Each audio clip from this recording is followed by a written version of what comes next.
Now, let me say this. Let me stretch my back.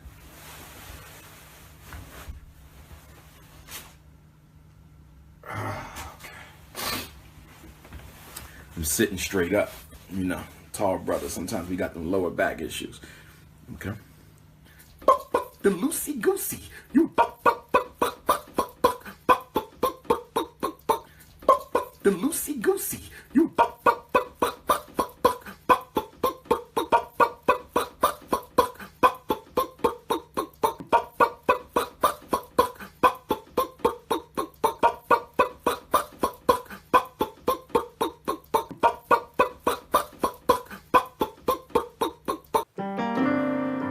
All right, Cookie Crush Chat, the day's here. Thank you so much for tuning on in. We got quite a bit to get into. Won't keep you long. All right, Cookie Crush Chat's undefeated. Let's go.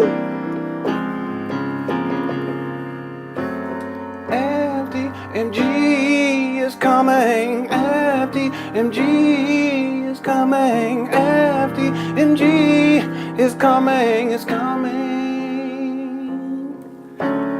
FTMG is coming. It's coming, FDMG, it's coming, it's coming, it's coming, it's coming, it's coming, it's coming, it's coming,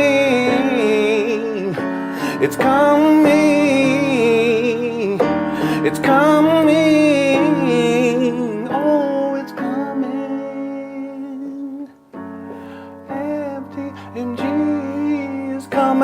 FTMG is coming, thought his personality be twerking, it's twerking.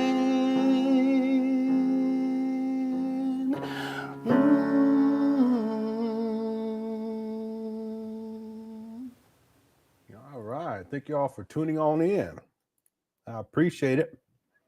All right, we got quite a bit to get into, so I'm going to try to get in. Well, how's it going, Alikia? I'm trying to get going here quick. All right, I want to thank everyone for tuning on in. Welcome to another month. Last month was by far my best month on YouTube in all the years that I've been on YouTube, over a decade, in point of fact. So I want to thank everyone who's been coming on in and tuning on in. There's a lot been going on with Umar, of course, and there's a lot of people talking about him too, which is awesome. What's up, Michael? Thanks for tuning on in. And of course, today, I wasn't planning on live stream today. I was editing another video. It's a shorter video I've been uploading here. It's really like representing my first documentary, but then adding a few things here and there and then sharing in smaller segments. And I was working on that today. And then someone, I can't remember who it was. I think it was James, emailed me and said that Umar he had live streamed. So I went over and checked it out. And yeah, he was on Instagram today, live streaming in front of these abandoned buildings. I told y'all that he was going to do that though, right? And he uses it as a backdrop to beg for money. Okay, I haven't watched the video yet. And then he did a follow-up video where he's inside. Okay, so we're going to try to cover both of them during this live stream. And for most of you guys, you know, everything that's been going on this whole year, it's been back to back to back, just foolishness. Earlier this year, his daughter comes out to expose him as a deadbeat. I've been telling people that for a long time. Umar he at least has 3 baby mamas, bare minimum. He only claims 2. The reason why he doesn't claim the other one is because he impregnated her when he was in his early 40s and she was in her early 20s. So he doesn't want to mention that. Okay. That was a big, huge thing with his daughter coming out to expose him. And then, of course, and then he did videos to basically trash his daughter. He did videos to trash 2 of his baby mamas.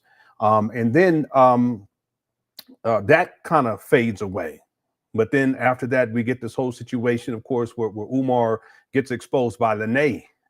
And that was huge. That's probably the biggest expose that I've seen dealing with Umar. And Umar, he responds after getting thoroughly exposed, and how he was talking and how he was behaving. I think that woke a lot of people up. But that's who Umar really is. Okay, there's Umar, the fiction, how he presents himself online, and then there's the Umar in his personal life, and a lot of his personal life stuff is coming up. I interviewed one of his nephew, one of his nephews at least, and he had a lot of interesting things to say about Umar, including that there was a time where Umar pulled a gun out on his own brother. I mean, Umar pulled a gun out on his brother, his younger brother, because he did not want to allow other family members to see their mother, okay, his siblings, doesn't want his siblings to see his money. So all this type of information comes out. That's all of that never really died down because Lenon's still going in on Umar. Okay, obviously. But then Umar comes, he goes to Africa and he's living it up. And then he comes back.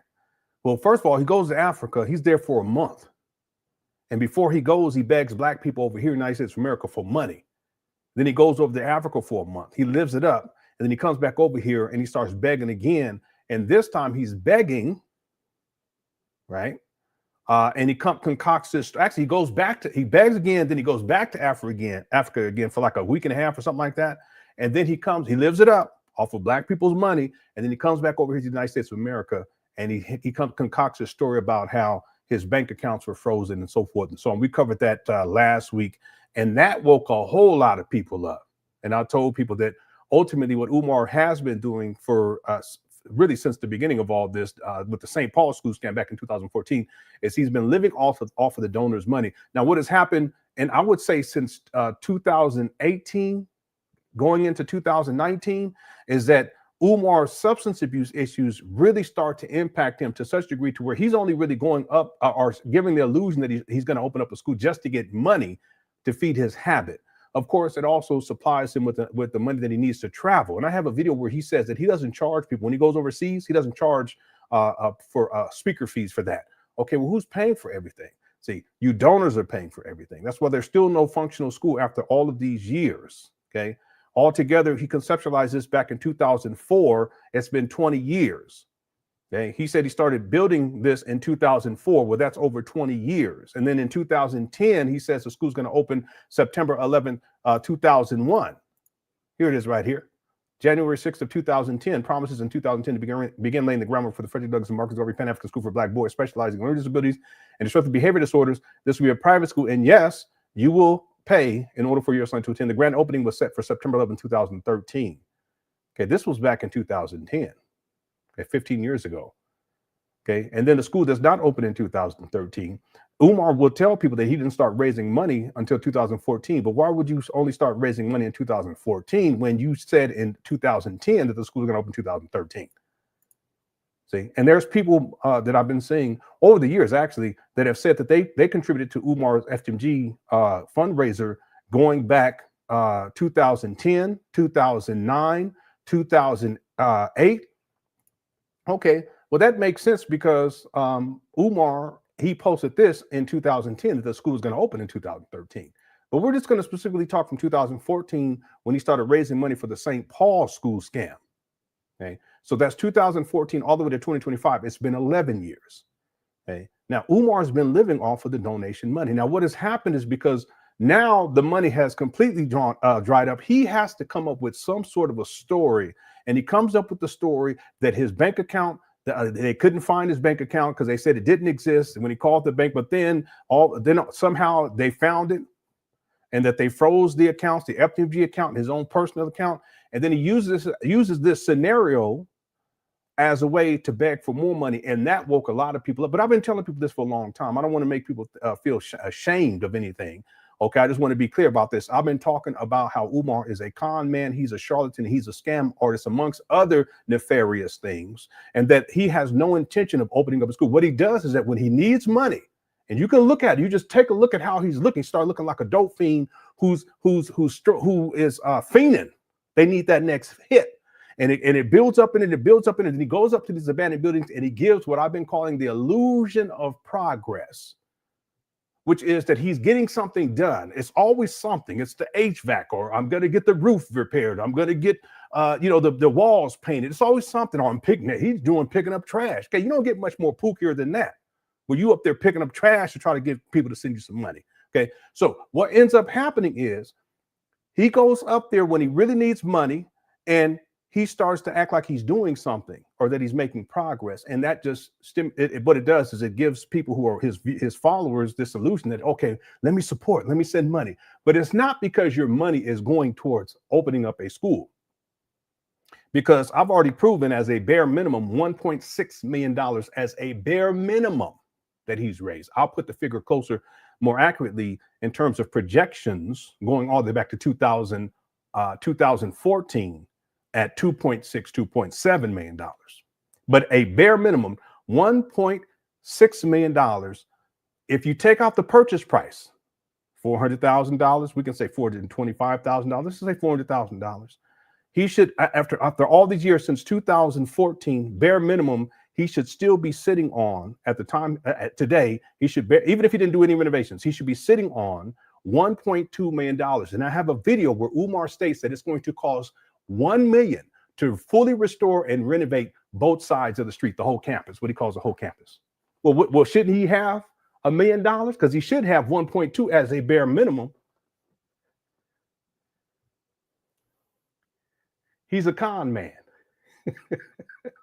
So when people say stuff like, well, hasn't had enough money. No, he said that it was going to cost $1 million to fully renovate both sides of the street, $350,000. First he said $250,000, then he changed it to $350,000 for the small school and the small gym. But for the whole, what he calls the whole campus, these bandos, $1 million. I have him on record saying it several times. Well, after purchasing his abandoned building one more time, he should be sitting on $1.2 million. If he didn't spend any money on anything else, $1.2 million. And if it costs $1 million to renovate, he should have had renovations done by now in 2025 with money to spare. Now, he was up there. We're going to see, does it look like he put in $1 million or $1.2 million that he should have left over after everything is calculated? And real talk, this is a bare minimum, $1.2 million. Does it look like that amount of money went in to fully renovate and restore both sides of the street? He ain't even done nothing on the other side of the street. He's a con man. I've been telling people from the beginning. See? All right. So what we're going to do today is we're going to get into the video that he did just a couple of hours ago, and then he did a follow-up video. If we have time, we get into the follow-up video. If we don't have time to get the follow-up video, we'll make sure that we get to it tomorrow. Okay, I wasn't even planning on live streaming. All right, let me do these super chats real quick. User225 says, I had a dream that a video of Umar Johnson getting beat up in the prison yard got leaked. Someone edited a video, gave UI onto it, and Lenon was reacting. No. That's just your dream. That's all I can say. That's all I can say. I don't know if I would react to that if it actually happened. I probably wouldn't. I think that's beyond the scope. Okay, thanks, User225. Jay Scribe became a member. Thank you so much. I released two older videos of Umar that people probably, most of you guys haven't seen, and some people may have forgotten about, and where he's making some very, how can I say this, concerning statements about children while he's inside of these abandoned buildings. Okay, so you members, you guys know what I'm talking about. I released two. Okay, thank you for becoming a member. I appreciate it. User225 says, hello, Lenon and Bookie Crush chat. I have a new batch of finger jokes. Should I share them today or wait? Let's wait. Just hold on to them. Wait till the day gets back, because I really don't. I don't want to get into that today. All right. Okay. Thanks, User225. I got to do these quick. Inigo sent in the super sticker. Thank you much, sir. Thank you so much, sir. I appreciate it. Pharaoh Ishmael says, Lenon, you kicking his ass like Batman in the Batman. But yeah, Umar's had a rough year so far. And I think what's really happened is more and more people are waking up and more people are talking about it. And so shout out to everyone who's been talking about Umar, including Umar Johnson defenders. If you're out there, that's fine too. I think ultimately the truth always reveals itself. And Umar, he's a man of very poor character. I don't understand how people could defend someone who is such I don't know what to say. I really don't. I don't get that. But again, people have that right. And more people are talking about Umar right now. And it's made a huge difference. And I think that's one of the reasons Umar's already in desperation mode, because the money's it's ran out a long time ago. I think that at this point it's gotten so bad, and he's unable to get the type of money that he used to get, because that CashApp got shut down. So he's going to be begging more and more now with the PayPal. Get on your PayPal. But just another thing for people to think about: if he's had so many different things shut down because of fraud, GoFundMe, Plum Fund, CashApp, there's other stuff that is just not coming to mind right now, that people should understand there's a reason why. And at some point, PayPal will get shut down again. Okay, it's just a matter of time. Thank you, Pharaoh Ishmael. I appreciate it. As Daxter sent in a super sticker, thank you so much. I appreciate that. Fatherhood in Flight said FDMG is coming. It's coming. No, it's not. It's not. It's amazing because there are people who still think that it's happening. Umar still has to apply. I mean, he has to go. He has to have all that side of the street, I would guess, inspected. There's also this issue that needs to be mitigated dealing with the actual land itself. It was classified by the Environmental Protection Agency, EPA, Environmental Protection Agency. It's a government agency as a brownfield catalyst site back in 2019. So there's toxins there that needs to be mitigated. Umar hasn't done that. I'm not talking about the black mold that's in there because we've seen that evidence. I'm talking about other things that existed prior to Umar even purchasing these abandoned buildings. It's like when you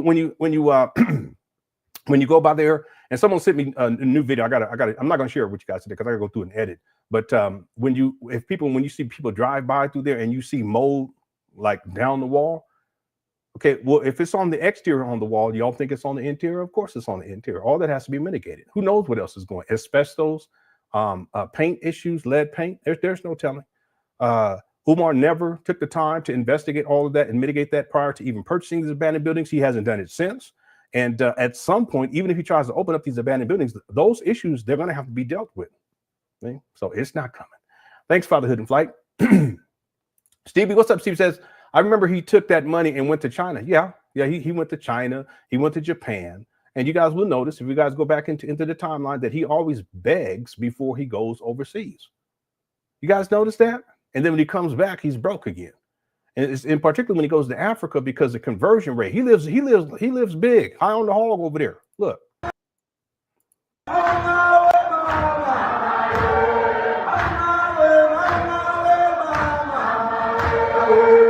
See, he over there in Africa on black people's money. He don't have a job.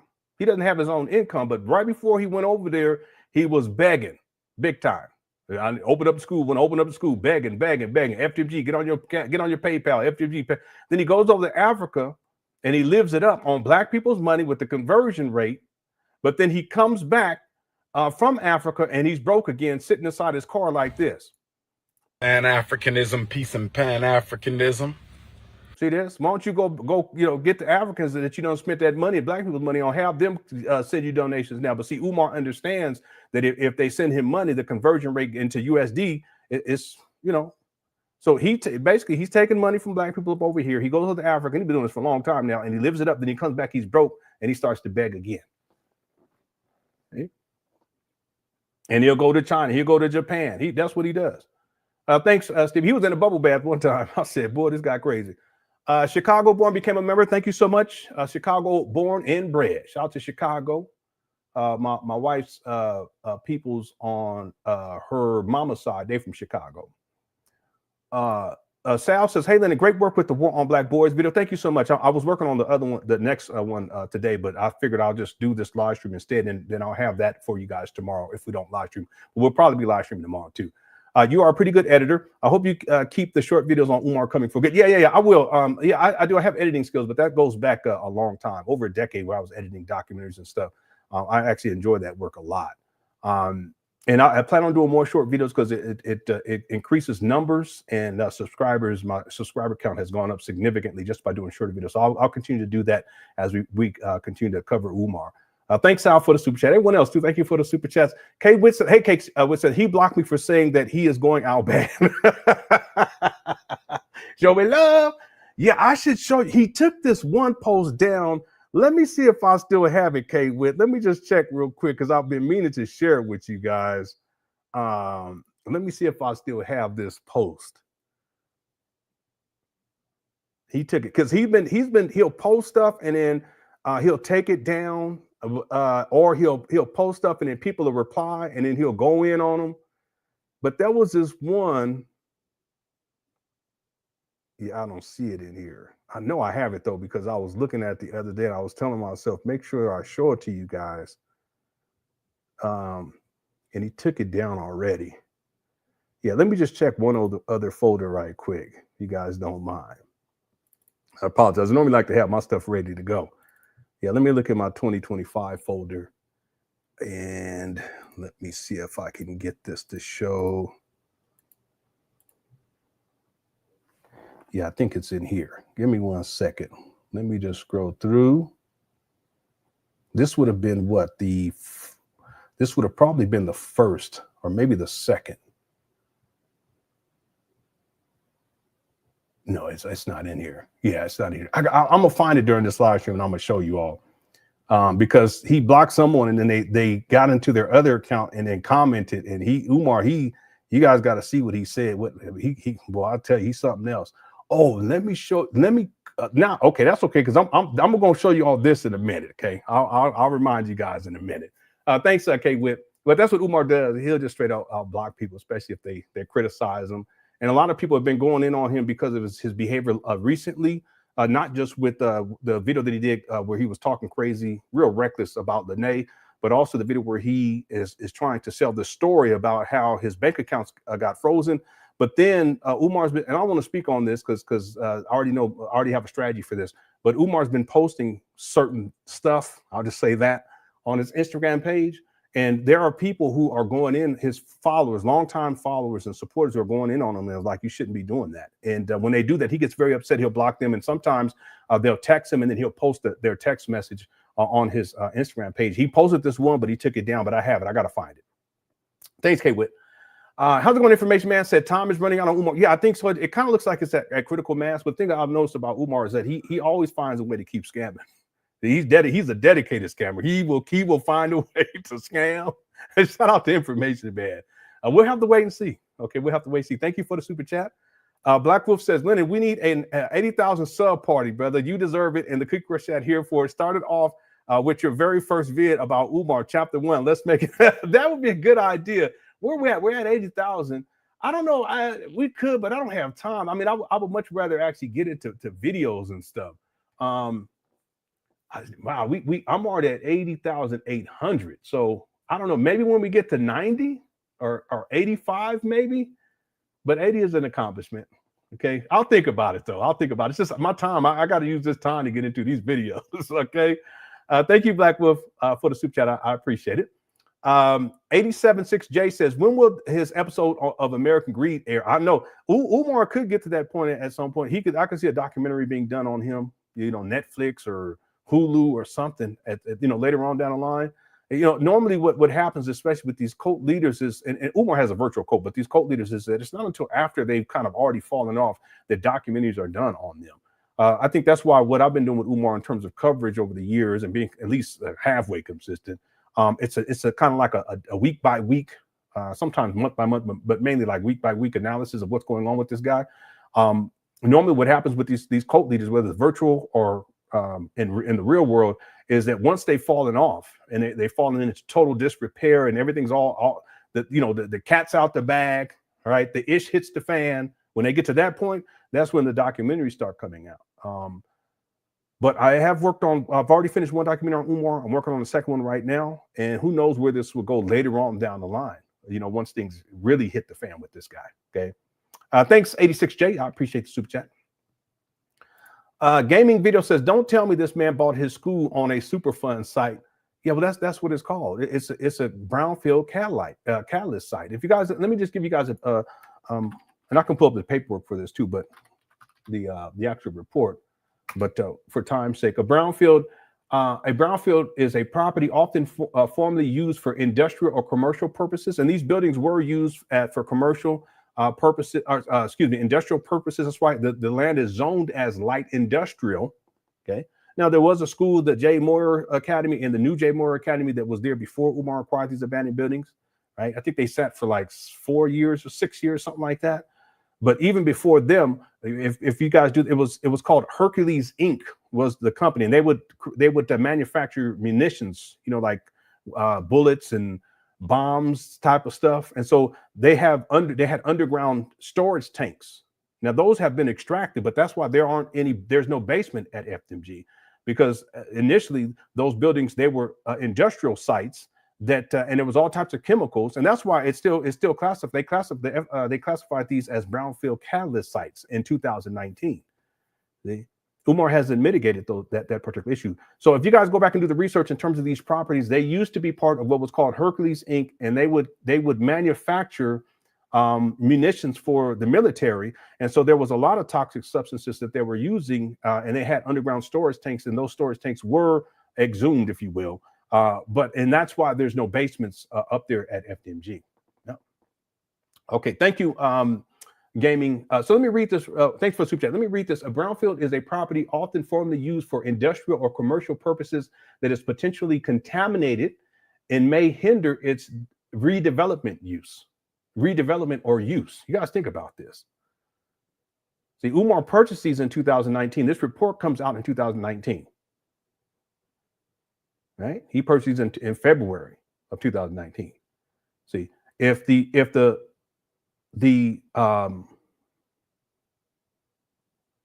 EPA, the Environmental Protection Agency, classified these buildings as brownfield catalyst sites, are we to believe that somehow Umar is going to be able to open up a school here for children? See, it's actually possible that Umar will never be able to open these trap bundles up as schools. And the EPA suggested to the city back in 2019 that they demolish the buildings.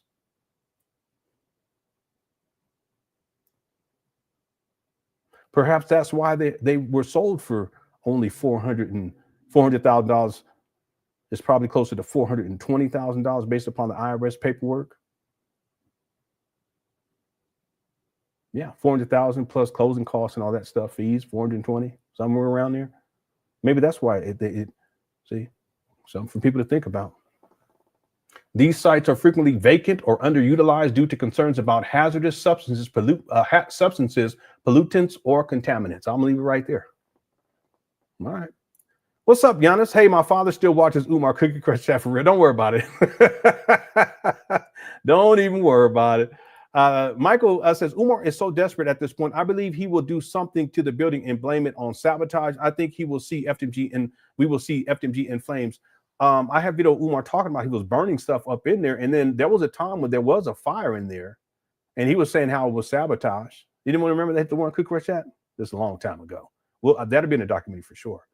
That there was a fire. It wasn't anything major, but Umar posted a picture and it looked like stuff was burnt out and stuff, but that picture was old. It was old and grainy. The picture looked like it was from the late 70s, early 80s. I can tell.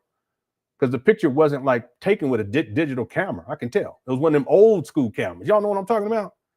So what you talking about, Umar? He's such a con man. He's such a con man.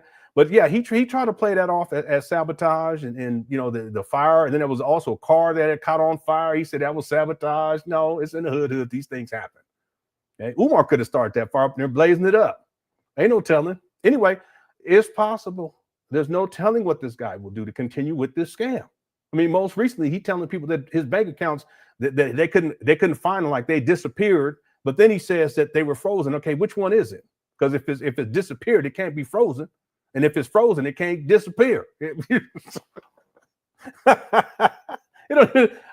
frozen, it can't be disappeared. You know what I'm saying? That doesn't make sense. That's what I'm saying. When we get into Umar fantasy land, it's crazy. Yeah, we're gonna have to wait and see, Michael. I wouldn't be surprised though with this guy. Ain't no telling. Thanks for the super chat. User 225 says, Lenon, look up Topiakchu. That's Umar's future. Right. I ain't looking it up. I'm not going to look it up. I am not going to look it up. It's not even coming up. I spelled it wrong. I thought you said Pikachu. I don't even know who this is. Oh, I don't know. Cut it out. Ana Ugo says, I'm not sure what his end game is. That FMG building looks like a dang warehouse the last time I looked at it. Yeah, it looks bad. It really does. It looks bad. It looked bad when he purchased them, and they still look bad to this day. I gotta change this battery out already. Okay, let me do this. Let me play a little bit of this video that I was talking about it earlier, so I can change this battery out. Okay, everyone, give me 1 second. I'll be right back. Peace and Pan Africanism, peace and Pan Africanism. This is your big brother, Dr. Umar Ifatunde Oguntade, Intercontinental Ifatunde RB Jesus, coming to you live and direct from Philadelphia. I have a very important message. I'm only going to keep you about 5 minutes. I have a very important message. I'm only going to keep you about 5 minutes. Peace and Pan-Africanism to my continental Africans. Peace and Pan-Africanism to my Australian Africans. Peace and Pan-Africanism to my Caribbean Africans. Peace and Pan-Africanism to my Africans in Europe and Asia. Peace and Pan-Africanism to my Brazil and my South American Africans. Peace and Pan-Africanism to Panama and Costa Rica, my Central American Africans. Peace and Pan-Africanism to my Canadian Africans. Peace and Pan-Africanism to my New York, my Carolina, my... All right, I'll be back. I'm back. Okay, so let me get back more into this. Ada Ugo says, I'm not sure what his end game is. Umar's end game is to stretch this out as long as possible to continue to collect money out from people. Man, we got 3,835 people here. Make sure I hit that like button. There is a poll question too. I'll get to the poll question in just a moment. Umar's end game is to extend this as long as he can. In fact, his end game, even when he purchases abandoned buildings, that was part of the end game because that allowed him to extend the scam for another 6.5 years. I thought he would be able to extend it for another 2, maybe 3 years. No, it's 6.5. There's people, I like to deal in logic and reason and facts and receipts. Anyone can say anything about anybody, right? And it's okay. If you want to speculate, that's fine. But if you say it as a statement of fact, you should have receipts to back it up, right? So there are people, they'll say, and I've heard them say, well, if he was a scammer, he would have never purchased these abandoned buildings in Wilmington, Delaware. And I said, well, let's just look at the numbers here. If Umar has to spend $400,000 in order to collect another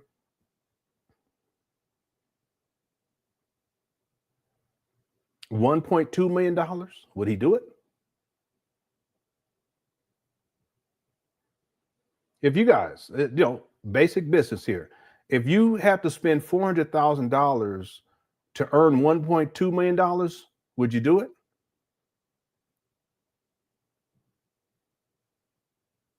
Investing, if you have to put in $400,000 to invest in something and a little bit down the line, you're going to be able to bring in a $1.2 million, would you do it? Well, in essence, that's what Umar's done. He purchased these abandoned buildings for $420,000 so that he can continue to collect money for another 6.5 years, and it's still going on currently to this day. He's a con man. See?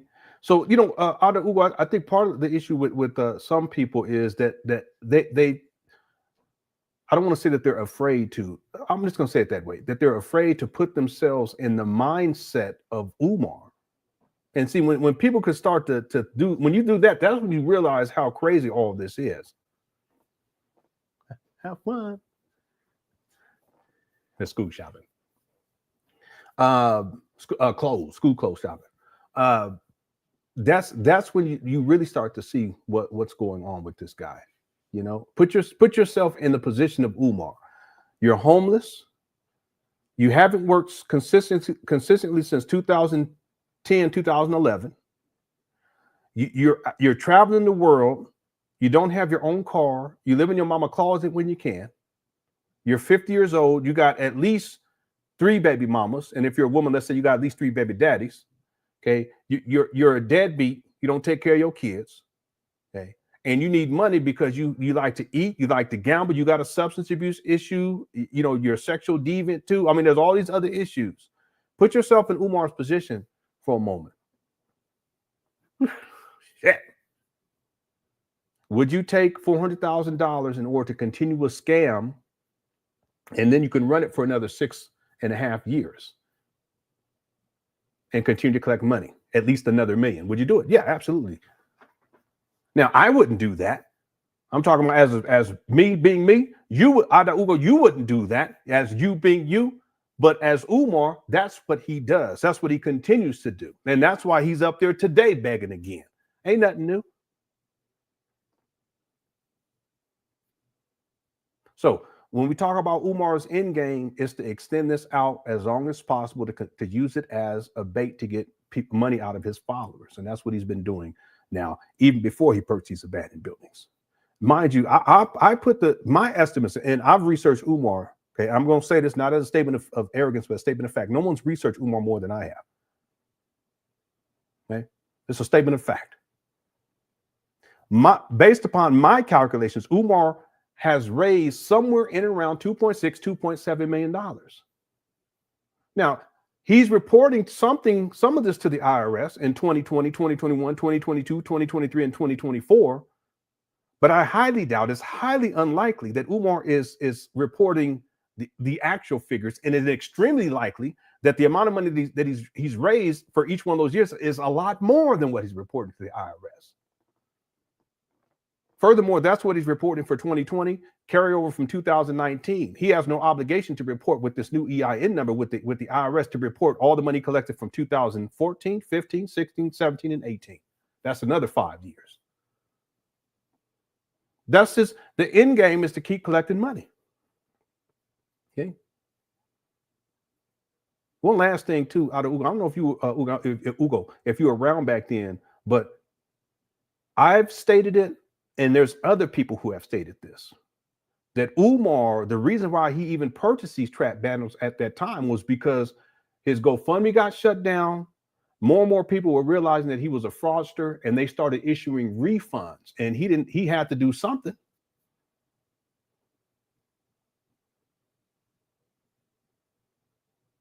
So the end game for Umar is to keep collecting money. That's it. And yeah, the buildings look like straight trash. You can't, no man, and I'm just going to talk to you men. Not one of you men in here could say that you collect bare minimum $1.6 million, and then you buy some abandoned buildings for $400,000, and then after 6.5 years, those buildings look like shit on the inside and on the outside.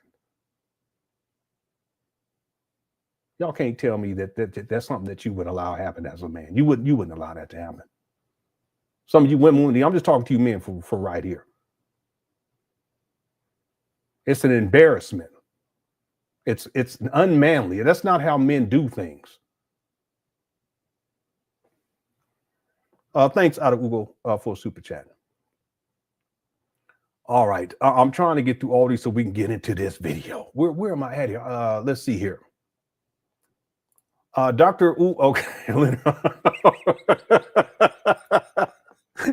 That's what Umar said one time. I said, all right, that's you be call me gay all you want to, bro, but you don't want to, and we ain't gonna talk about what Lenon said about the thumb and all this and all this other stuff going on.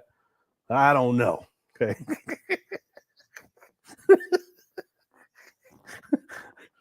All right. Oh, Umar got problems. What's up, CJ? Thanks, Dr. Umar's bumpity bump. Thanks, CJ. I mean, what's up, CJ? Says this may be cruel. Does knowing that a portion of the Black community believes in somebody like Umar show that said portion isn't really worth saving? Well,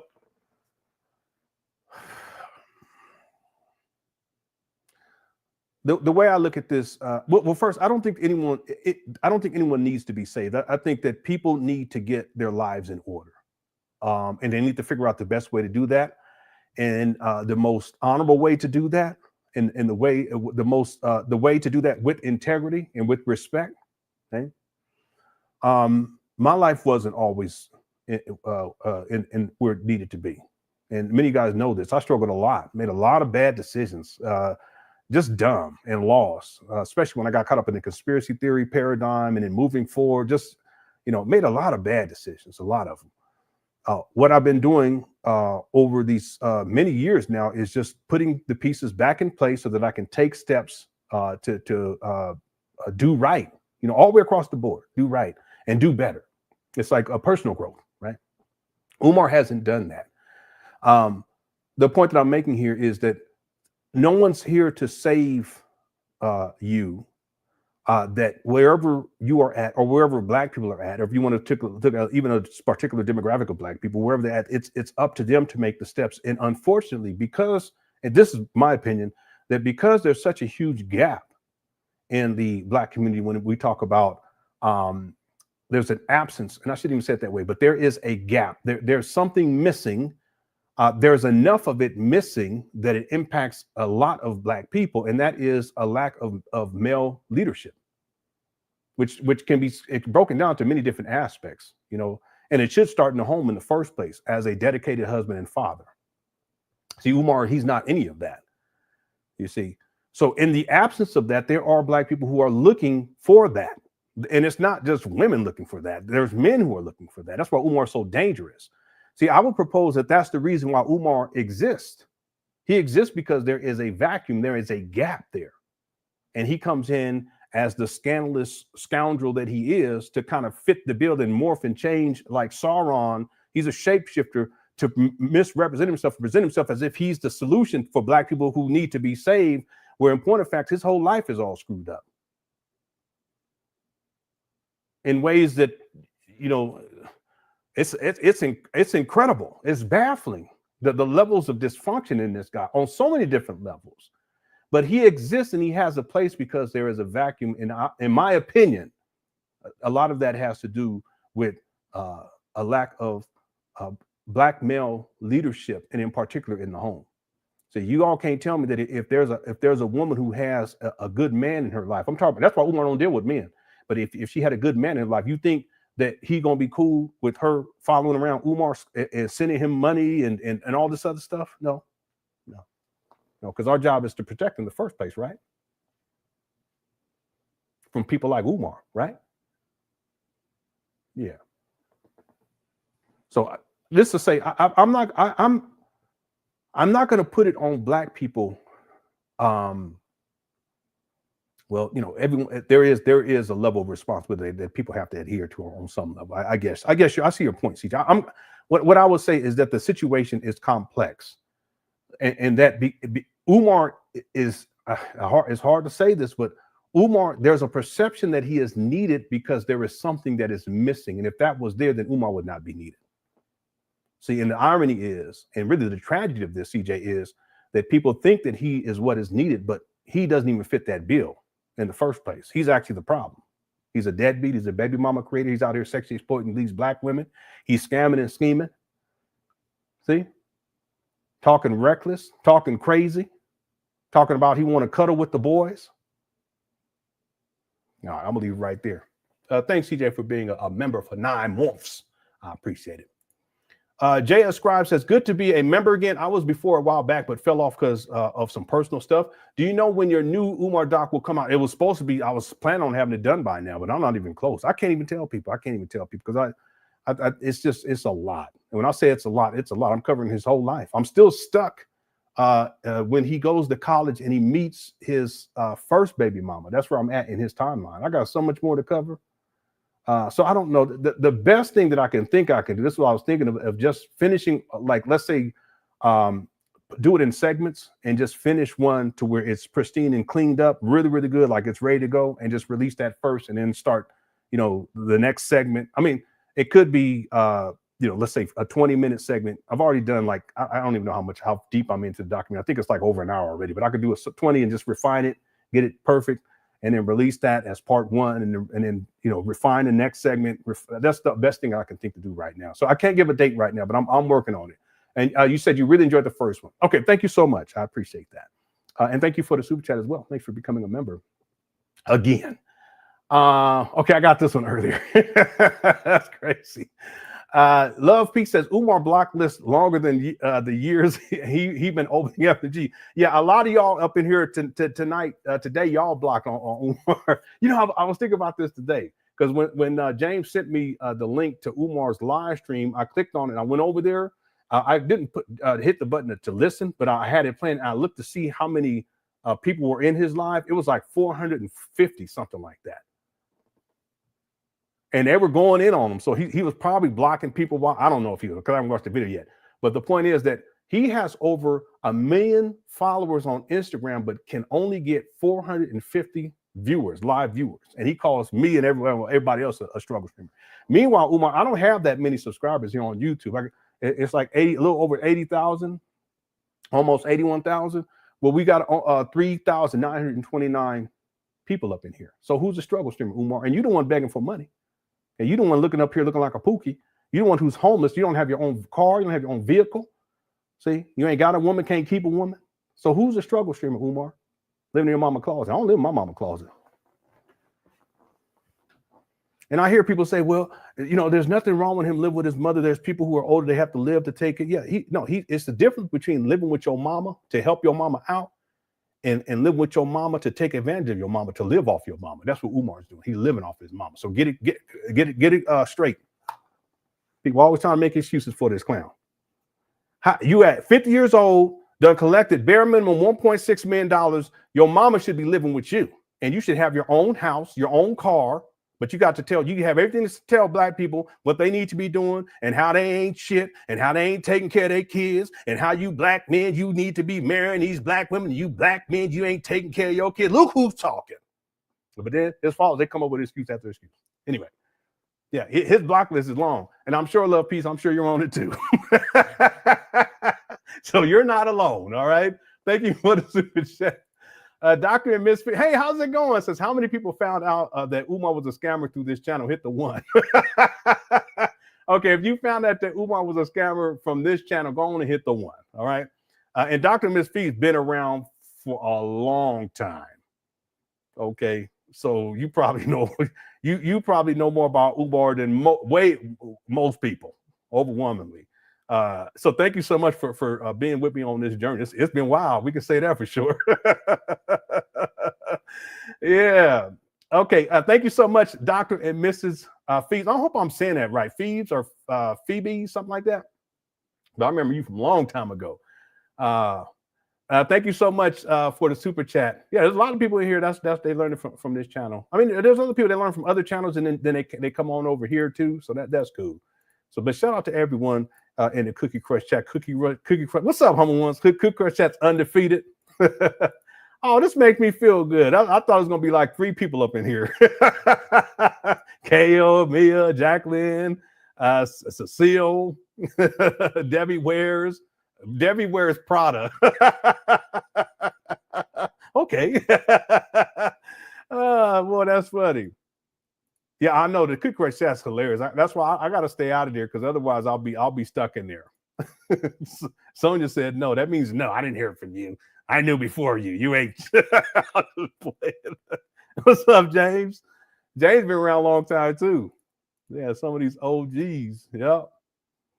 Okay, I don't know anything. Well, good. Just as long as you don't send him no money. Okay, just stay away from his ass. That's all I can say. Stay as far away. What's up? Peace be with you. Stay as far away from as you can. All right. Okay. Thank you so much, everyone. I appreciate that. What's up, Brian? Thank you for tuning on in, my brother. Okay, let's get back to. Let me get to this because we got to get going here, because I think we're already an hour in. Yeah, 47 minutes. Okay. And thanks again, Dr. and Ms. P. This is one of the old OGs, like from a long time. You're probably around when I was a broke mom. I think you was around when I was a broke mom. But that's okay. It's about personal growth and getting your life in order. Now I'm doing a whole lot better now. I can tell you that. Thank you so much again. All right. Andrea says he blocked me too, that darn garbage pail kid. Yeah, Umar reminded me of one of them garbage pail kids from back in the day. They had the cards, they had the dogs, but they had the cards. You remember that?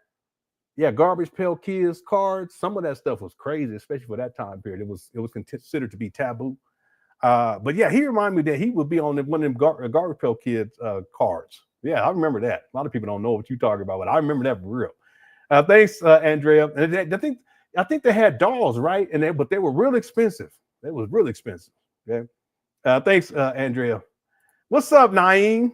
Said Umar reminds me of Goldar of the original Power Rangers. I couldn't get into Power Rangers. I mean, I used to watch it, but I couldn't get into it. So always running from the fight, always running his mouth about what he gonna do. Let me go see which one is Goldar. It's probably the black one. I should have said that. Oh, this is one of the bad guys. Yeah, I remember this guy. Yep. Okay, thanks, Naeem. Thanks for the super chat, sir. Amir says you might just be a star witness, but yeah, I mean, if it ever got to that point, and then I mean, I can provide receipts to back up all of my claims. Again, like I say, if I say something about Umar that I don't know for sure, I'll say that I'm speculating, or I say I believe. But whenever I say something as a statement of fact, I have a receipt to back it up. Okay. Thanks, Amir. Ram says accounts are frozen, but I am the chosen. That's what Umar said. He's a chosen one. Well, if you're the chosen one and you're the Messiah, what's going on with your bank account, sir? You should be able to snap your fingers and it automatically, you just snap fingers and the money just in there. See? But not Umar. Thanks, Ram. That's a good one. That's like a rhyme for a rap. That bank account's frozen, but I am the chosen. I'm the chosen, but my bank account's frozen. Sound like Kumo D. Anyway, user 225 says FDMG chemical fumes enhance Umar Johnson. No, we're not gonna do that, user 225. Thanks, Ram, too. Thanks, Ram. Thanks, user 225. Because I'm almost at the bottom. Did you see Mark Lamont's Hill comments about on the Joe Budden podcast? Yeah, I think he's just placating to Umar. I think he has fear. Okay, and I think that it was an act of cowardice because he's intelligent. He knows Umar's a scammer. He knows it. But I think he's just placating to Umar. Okay, you can't tell me that a brother who's that into, and see, Umar's taking shots at Mark Lamont here. You guys know that? I'm talking about a long time ago too. Even more recently, but a long time ago. I have videos where he was talking shit about Mark Lamont Hill. See, and I'm gonna tell people, don't let Umar intimidate you. Okay, and you know he's a scammer. I know that Mark Lamont Hill knows that he's a scammer. See, but he placates. See? It's just unbecoming. It's totally unbecoming. I was actually disappointed. I don't watch Mark Lamont Hill's YouTube page. I'm not here to disparage him either, but I've seen him on other platforms. Like the one guy, he covers a lot. He was covering what was this guy's name? He covers a lot of what's going on over in Gaza and Israel. You guys know what I'm talking about? It's a guy from Europe. Anyway, I've seen Mark Lamont Hill on his show, but I've seen him on other shows where he's talking about those types of things. And damn, this guy, brilliant. And so that's how I know for him to be trying to, and I'm just going to be real, Kate for Umar, he on some bullshit. He on some bullshit. All right. Yeah, Piers Morgan is the guy. Piers Morgan. Okay. Thank you so much, Matt, for the super chat. And again, I'm not here to disparage Mark Hill, but Mark Lamont Hill, but he knows that Umar is a scammer. He does. See, and I'll say it. Listen, Mark Lamont Hill, if you want to come on my platform and we can go receipt by receipt, and I will prove to you, you're intelligent. You have critical thinking skills, obviously. You're well spoken. You're educated. Okay? I will go point by point and show you and prove to you without a shadow of a doubt that Umar's a scam artist. Okay? But don't placate to him, and then don't let no punk you. Real talk. Thanks, Matt. Lewis Suck says the city will be knocking those buildings down with the wrecking ball in the background, and Umar will be streaming saying, "We renovating, family." Yeah, he'll act like they're there to help. Your brother, Dr. Umar, building a massive moose to help the chief. Yeah, and he's done that in the past where there was construction work that was being done like on the pavement, and it had nothing to do with FTMG, and it got nothing to do with Umar. They were just resurfacing the street, putting in some pipe work and that kind of stuff. Umar gets up there in live streams and talk about how we working and we're getting renovations done. And his followers like, yeah, he's such a manipulator. That didn't have nothing to do with Umar. See? He manipulates over and over again. See? Thanks, Lewis. Yeah, that sounds like something that Umar do. And then the next week, he said, "I need y'all to get on your PayPal because somebody came and demolished the buildings. I don't know how. I don't know when this happened. I was gone in Africa for a month, but I need y'all to get on your PayPal." That's what he do. That's Umar. Thanks, Lewis. Black Wolf gifted a membership.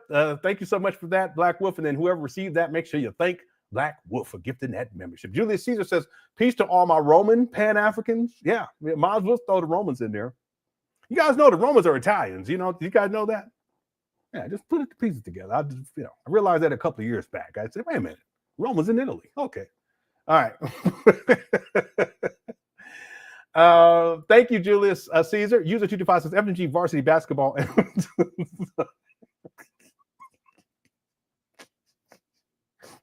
We have to stop. We have to stop. I might have to put some blocks on these types of comments let me stop. Anyway, Sal says brownfield catalyst site. Will he even be able to get a certificate of occupancy? That's a good question.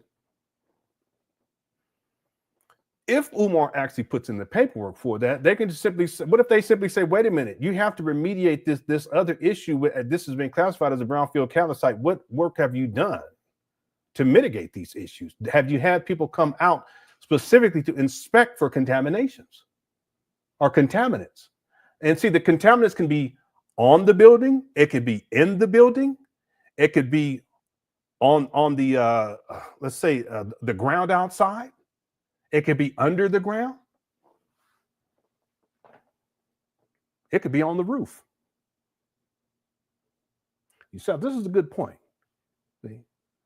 And we're assuming that Umar is actually going to put in a certificate of occupancy. Well, if he does, could the city simply say, wait a minute, hold on. The EPA report from 2019, they suggested that these buildings be demolished. They stated, and I'm paraphrasing, that there is no record of any type of inspection taking place that would, I'm paraphrasing, that will prove that these buildings are safe.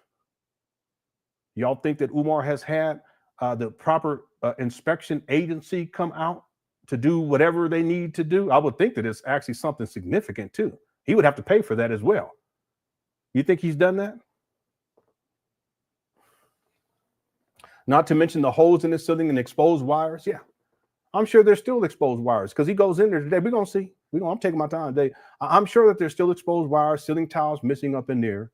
No floor, no carpet still. Stuff still looking janky and sloppy. I'm sure of it. But see, what Umar has done is he does the bare minimum and he does things that are just on the surface. They're for visuals. That's why I call it the illusion of progress. There's a term, I always forget this term.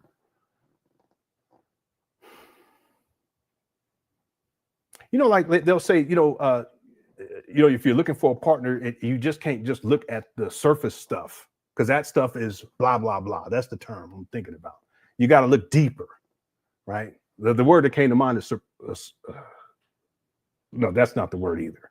Anyway, Umar, he works that way. So he'll just make these minor adjustments to the exterior so that it looks as if he's making progress. But the deeper things that need to take place, things that are more important, yeah, that's it right there. He's not even dealing with superficial. That's it right there. See, Umar, he's a master manipulator. So he'll do superficial things to these buildings. He'll paint, which should be the last thing that you do. Right? He'll get some electricity turned on in some of the building, because superficially, okay, that's great. He's ready to open up because he has some electricity on. Well, what's the big deal? If you guys really think about it, that's superficial. Well, look, how many paint days has Umar had? Okay, it's got at least been 5 of them. It's superficial. He had a paint day back in 2020. What are we doing here? It's 2025. Because I know it's 2020 because I saw the video today. I was going through working on this other video. And he had these old ladies out there painting outside in the cold. That's superficial. Okay? Anything that you guys can think about. Okay, he did get some roof repaired, but that's superficial in the sense that, yeah, that's a basic thing that you need to do. Now, when we talk about deeper things, inspections that need to take place to make sure there's no lead paint, to make sure there's no asbestos, the black mold that needs to be removed, that's huge, right? That's not superficial, right? Superficial is, we have to get the doors repaired or we need to get some doors. That's superficial. Okay, what about the pipe work? Has all that been inspected yet? Because these buildings sat for many, many years. When he first acquired these trap bandos in 2019, there were signs in different areas that said, do not drink this water because it's contaminated. Well, Umar, why would they say that? If that is the case, what else needs to be? What about the plumbing? Has all of that been inspected? Well, how are they going to inspect them? Well, they got technology now. They'll run a little snake thing through there with the camera on the end. They can see what's going on within this pipe work stuff that's going, inside these abandoned buildings. Has that happened yet? No. See? HVAC is another issue. What about the gas lines? See and then we're just talking about the renovation process. And I'm sure there's people who, if you're in that field, there's more that you can speak to in terms that far more than what I can speak about when we talk about what is superficial and what is like primary stuff that you have to get done that means way more than painting a wall. See, but we're just talking about renovations. What about the operation phase? You know what I was thinking about this? Umar reported to the IRS that he only raised about $80,000 last year in 2024. $80,000. If you're down to $80,000, Yeah, and I'm sure that it's not. I'm sure he raised more than that, but we're going to go with what he reported. If you're only raising $80,000, what are you going to do once it's time for operations?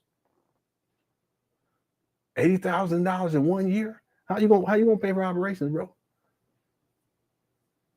What about furnishing these abandoned buildings? What about the IT infrastructure? I don't mean to go there, but why? What about the IT? Because it frustrates me. What about the IT infrastructure? All you bringing in is $80,000 a year. It's a long time, and there are people who still think that he's gonna open up a school. I'm sure there's people like, yeah, he's in here, he's in the building again today. Yeah, we're gonna open up. What you haters think? He's been doing this to y'all for such a long time, and y'all fall into it every single time. It's all superficial. Right? All right, let me get to these others real quick. I know, I said it already.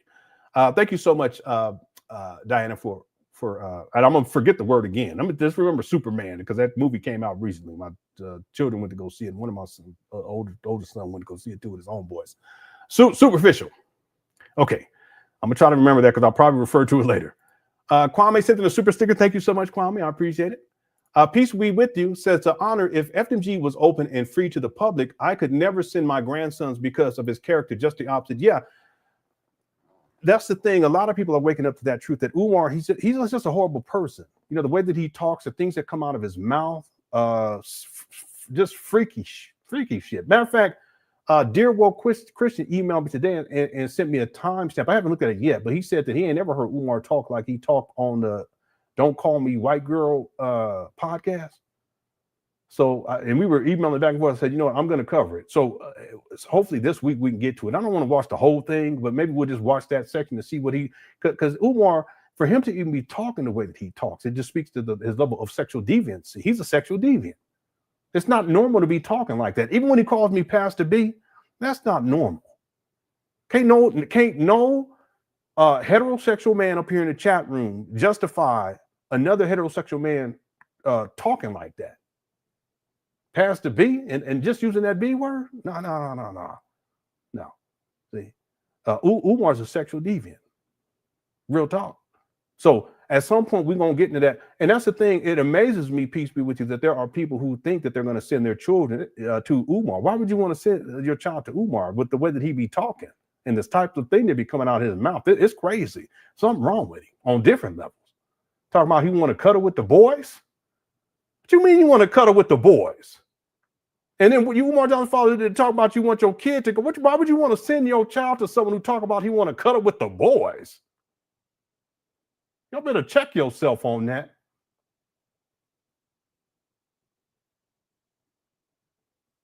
Talking about how he want to can't wait for. Don't make me pull up the video where he want to have the boys. He can't wait to have a sleepover at the school with the boys, so he can lock the boys in, turn the lights off, and play capture the flag. Huh? Y'all want to send your sons to this freak? Y'all tell me what's going on.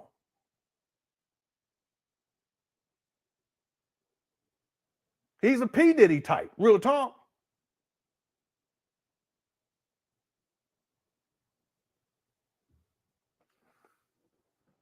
Don't make no sense. I wouldn't even leave animals in his care. There's no way. Thank you, peace be with you. It don't even make sense.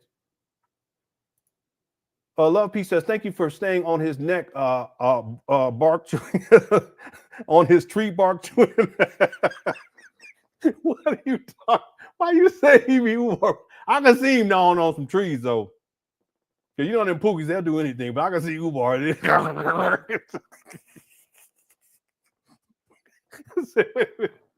supposed to be open up at school.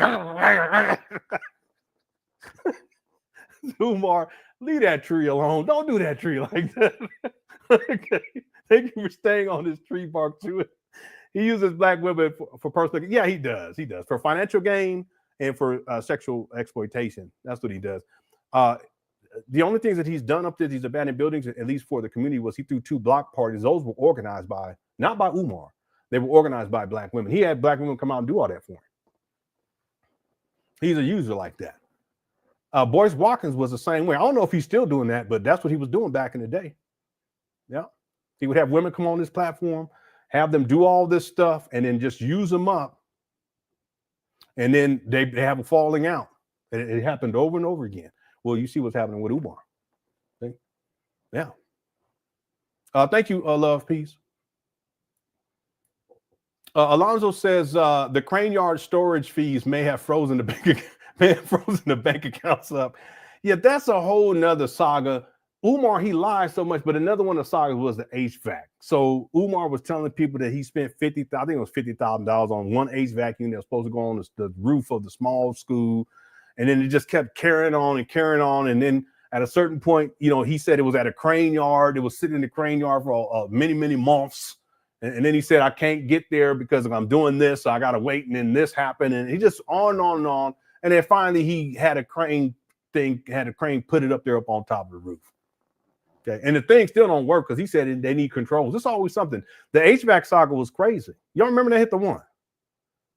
It's always something with this guy. One of it was the HVAC. Okay. He had it at the storage yard for a long time, for many months. Another one was that he was trying to find the blueprints, which would be digital. Okay. There's a fly in here. There's always something. There's always something going on. The conscious stripper, the SETI rant, the SETI beef, the Tariq Nasheed beef. There's always something with this guy. The electricians, they stealing out of school, and the contractors and all this other stuff.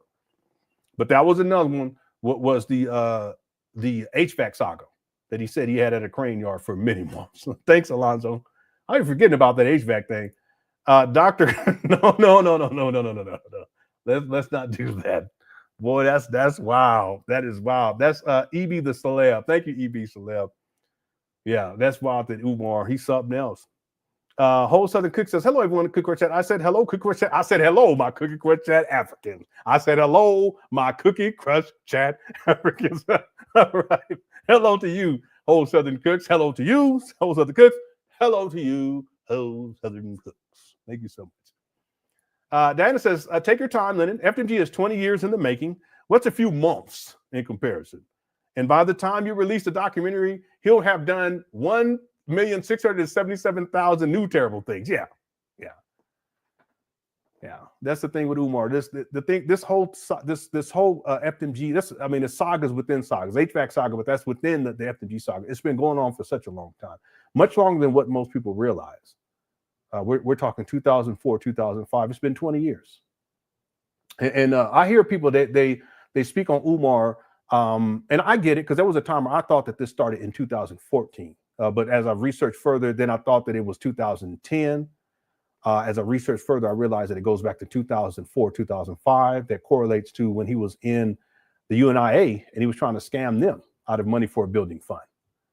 So he's been at this for a very long time, but I still hear people saying that, yeah, he's been trying to build the school for 6 years or for 10 years. No, it's been at least 20 years. See, and it makes a difference if someone, first of all, I'm real big on facts. So especially dealing with Umar, timeline and facts.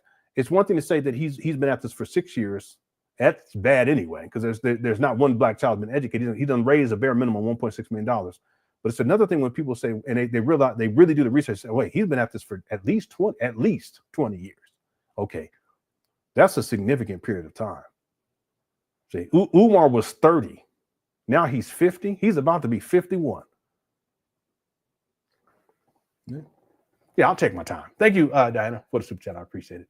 What's up, Barry? I appreciate your service. I said it before. That time was against Umar. The cracks are showing and getting wider. Like I said, he's getting older, and now his own game is failing. You're absolutely right. And the thing is about him getting older, he's 50, he's about to be 51. He can't keep this up indefinitely. All these shenanigans, it's just too much. See, your body can only do so much for such. I mean, he's been at this for such a long time, over 20 years. At some point, he's going to have to deal with the reality of the situation. See, his body alone, and then on top of that, mental health wise, he's all over the place at this point. His living situation is horrible. His financial situation is horrible. There's people, his followers are a lot of them are realizing who he is, what his character is all about. He's ranting and raging and talking crazy. All this sex debauchery type of talk, language, abusive talk, all this kind of stuff, talking about black women that he loves so much and respect, right? See, time is not on his side at this point. Truth definitely ain't on his side, but time always does what? Time always tells the truth. So there you have it. He can't do this forever. He's getting way older. See? Thanks, Barry, for a super chat. Good point. Players Only TV says, salute to the platform. Great work. Thank you so much, sir. I appreciate that. Thank you so much. And thank you for the super chat. And thanks, Barry, as well. I don't know if I thank you. Thank you as well. Miko says, I don't understand his logic. Fort Worth, Texas. Okay. Yeah. Don't try to understand Umar's logic because he's illogical. See, that's the other thing. There was a time when Umar had his mentals a little bit more in order, but at this point, his mentals are way out there. But then he's a dope fiend. He's strung out. So if any of y'all, if you've ever dealt with people who have serious substance abuse issues, they're not operating from a place of logic or reason. It's about getting their next fix. And that's why they tell these stories and you're like, what are you saying? It don't even make sense. Logically speaking, it makes no sense. But they'll say whatever they need to say to try to manipulate whoever they can in order to get money out of them. And that's all this comes down to. It's not about helping Black boys or saving Black people or helping single mothers or any of that stuff. It's about Umar figuring out a way to fulfill his addictions. And one of them has to be substance abuse. Another one is sex. He's a sex fiend. That's why he's always talking about sex. He's always talking about it. He can't help himself at this point. See? Thanks, Miko Hayam, for super chat. Hey, how's it going, Levon? I said, hey, Mr. Honor and Cook Chat. Hey, how are you? Thank you so much for being a member. I appreciate it. Lynn is ready for the deposition. I'm not just ready. I am the deposition. It ain't that I'm ready for the deposition. I am the deposition. Okay, I sound like Umar. I'm the most requested. I'm the most requested. I said, I'm the most requested. Ain't no one. I'm Big Papa. I'm Big Papa. It don't even sound right. What kind of man say that they Big Papa? Anyway, all right. Thanks, Dan. Umar, wow. The host of the Cook says, how could we contact you about a story or et cetera, since you said your main email is frozen and back? Oh, no, my main email, it's not frozen. It says I'm way behind on emails, like 2 months. So I'm working, is it backwards? I'm trying to get to the more recent ones, and I think that's how I would say it. And I'm going back to the old ones. I'm just so behind. My email is LenonHonor@yahoo.com. Okay, LenonHonor@yahoo.com. For anyone, if you have stories about Umar, I've had other people reach out to me. Most of them, they don't want to actually come online and share their story. But there's plenty of women so far that reach out to me telling me stories about Umar. He's diabolical. People have no clue. Lene knows, though. Well, there's a couple other people who know, but Lene knows. Yeah, she knows. Okay. So my email is LenonHonor@yahoo.com. Okay, I got to spend a day and just get through all my emails. Thank you for the super chat. I appreciate it.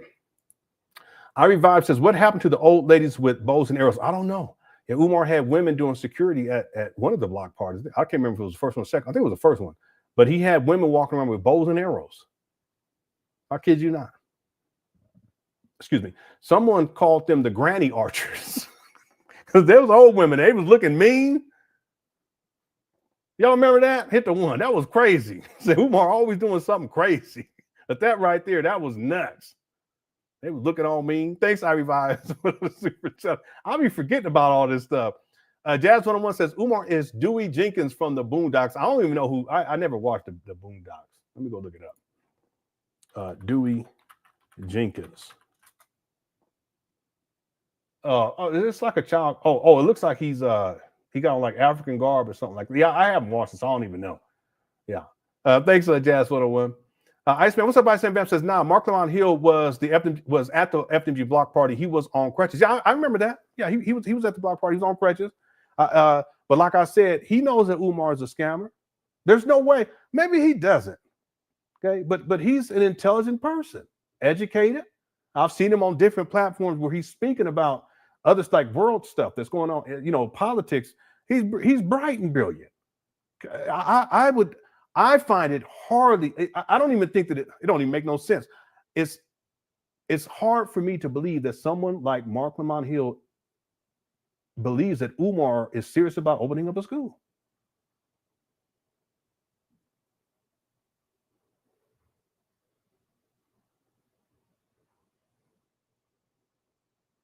But, you know, there's plenty of other people who are highly intelligent who believe that Umar is opening up a school. But that speaks to Umar's ability to manipulate and lie and scheme and scam. And that's what he does. See, let me say something, Iceman Vamp. When I say that Umar's a scammer, I can back this shit up with receipts. It's not speculative. Okay, when I say that, it's not hyperbole. I'm stating a fact. This is the truth, that Umar is a scam artist. The truth is that Umar has raised a bare minimum of $1.6 million and has used most of that money on himself. That's a statement of fact. Well, that's a scam.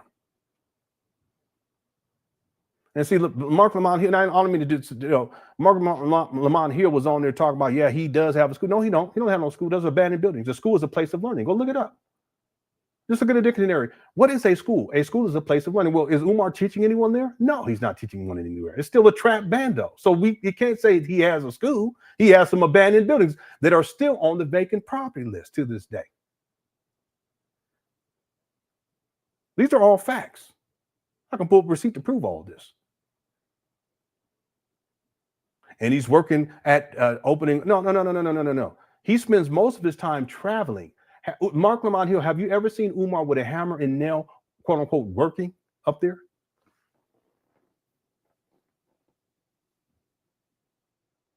What is working?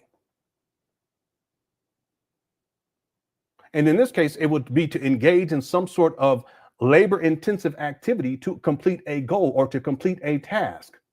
Is that what we see Umar doing? He spends most of his time traveling. On the money, because he don't have a job, he's using donation money for FDMG to travel the world and sexually exploit these black women all over the world. You know that, Mark Lamont Hill? Listen, I have a receipt. I can back all this up. See? Anyway. Thanks, Iceman Van. Kevin says, I don't think Lenon gets enough credit for the amount of dignity he's tried to give Umar with all of Umar's shortcomings and lies. I've been very fair and very lenient with Umar. I was thinking about that the other day because I have stuff that I haven't released on Umar. Even me releasing the thing about the lady that alleged that he did something to her, right? That I believe, right? I've given Umar a lot of leeway. See? But when he starts to do certain things on his end, I can say to myself, okay, let's come back with this. And y'all know what I'm talking about, right? See, Umar expected me to get out of my bag to where I'm going and raging and shit, but I don't operate like that. See, he go low, I go high. It's that simple. And what I do is I just, okay, well, what's the next receipt?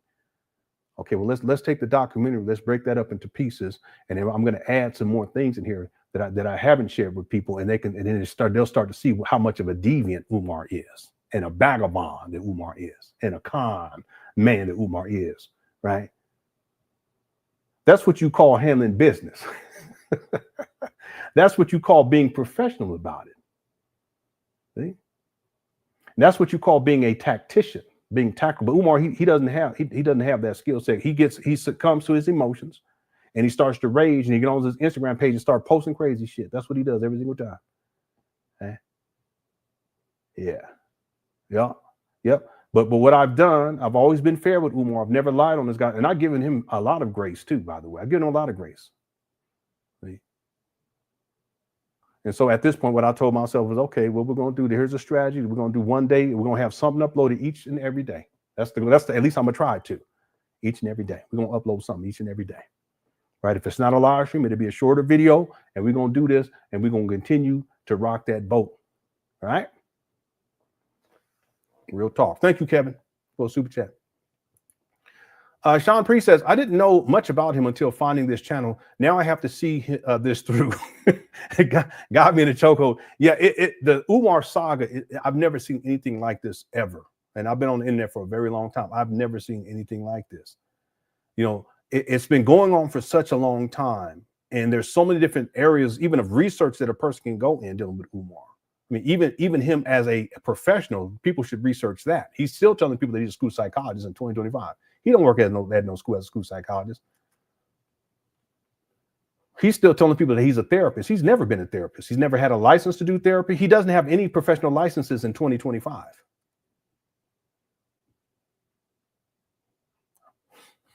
But he still called himself, the Prince of Pan Africanism. And I'm a therapist and I'm a school principal and all. No.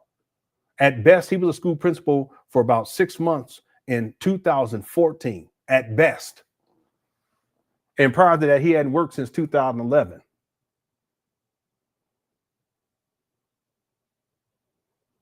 And he hasn't worked consistently since 2010, 2011. But he's still telling people that as if he's in the school system somewhere working as, or even as a charter school or private or any of that stuff, as if he's some sort of a school psychologist. No, he's not. Yeah, there's so many different areas that people can look at the research with this guy, because the rabbit hole is crazy. Thanks, Sean Pre. BGL says, I thought something was off about Umar whenever I first saw Hidden Colors. Then I learned about what he was really doing from you back in 2019. Yeah, that's when I first started. I started consistently doing Umar videos in 2019. I was doing videos prior to that. I did videos in 2018, but not consistently. But by 2019, that's when I became more consistent. The first video I did was about 2014. And that was where I was talking about narcissism, because I was researching narcissism back in the day. And 2014, I used Umar because I noticed that he had some narcissistic personality traits. And so I used him as a way to kind of say, okay, here's one of the traits right here. You can see it in Umar when he's saying this and when he's saying that. That was in 2014.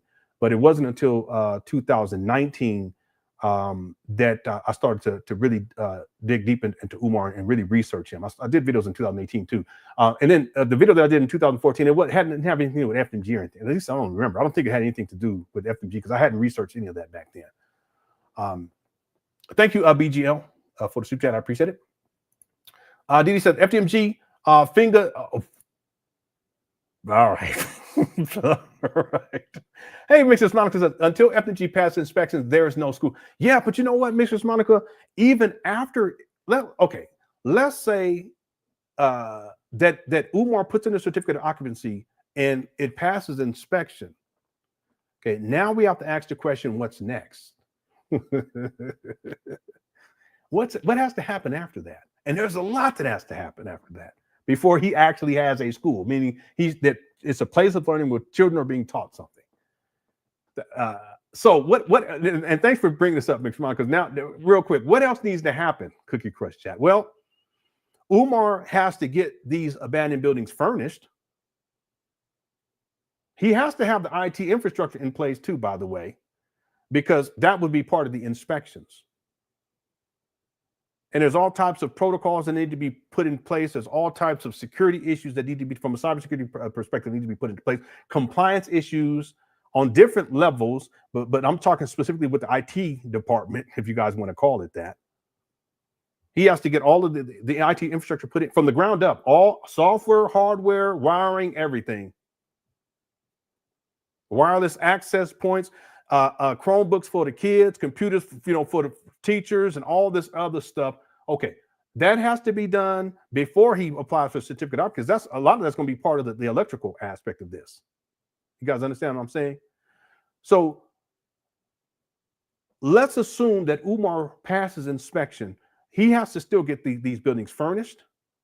He still has to get faculty and staff, teachers, counselors, a vice principal, I would think, a nurse, security, people to clean up the building, clean up after the kids, services in terms of how they're going to feed the kids, buses and bus, get buses, and also bus drivers. The list goes on. I mean, it goes on and on and on.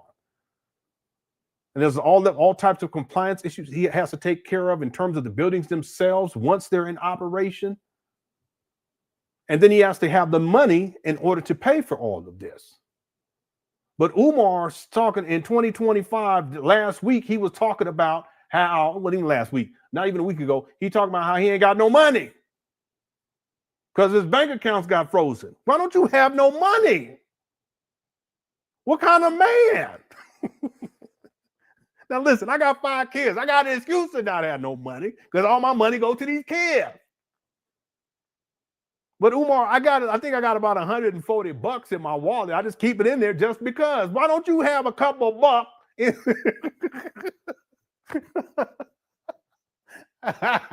Umar, why don't you have a couple bucks inside your wallet or your man purse? Because Umar got a man purse.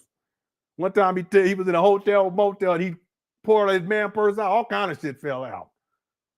Skittles, and it wasn't even Skittles in the bag, just loose Skittles and now laters and Pokemon cards, Legos.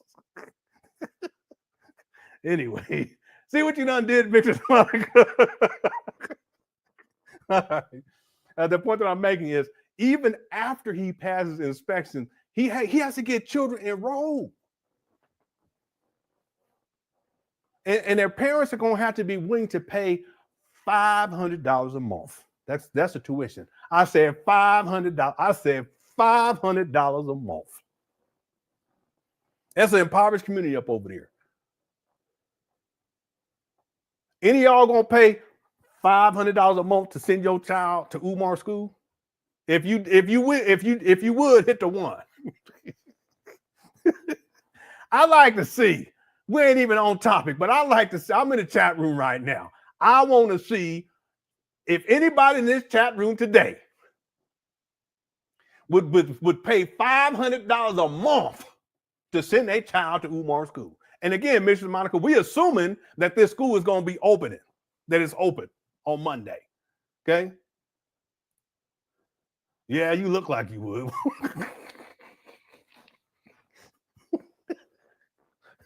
Yeah, that's an actual picture too, by the way. I'm just playing. I'm just playing. But you look like one of the people that be standing there already up there anyway. They be nodding out and shit. You know what I'm talking about? Up there at the buildings. They be. I'm just playing. Is anyone up in here? All right. I just want to ask, you know. yeah. Use the 225 cent that he. Okay, that makes sense.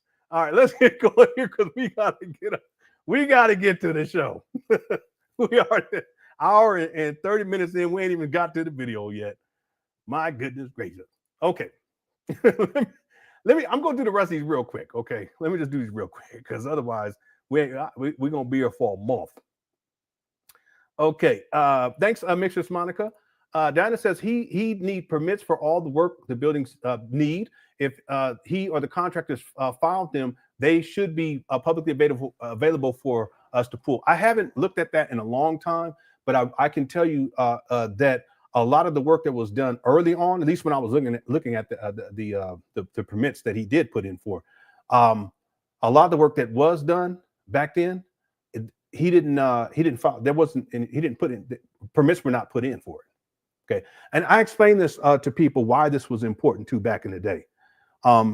The reason why you have, let's say you have an electrician come through, they got to pull permits. What they have to do is they have to go through paperwork. Okay, they have to file paperwork with the city. There's a particular department. I don't know what it is. And the idea is that there's checks and balances. That way, when you have someone, let's say electricians come in, they have to be someone that's certified and bonded, meaning that they have their certifications to do that type of work. They're bonded. They're truly professional, so that when the work is done, you will know that there is a certain standard that is being met. And obviously, for something like electricity, the standard has to be set very high. That's why electricians tend to make a lot of good money, right? So the reason why they file, it's a legal issue. It's a legal issue. It's also about checks and balances. So also what happens is that if you have it's documented that permits have been filed to do this work and they're permitted to do the work, that at some point when the inspection takes place, the inspectors, they go and they pull the permits to see what work was done so they can check that as well. Okay, there are certain general things they're going to check for, but any work that has been done on the building, they're going to check to make sure that it's up to par too. Now, what happens if they go and they do that? And let's say for plumbing, and Umar's had plumbing, obviously he has had some plumbing work done. He has some plumbing work done, and they go and they pull the permits and to see what type of plumbing work, and there's no permits for that. Okay, well, who did this work? Who did the work on the plumbing? And see, part of the inspection is to make sure that the plumbing work was done properly. But if there's no receipts, who are they going to go to in order to find out who did it? And then when they inspect the plumbing, if there's issues, okay, think of it like this though too. Let's say if the electricians, they pull, and I do believe he did, that he had the electricians, they got the permit to do the work. Let's say that the electricians do the work, and then when the inspections come through, they pull the permit to see who did the work, and they go and they look in, and it look like they go and they inspect, it's a shoddy job. No, in addition to it not passing inspections, now sanctions are going to be issued against the electrician or that electrician's company for the shoddy work that they did, and they can lose their license. So it's the checks and balances. The point I'm making, Diana, is that yes, Umar had a lot of work done at these abandoned buildings that was not done by professionals, and that's a problem. That's going to be a hang up when we talk about inspections, right? Thank you for the super chat. Tech in Peck, I like that name, says, doctor, take that, asking for okay. Well, that's wild. Yeah. I'm gonna leave that right there. Thanks, Tech and Peck. What's up, Brian? Says dudes were working on the HVAC with Crocs on. yeah. There was some guys up on the roof. They had some AND1 shoes on. The other one had some house shoes. That's not professional. Y'all remember that? See, that stuff like that. I don't know if he had permits. I think he did get permits done for the roof, but I don't think that those were the guys that actually did that work. That was the Pookie and Ray that he was trying to get to do the work because he was trying to get a good deal. Okay, so you guys remember this? See, Umar would much rather pay someone that he knows or he thinks he knows at a very low price because they just, a handyman somewhere down around the way than to pay a professional, because you're gonna have to pay a professional a lot more money. See, and that's why Umar, you guys gonna look at, I'm sure even to this day that there's very few permits that have been pulled for the work, most of the work that has been done up there. Yeah, I remember that video right there. I still have it too. Thanks, Brian Tisdale. Mel B says Umar will name all the Pan Africans by countries. Still no funds. Pastor B, Medea are under investigation, but Apple Pay ×3 and PayPal ×3. Yeah, he'll come up with something. That's what he always does, and then he'll ask for money. And at this point, it's PayPal. Umar, he does it a lot. He's a pathological liar. And what pathological lying is that these are people who will lie because they want to paint a particular narrative. They want people to see them in a particular way. They want people to think that something happened in a particular way, right? So it's a pathology. He's a pathological liar. So he tells his followers, this is what happened. This is what's going on, blah, blah, blah. And then he blames everyone else. He'll blame me. He'll blame Lenon. He'll blame the Cookie Crush chat.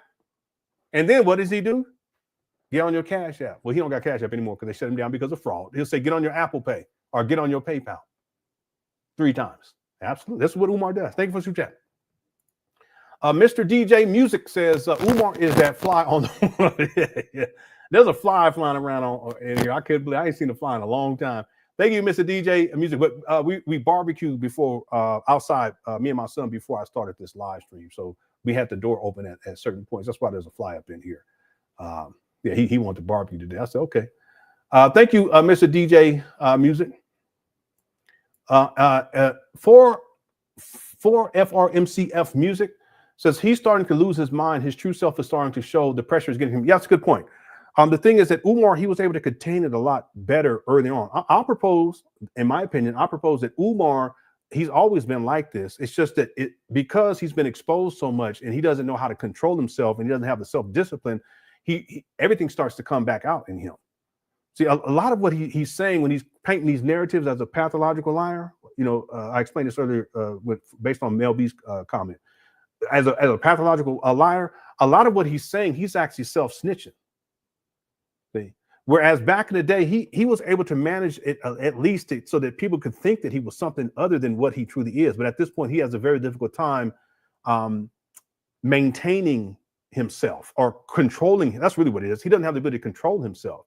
And so what does he do? He does what he does. And then when he does it, he actually self-exposes even more. And his own followers are calling him out at this point. Yeah, it's a good point. Again, if you guys look at earlier Umar Johnson videos, he was able to keep the facade or the illusion a lot better. But these days, he has a very difficult time keeping that illusion. And a lot of people, they've finally seen Umar for who he is. And I'm going to tell you guys something before we move on. When I say that people are finally seeing for Umar for what he is, they're only seeing the tip of the iceberg, because this is what we see in terms of how he represents himself online. Can you imagine how hideous he is offline? Now that's scary right there. right? But it's better to see the tip of the iceberg, the truth in that tip, in order to keep yourself protected from someone like Umar, right? It's better to see that than to still see him as some sort of great black leader. I don't even understand why people would think that, but there are people who have. Yeah, good point right there. Thank you so much for the super chat. Kitwana says, how will he pay his staff? I was talking about this earlier. How much is he going to charge for tuition? $500 a month. I have the video where there's audio from the Big Papa podcast, and there's a video that I have of him saying it. Okay. That's the only time I've heard him actually give the figure $500 a month.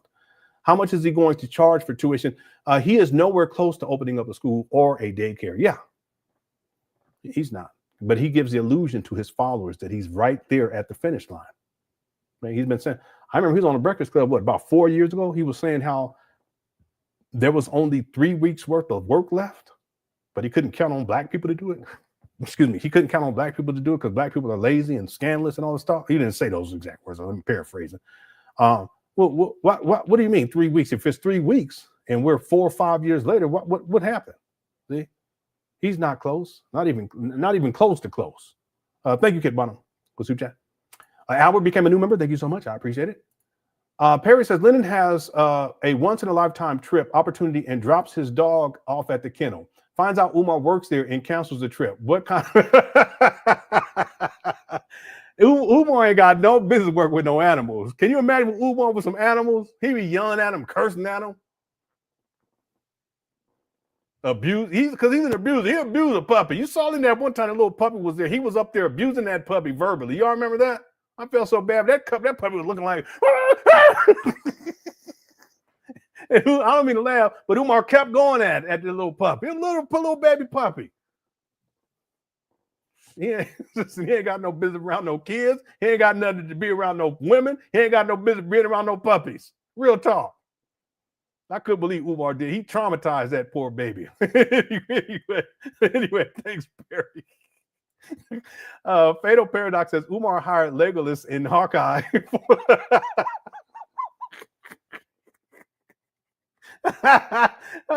Oh man, how you gonna put Legolas and Hawkeye in the same sentence? Don't do that. Legolas is up here, my brother. Okay, he's an elf. Don't be. All right, that's a good one right there. Because I'll be watching Lord of the Rings and Rings of Power and what's the other one? And The Hobbit. All right. Thanks, Fatal Paradox. That's hilarious. Candace says, hi, Lenon and Kukresh. That first time commenting. I would love to hear your take on why Umar hasn't crashed out and responded to his nephew or Marion. He probably has responded to his nephew behind the scenes. I talked to what day was that? I can look right now. And I can't tell you everything that I want to tell you because I would have to get her permission before I did that. But let me see what day that was. And I knew he wasn't going to respond. Oh, hold on one second.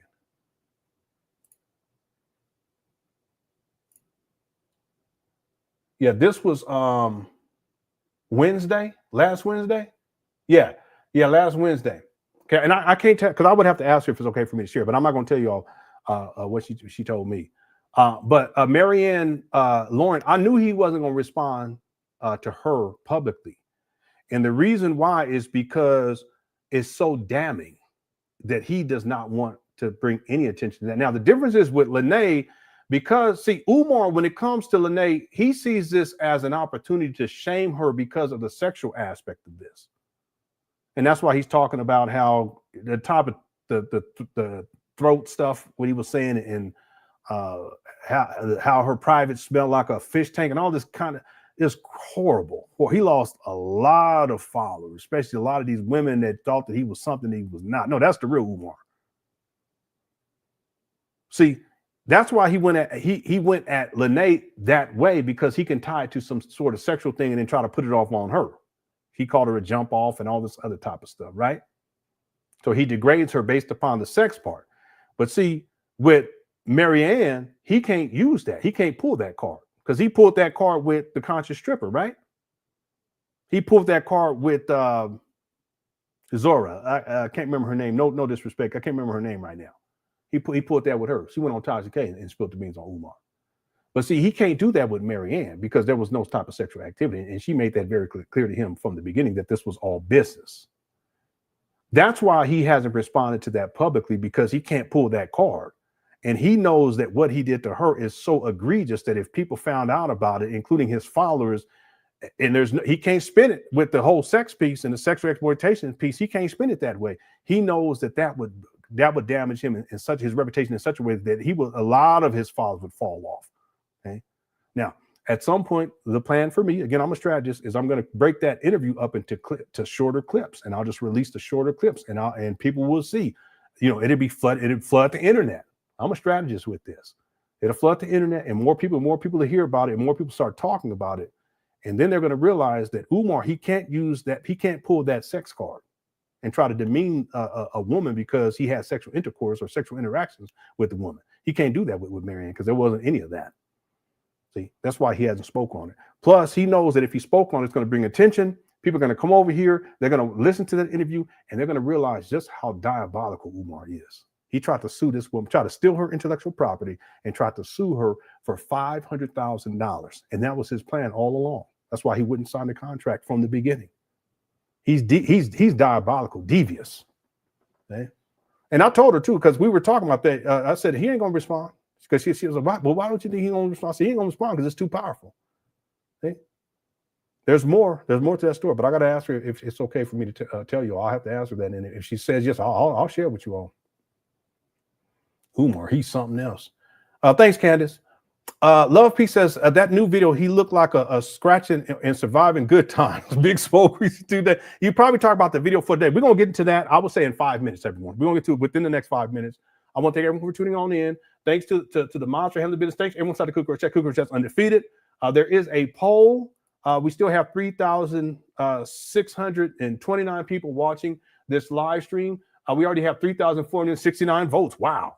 The poll question is how much begging will Umar do in the FTMG update video, which is the video we're going to cover in 5 minutes. Okay. Right now, 6% say he won't beg. I don't know what you're talking about. 8% said he will beg a little. 20% said he will beg a lot. And 66% said he will beg like a super pookie. Make sure you get your vote in today. Okay, we got over 1,000 likes, 1,300 likes already. If you're enjoying the show already and you would like to hit that like button, go ahead. It'll take you about 2 seconds max, and it'll help with the algorithm. I appreciate it. All right, thanks everyone, and thanks for everyone who sent in super chats as well. Thank you, Love Peace. We're gonna get to it, okay, within the next 5 minutes. Okay, I promise. Okay, so let me do these last ones real quick. Paris, I said, I don't think you all realize that what song Jermaine was listening to in the new video, Notorious Big by Big B.E.I.G. Okay, Biggie's Smalls.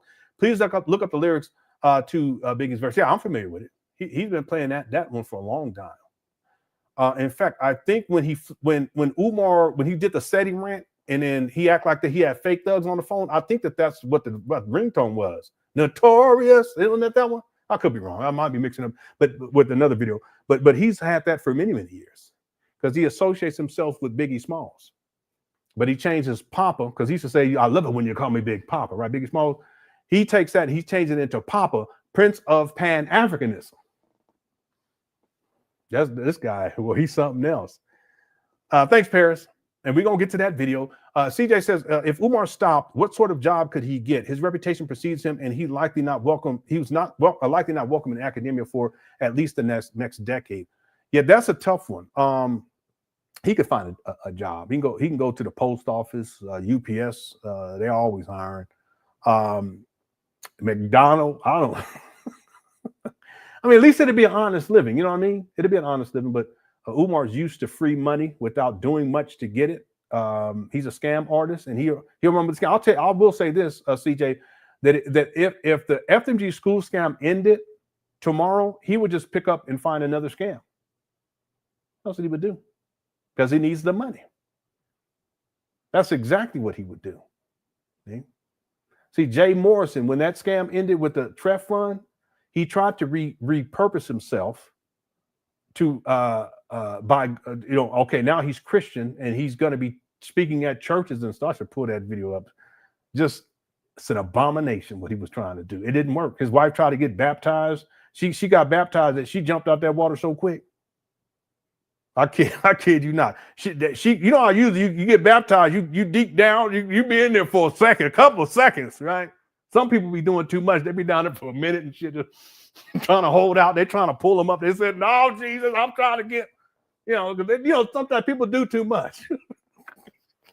Like that one lady, I used to play piano at this church. This one lady, every time we get to a certain point in the sermon and she start allegedly catching the Holy Ghost, she start yelling and screaming. She get up and she start running around the outside of the church.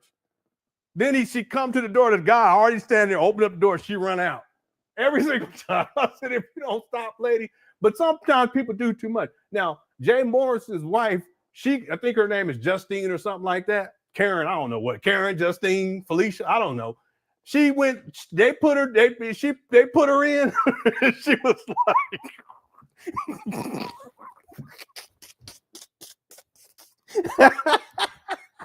I kid you not. I gotta find that video. I have it because I downloaded it. But she got in that water. And he said, "And bless you, amen." She was like, "Ooh."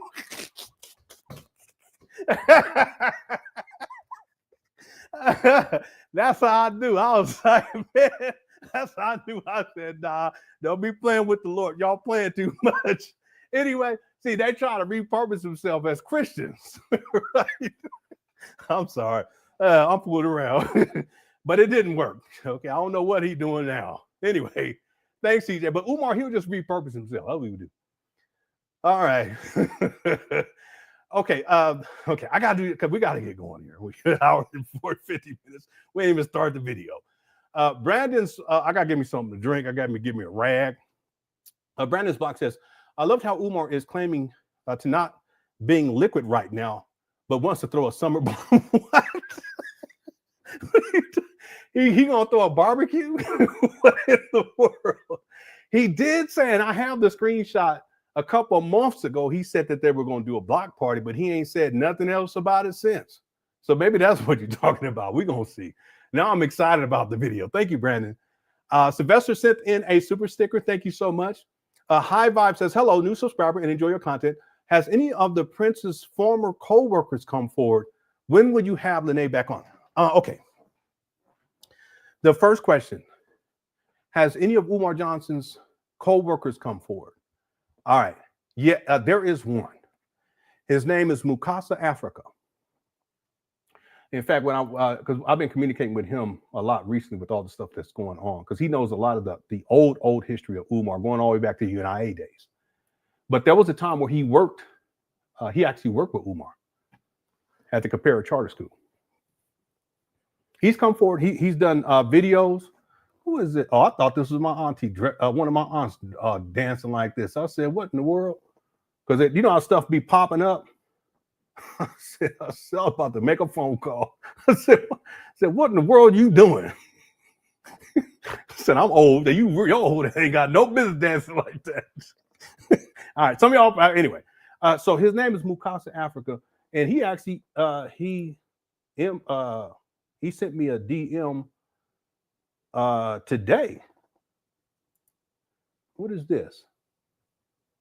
Because people been commenting on they've been going in on Umar when he was talking about this bank account frozen scam, and there are people who are in banking and they're explaining how Umar's lying, that's not how these things work. Okay, he's such a liar. I've been noticing that. So that's what he sent me a screenshot of that today. Was that today? Yeah, that was today. But we were communicating on Sunday. Yeah, he sent me a list of, it says banks freeze accounts to protect customers and comply with regulations. Here are the top reasons. He gave me, let's see, I think it's 5. One is suspicious activity. Number 2 is legal orders, like courts, IRS, law enforcement. That can also be child support, lawsuits, criminal investigations, identity verification issues, unpaid debts or negative balances. That could be with his tax liens right there. Some of these are they kind of cross over. Deceased account holder. Bank, wait, okay, this is 7. Bank errors or system glitches, bankruptcies or liens. He does have liens. I don't know about the bankruptcies, but I can find out because I know how I got a lot of his financials. Anyway, we've been communicating back first. His name is Mikasa Africa. He did a blog on Umar many years ago, but he's given me at first-hand account, a lot of information about Umar when he was in the Comparative Charter School and got fired there for what he was doing. But I'm getting all that right now. But he's one of the people who've come forward. There's been others. That's the person that I can think of right now. There's been others. When would you have Lene back on? I'm not quite sure, but I had her on last week, and we'll just see how things go. Right? We'll see how things go. We'll play it day by day, and I'm sure we'll have her on again. Yeah, she's awesome. Yeah, I have a good time with her. She's hilarious too. She's so funny. She's like my kind of people. Thanks, High Five, for the shoot chat. I appreciate it. Okay, I know I said 5 minutes, but I got to get to these real quick. Step the Barber says today Snoop Dogg put up a video of Umar filming the flight attendant's rear. Lenon, you held it down for years, and now the world sees. Wow. Step the Barber, let me know where Snoop Dogg posted that. Was it Facebook? Probably was on X, huh? Twitter, X, or whatever. Just type it inside the chat room. And if anyone sees it, if you can type it over and over again, so I can see that. Yeah, I covered that behavior. Umar, he's a sexual deviant. Yeah, but you know what? He was doing that to little girls too when he was doing those college tours. Okay, that was back in 2016, 2017, I believe. Yeah, I think 2016, maybe 2017, something like that. Yeah, no, 2016. I think 2016. Anyway, he's perverted. He's a sexual deviant, right? Yes. Anyone knows where Snoop posted that? Let me know. Oh, on Instagram. Someone said on Instagram. Let me go see.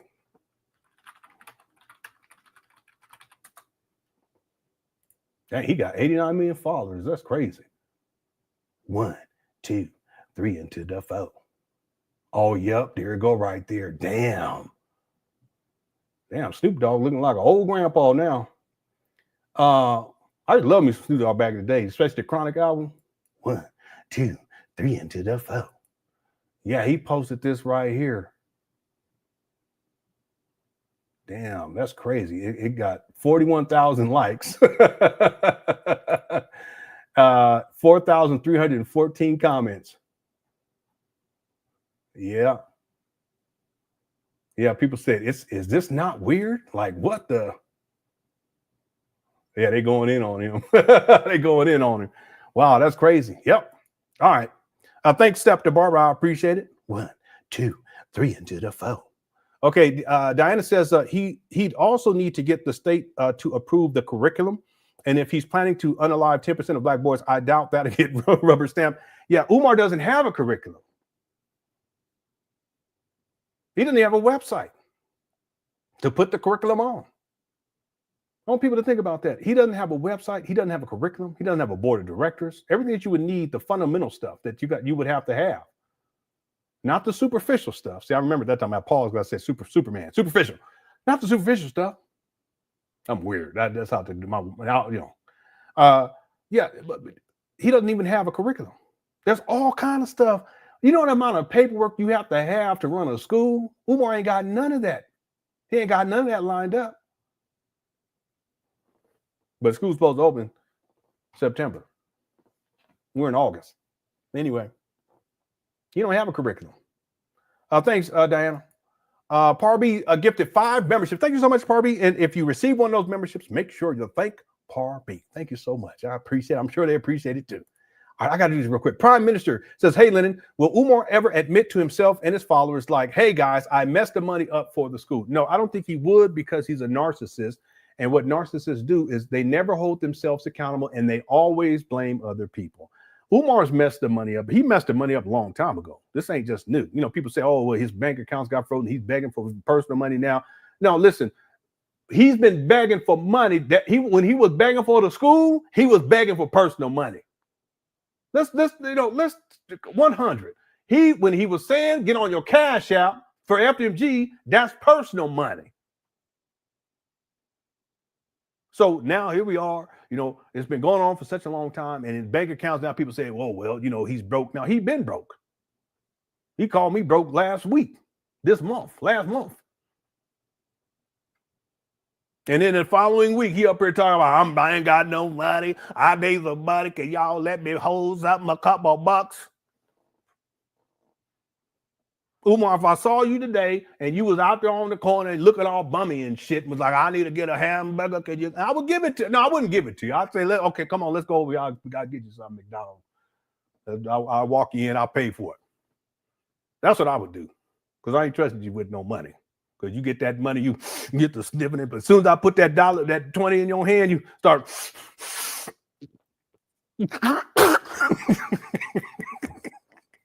He starts sniffing and blinking and sneezing. But that's what I would do. Now, would he ever come and admit that? I don't think he would, because he just blames other people. In his own mind, he's already justified why he's tricked off, over $1 million. He's already justified it in his own mind. Thank you for super chat.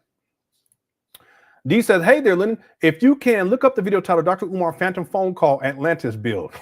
See it for the first time. It was really amazing. It sounded like it's one of them music videos that people be doing.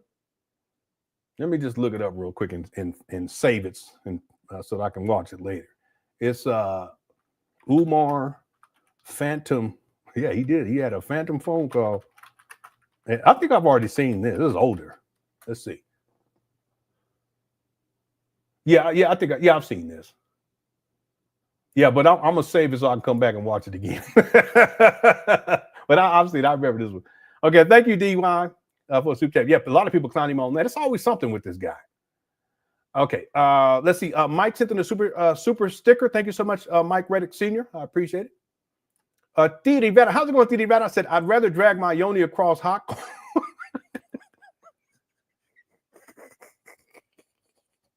Damn, that's very descriptive. and I will leave it right there, okay? My goodness. Thanks, Didi Bella. Thanks, Didi Bella. I think. I don't know. All right. User 225 says, back in the height of Umar Johnson's fame, why didn't he get any big donors? Maybe not Jay-Z, but not even a gullible NBA player here and there like Kyrie Irving. Well, people who are of means on that level, I'm talking about people who are finite, they're rich or in some cases wealthy. They would have accountants, and any type of investing, any type of donation, whether it's nonprofit or otherwise, stuff will be vetted fully. I mean, they have lawyers lined up. Stuff will be vetted fully. And if they looked into Umar, they don't have to do a lot of research, but just enough, it's not going to take much time. They'll realize very, very quickly that he's a con man. See, people who, especially, let's say Black athletes who have a lot of money, they've been dealing with people who've been trying to come up off of them a lot. They've been dealing with probably their whole life, where people, like what they call those people are just hanger-ons people, leeches, those types of people. So when they see Umar, they're going to recognize what Umar is in the first place. Okay, he's a cyber bum. He's a virtual vagrant. He's an e-beggar. So when they see it, they're going, I ain't going to send no, I'm going to send no, I ain't going to, because that's just like, and a lot of them, they from the streets. I ain't saying all of them, but a lot of them, they done been in the streets. So they see Umar, they know right away, this he ain't nothing but a dope fiend. Well, I'm going to say he want me to donate 100,000, 400. I could do it. It's a tax write-off if he has tax exempt status. But see, they have accountants that look in and they vet. They have lawyers. They'll look in and they'll vet, and they'll get just enough information, and it ain't gonna take much. They realize, no, this is not a good investment. This is not someone that you should be donating to. It's not an organization you should be donating to, right? Yeah. So that's what I think. I think that well, at least that's part of it. That's at least part of it. Thanks, user 225. Step the Bar says today Snoop put out the. Okay, I got that one. Oh wait, put out the video with Umar filming. Yeah. Okay, yeah, I got that one. Hopefully more people see that. More people, the better. But he's done that to little girls too. He's done it to other women too, not just on the flight attendant, but he's done to little girls. Very telling. He did the little boy too. I already told people. Bossman says without licensed contractor, he would be SOI. Yeah, there's no way that Umar is going to pass inspection. There's no way. I mean, for different reasons, but this particular issue in the first place, licensed contractors. He's not working for the work that he has done, even the paint work. He had his lawyer donors come out to do that. Okay, well, they still need to inspect that paint. Where was it was it old paint? Yeah, it was old paint. the paint on the outside. There's all types of regulations that have to be followed. And it's a school too? Come on now. That paint on the exterior could be toxic because it had been sitting so long. You gonna paint over the anyway. Thanks, Boston man. Glasses Stapler says, we all forget in 2019, after buying the school, he announced he would retire from traveling speaking. 6 years and hundreds of speeches later, still going strong. You're absolutely right. I can pull up the video right now. I have it in my notes. Where he says, I'm going to stop speaking. This is my last year. I'm paraphrasing. This is my last year of speaking because I got to focus on the school.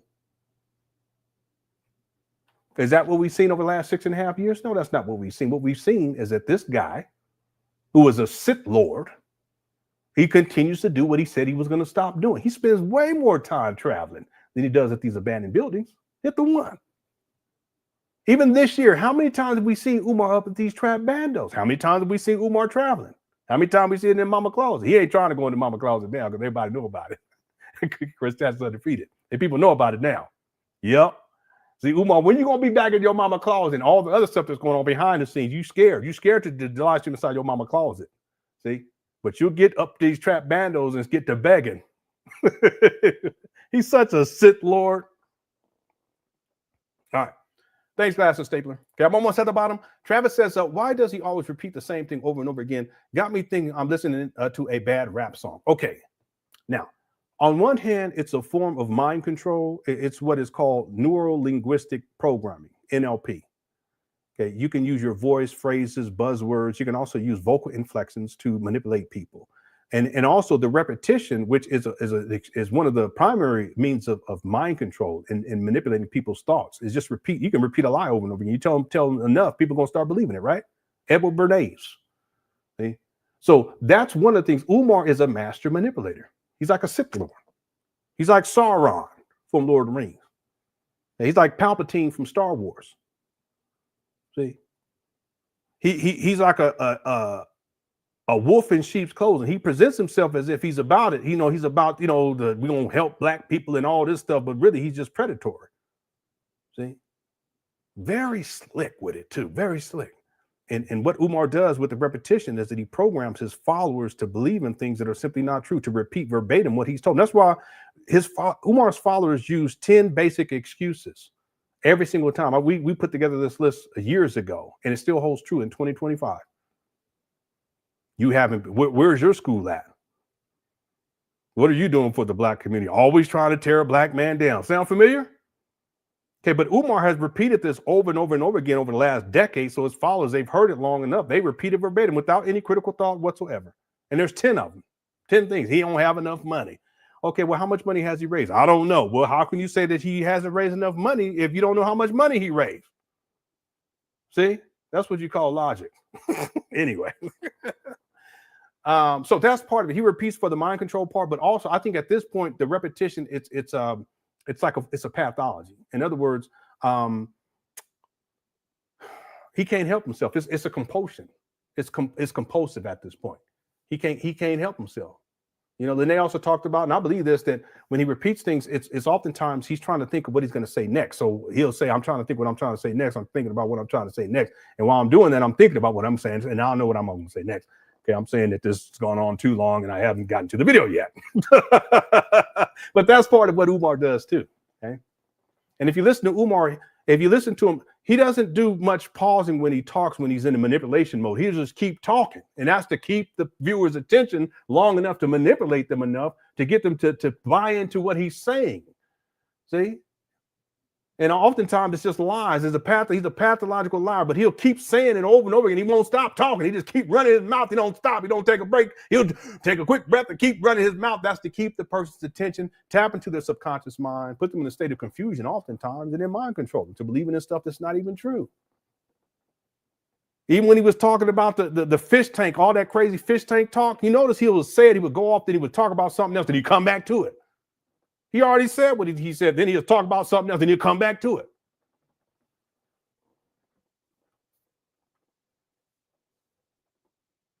See, if Satan had a friend, it'd be Umar. If Satan had a friend, it would be Umar. Thanks, Travis.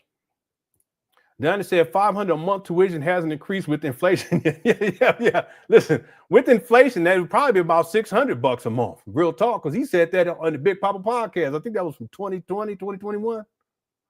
I could find out. Yeah, I didn't think about the inflation part. Big Papa, these poor kids, their parents, boy, I just feel bad that ain't nobody gonna be paying no $500 a month to send it to these bandos. That's crazy. It was episode 8, I believe. I think I had episode 8 and episode 6. Yeah, it's from 2020. I can't find episode 6 though. I have 6 somewhere, but I have it somewhere, but I haven't been able to find it. It's probably on one of my old hard drives.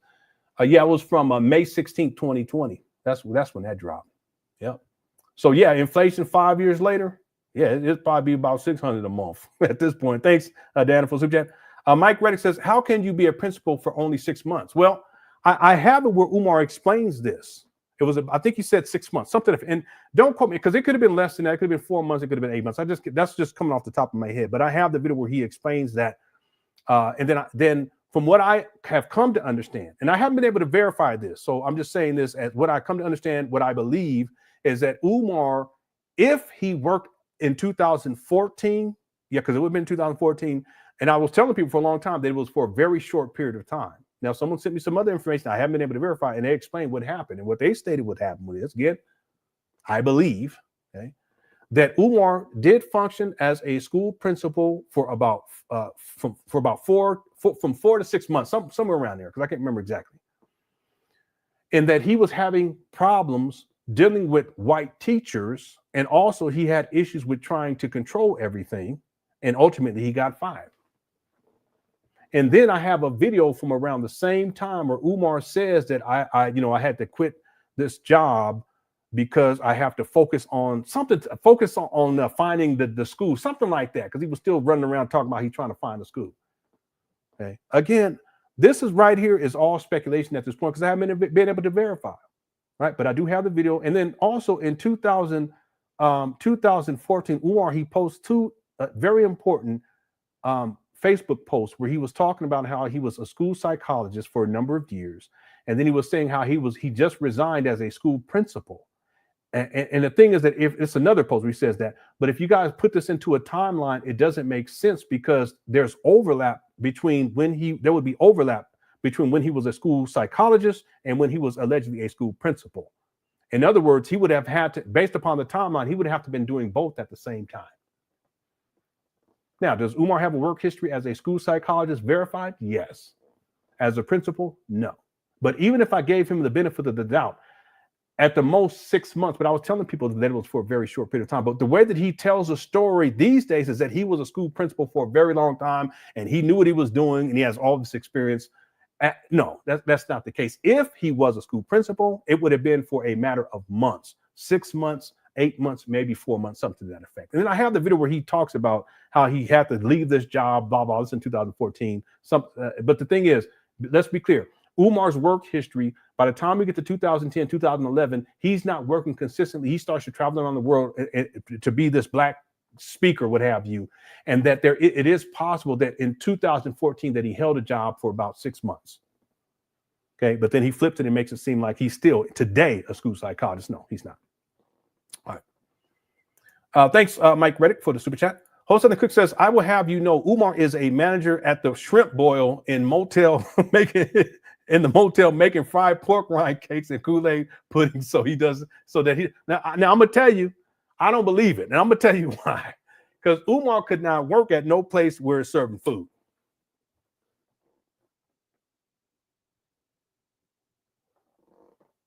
That's like having a meth head work in a meth lab. Let me stop. I shouldn't have said that. I shouldn't have said. I apologize. Okay. Thanks, Hope for the Cook. I apologize. I just going too far. Thank you for the super chat. I got 6 more. Can Umar be around kids? No. Around women? No. Around puppies? No. Around bunnies? Around bunnies? Hello? Can you hear me? I was wondering where you're going with this. No, he shouldn't be around the snow bunnies either, in my opinion. Okay. All right. Thank you. I did it with help. Dr. Nene, Nene or Nene, I'll go with Nene. Dr. Nene sent in a super sticker. Also said, weren't the buildings part of a charter school? Yes, it was the J. Moyer Academy. Then they lost their charter, and then it became the new J. Moyer Academy, and then they lost their charter again. It got closed down. And then the building sat, I want to say, for 4 years, and then Umar purchased them in 2019. And so they've been vacant now for a decade. If you guys put it on the timeline, it's like over a decade now. Altogether, they've been sitting there. They haven't served any purpose. Not one black child's been educated.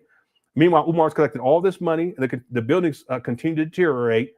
All right, and it's just a scam. It's what you call a long con. That's what you call it. Okay.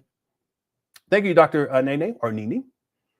Umar user 225 says only block party Umar Johnson can afford is blocking viewers. Yeah, he does that a lot. I mean, he has a history of that. He doesn't, especially if they ask him about the money or when the school gonna open. He goes off. He loses it. Thank you, user 225. More measure for her pleasure says, I wonder if childhood Jermaine Shoemake inspired to be a pan. I don't think so. Panhandle. I don't think so. I think Umar had a grandiosity even when he was a child. I think it's actually part of their family culture, just having grandiosity. I think Umar believed that he was important. I think he believed that he was special, especially when his father told him that he was a descendant of Frederick Douglass, which he is not, or that he's related to Frederick Douglass, which he is not. And so Umar, he's the type of person where he has all of this grandiosity. So what tends to happen with people who have this, as part of the narcissism, is they think that they're greater than what they are, and they think they're either going to fulfill these great things, or that they've already fulfilled these great things, and they're going to be doing even greater things. But if you look at Umar's history, he doesn't have a history where he's actually accomplished anything with consequence. I'm talking about in reality. Now, education-wise, yes. But I'm talking about actually producing for the people, doing stuff for black people, building something for black people, helping black people. There's nothing of consequence that he's actually done outside of running his mouth. See, so I think what has happened with Umar is that he always believed that he was special. He was going to create all these, do all these great things. And what has happened is that he's failed so much, and he hasn't reconciled with that.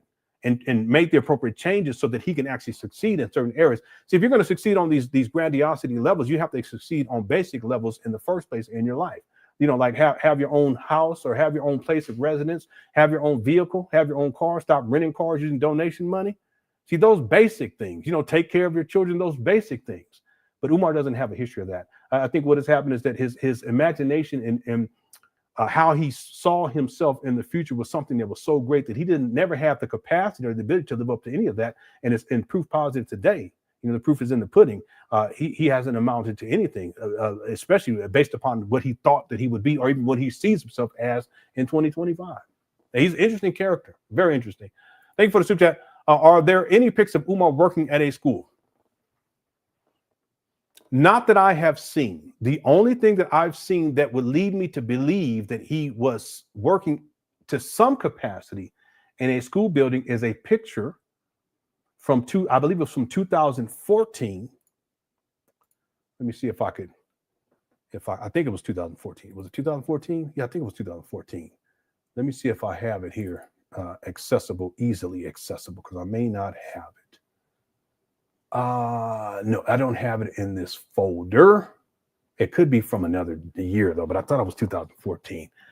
I'm going to see, once we get into the video, I'm going to look for it. Let me just check my downloads folder real quick, because I actually pulled this up for everyone not too long ago. Let me see. Wow, I got so much other stuff that I haven't shown you guys that is just popping up right here. Man, all kind of stuff.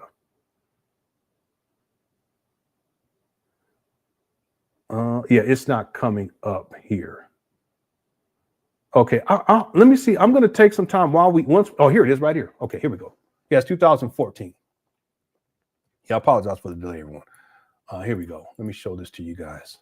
So, just in terms of, and thank you, more pleasure for her pleasure. Thank you for the super chats.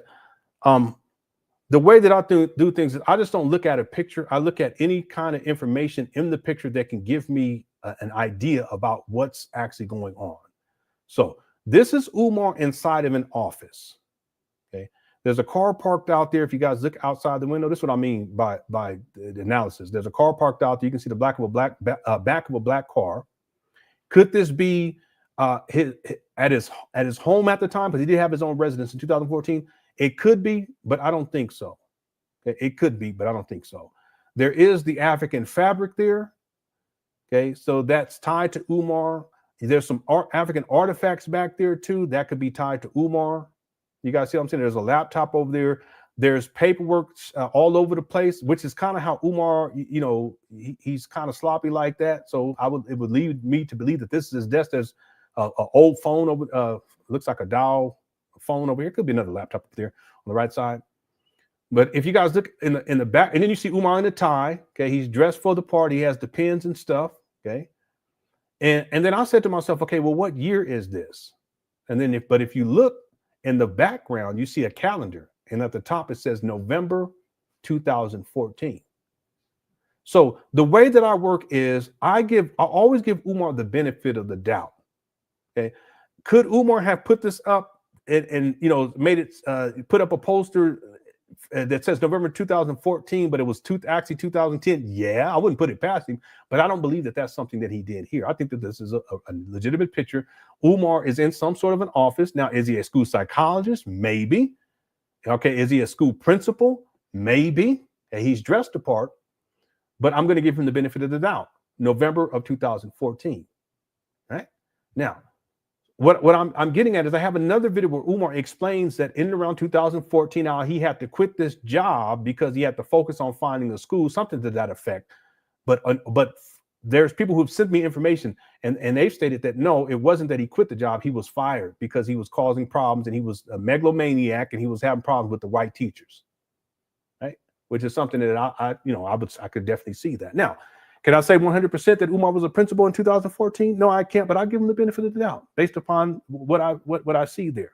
Okay, I've always been fair. I've always been lenient, and I've always given Umar the benefit of the doubt. But I also told people a long time ago that if Umar worked as a principal, that it was for a very short time. It wasn't for years, as he tries to present to people today.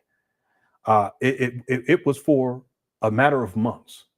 And I told people maybe a couple of months, 3-4 months, okay, maybe 6, okay, maybe 8, okay, but not a year, not 2 years, not 3 years, not 4, 5, 6, or 7. Again, his schedule was even back then. He was traveling over the world.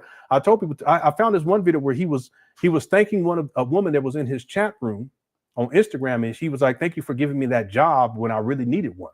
I believe that was the job right here.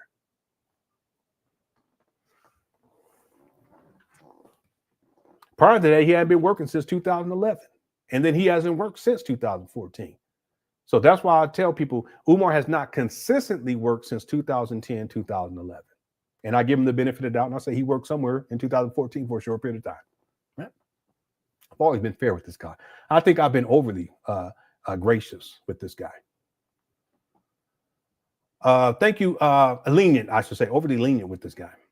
Thank you for the super chat. And I'm at the bottom now. So Brenda says, I am thankful you brought this to light to me, and I hope that he gets what he deserves from feds for deceiving people in Lenon, and you should file you and Lenon should file defamation. I would definitely have a case. See, I've never lied about Umar, and I've always been fair. I've been very lenient too. Okay? I clown him. I do. Okay, I do. Sometimes I go too far, but I've never lied on this guy. This guy, he's lied on me many times. You know. Most recently, he said me and Lenon somehow hacked into his bank account. I don't know what you're talking about, homeboy. See, that's defamation. See, even calling me gay, that's defamation. See, I've never lied on this guy. Never, quote unquote, defamed him. No, it's not necessary. I just played a video. You defamed yourself. Thanks, Brenda, for the super chat. The Jay Witt podcast says, I seriously think that Umar won't be able to recover from this. The FTMG ship might be flooding. Great work, LA. Thank you so much. We'll have to wait and see. Umar, he's resilient with the scamming, because the thing is, he doesn't have anything else going for him. He doesn't have a wife. He's not taking care of no kids. Okay, he doesn't have a career. He doesn't even have a job. He doesn't have his own vehicle. He doesn't have a home. He doesn't have a mortgage that he has to, okay, I got to make sure that I'm paying on this each month. So I got to be stable with my work situation. None of that. Okay? So with people who are living, and he's lived like this for decades now, for people who live like that for that period of time, at a certain point in their own mind, they don't think to live any other kind of way. So they always try to morph and try to figure out a way to repurpose themselves to get money out of people in different ways. And I can see him at certain points sell these abandoned buildings and just taking the money and say, we're going to build a school in, I don't know, Philadelphia now. I don't know. See? But we'll have to wait and see. See, time always tells the truth. It's just things back to back to back. Umar, he's been on the hot seat, and it's getting to him. It's getting to him. More and more people are waking up. You see the numbers. A lot more people are tuning in. Right. Thank you, Jay Witt, for the super chat. I appreciate it. Chris says kids who were in kindergarten when Umar first started talking about opening a school are probably college sophomores. Yeah. I've had people say things like, my child was in the 9th grade when he first promised this, and now my child is graduated with a master's degree and have 2 kids. I said, and it's true. That's what I'm saying. This has been going on for such a long time, and then people still want to believe that he's gonna open up a school. Now, Chris, I've always told people, listen, if you like Umar's other talking points, okay, fine, all right, I ain't gonna hold you on that. But when it comes to this FTMG school thing, it's just a scam. It's a long con, and people still believe that it's going to happen. That's crazy to me. Listen, if you believe that it was going to happen, a decade ago, and here we are a decade later, and you still believe in, why are you still believing in it?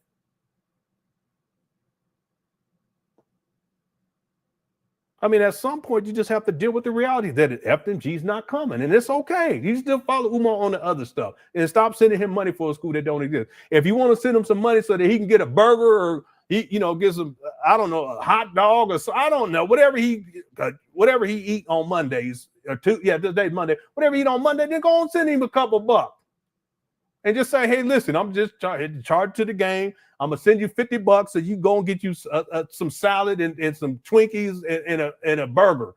That's cool. Just help him out. Send him a couple bucks. I get it, but don't send him no money for no school that don't exist. That's ridiculous.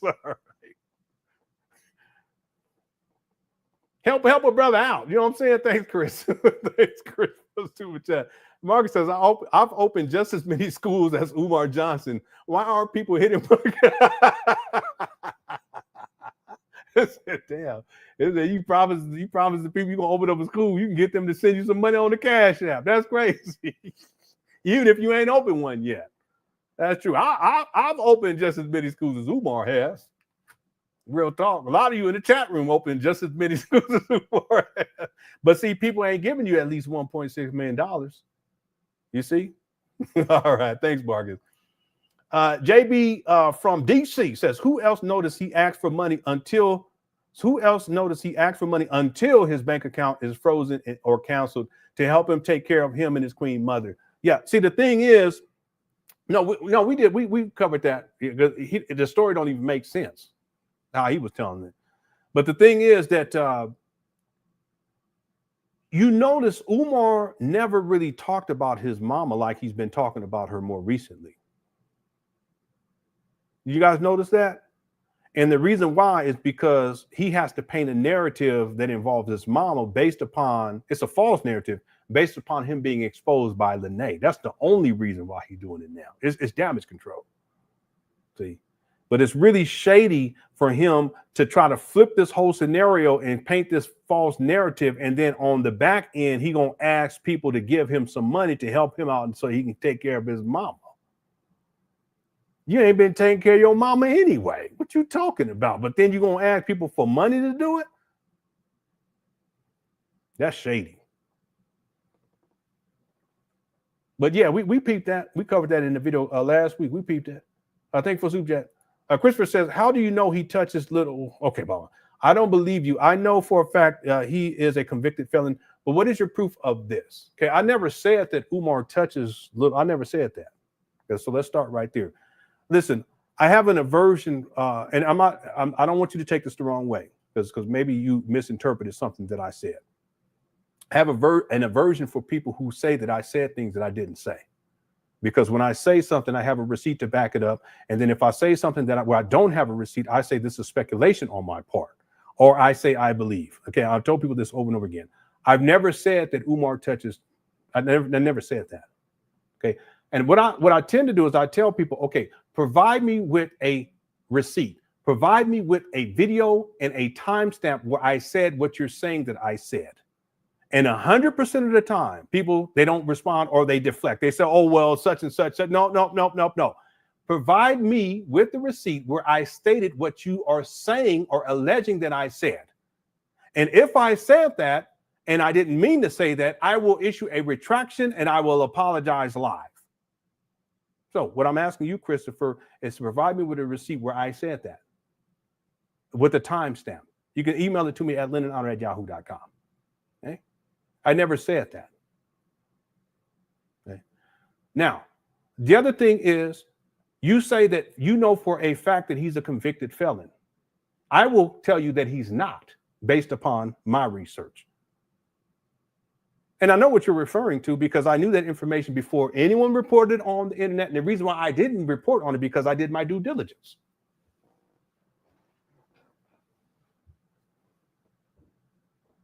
I researched it before I even mentioned it, before anyone even talked about it online. I did my due diligence, which I always do with Umar. And that's why I will say something as a statement of fact, because I've already done the research. And then if I don't know for sure, I say I can't verify that, just like I can't verify that he was a school principal. Then, okay, people have said things, blah, blah, blah. I see that picture. Yeah, I'm going to give him the benefit of the doubt. You see that? So I'll say I'm speculating or I believe, right? But if I say something, I have evidence to back it up. So you're asking me for evidence for something that I did not say. Okay, that's not fair. Okay, and if you have a video where I stated that what you're saying that I'm stating, email it to me at LenonHonor@yahoo.com, the video in a timestamp, and I will if I said what you said that I said, I will come back online and I will do a live stream and I will apologize and I'll issue a official retraction and I will apologize, because that's how I roll.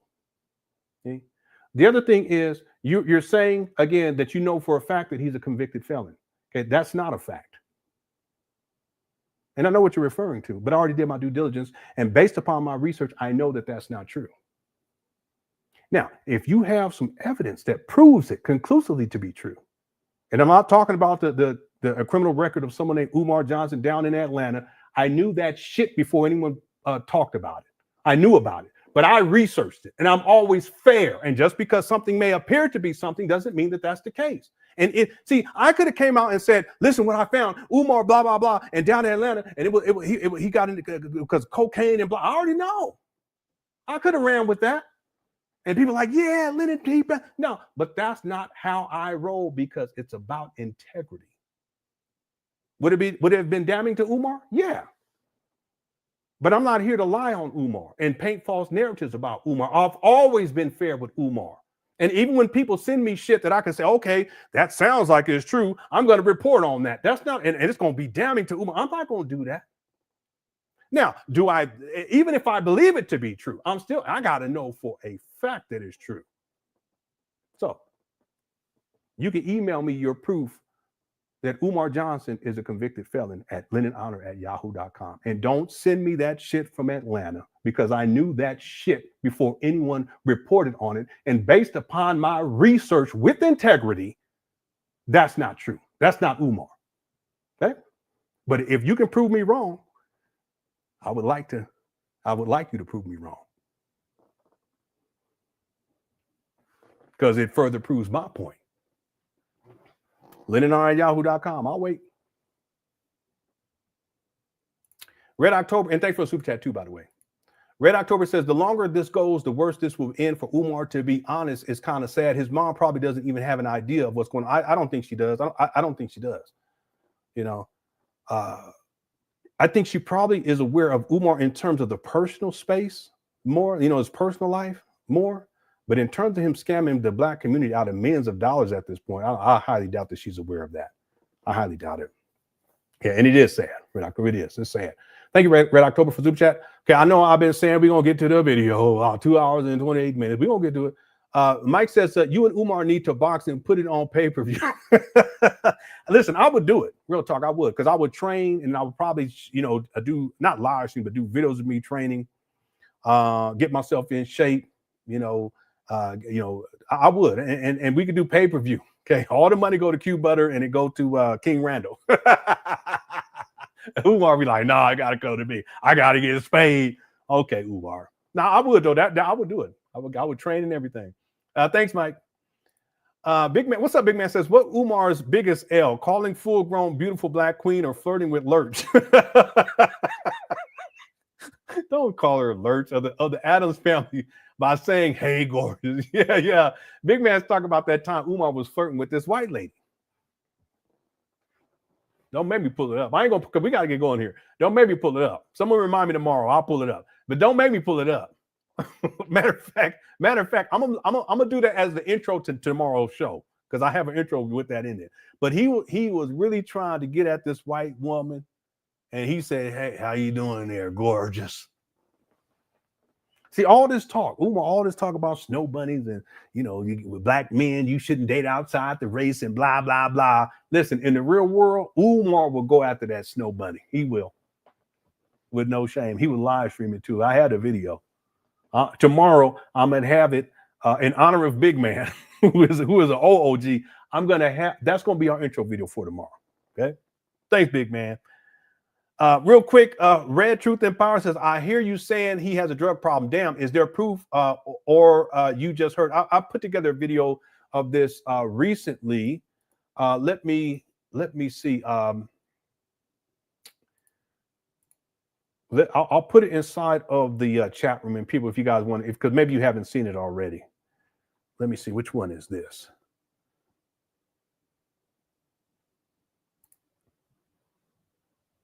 I think it's part of the Umar Johnson's War on Black Boys series. So check that series out. So far, there's 3 parts. These are shorter videos. The first one's 10 minutes long. The second one is 6 minutes long, and I think that's the video. It might be the third one though. And then the third minute is 26 minutes long. Let me see which one is the one where I show the evidence for this. And this is, let me see. Hold on one second, because that way I can actually post it inside the chat room. I think it was the third one.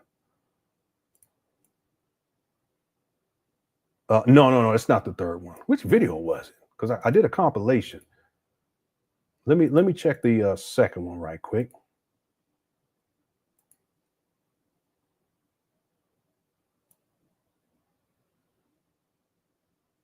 No, it's not that one either. Which one was it? Oh, or was it a live? Maybe it was a live stream. I apologize. Let me see here.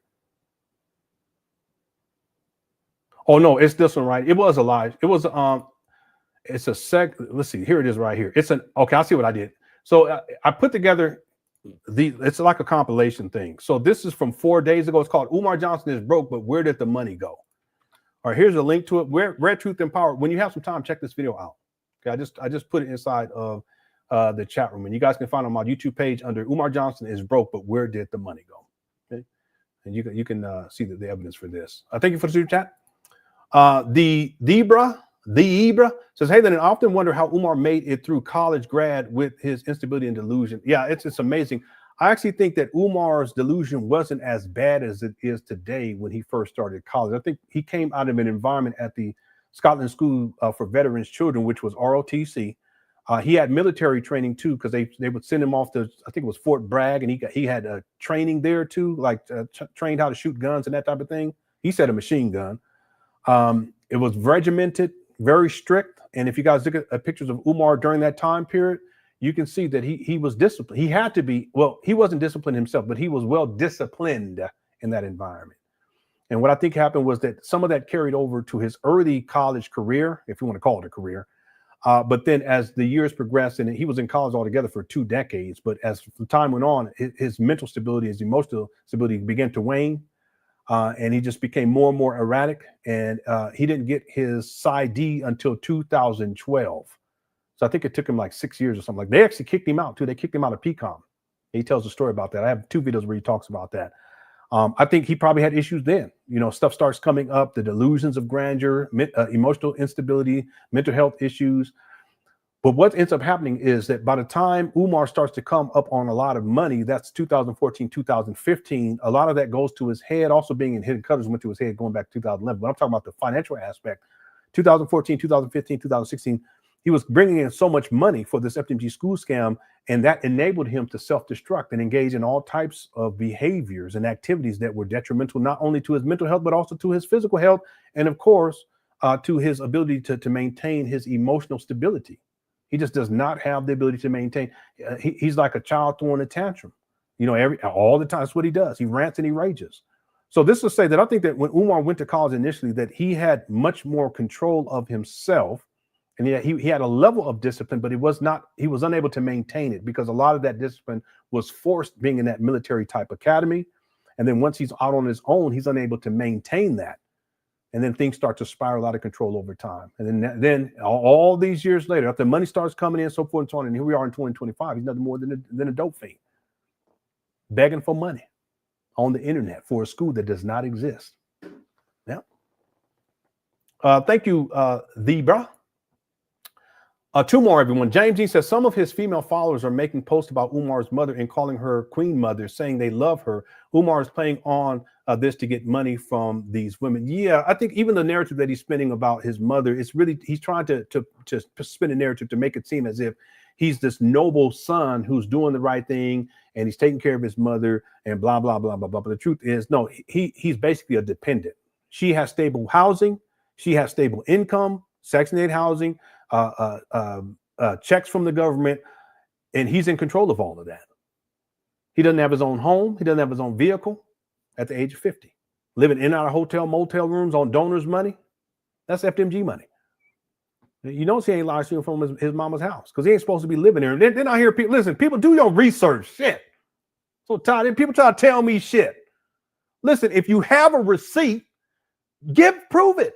Send it, email it to me. And listen, if Umar has a criminal record, listen, I would like to know that if you can prove it. Listen, I've already proven that he doesn't. But if you can prove that he does, well, shit, it don't hurt me none.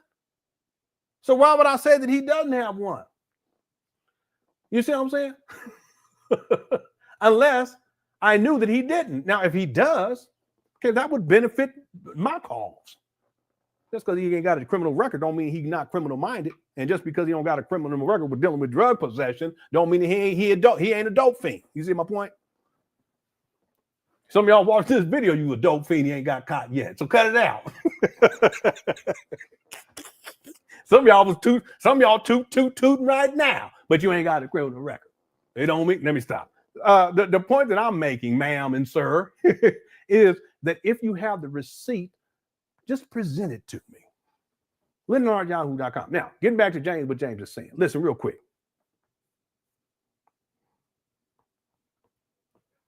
There's people who are saying things like he's doing the right thing. He's taking care of his mama. And I know based on what you're saying, she's on Section 8. How do you know that? I have the paperwork for it.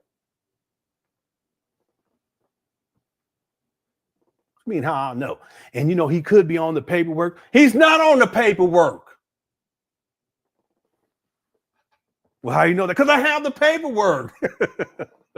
You see what I'm saying?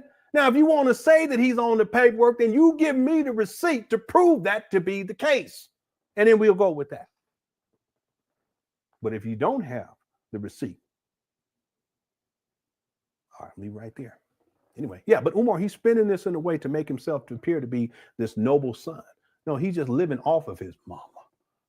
And people say, well, he living with his mama. It's okay, that happens. It's hard times, you know, the economy. Listen, this guy's raised $1.6 million. What are you talking about? And shouldn't his mama be living with him?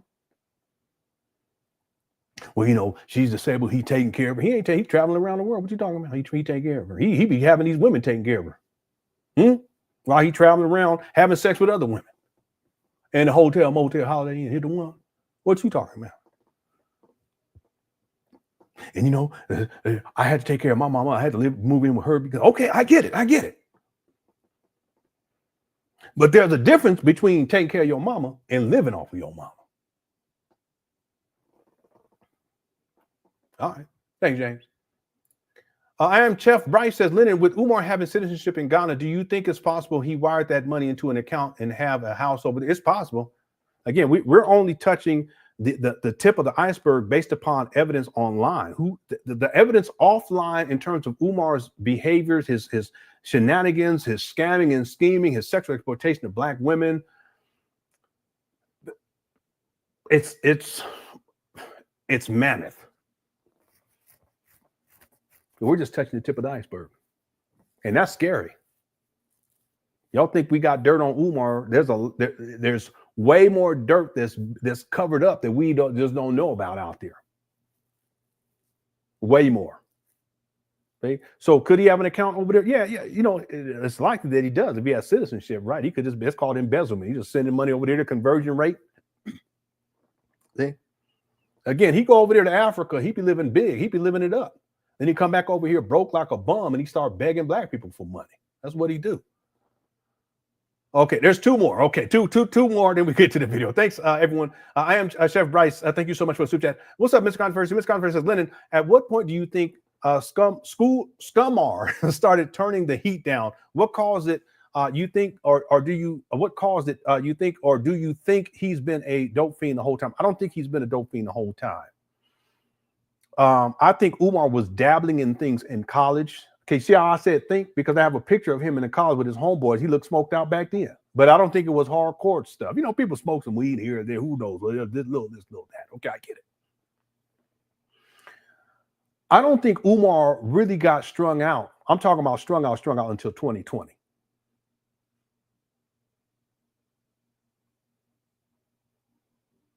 Now, was he doing stuff before that? Yeah, absolutely. 2014, yeah. I think he was doing stuff, harder stuff when he was at the during that time period when he was in San Diego at the World Beat Center. That was in 2013. But people have to understand the timeline and the money aspect of this. What enabled Umar to really go deeper down this path? Because most people don't start off. People don't start off as a dope fiend. Y'all know that, right? People just don't turn into a dope fiend overnight. It don't work like that. It's a steady progression into substance abuse. And then oftentimes it's just harder and harder types of things that they get into. First, they just smoke a little weed here, you know, just little simple shit. You know, they'll pop a pill here, pop a pill there, blah, blah, blah. But then that money start to hit. So the people say, well, why you say 2020? Well, because the money really hit. Let me explain to y'all. You got people to understand the timeline. Umar was bringing in crazy money. 2014, 2015. He said he had raised $500,000 in a year and a half back then. $500,000. See, it enabled Umar. That's when he started putting on weight because he's a greedy. He likes to eat. You know, he's gluttonous. That's one of his addictions is food. Okay, he started buying clothes, buying a lot of clothes, different dashikis. You rarely see Umar wearing the same clothes over and over again. That's expensive to live like that. You start seeing him living in and out of whole motel rooms by the time we get to 2019. But in between 2014 and 2019, you see him traveling around the world trying to find a school, allegedly. See? So what happens? Well, what ends up happening in 2014, 15, 16, that money's coming in crazy. And then he starts to indulge in different things and getting into harder substances, in my opinion. Okay. 2014, 2015, 2016, 2017. Then people start saying, hey, wait a minute now. School still ain't open. What you talking about? You ain't even found a school. Right? Money starts to dwindle a little bit. 2017, money starts to dwindle. 2018, money really starts to dwindle. So it ain't coming in like it used to. So Umar settles on these abandoned buildings. He's been sitting on now for 6.5 years. And in 2019, February 2019, that money, boom, coming in crazy.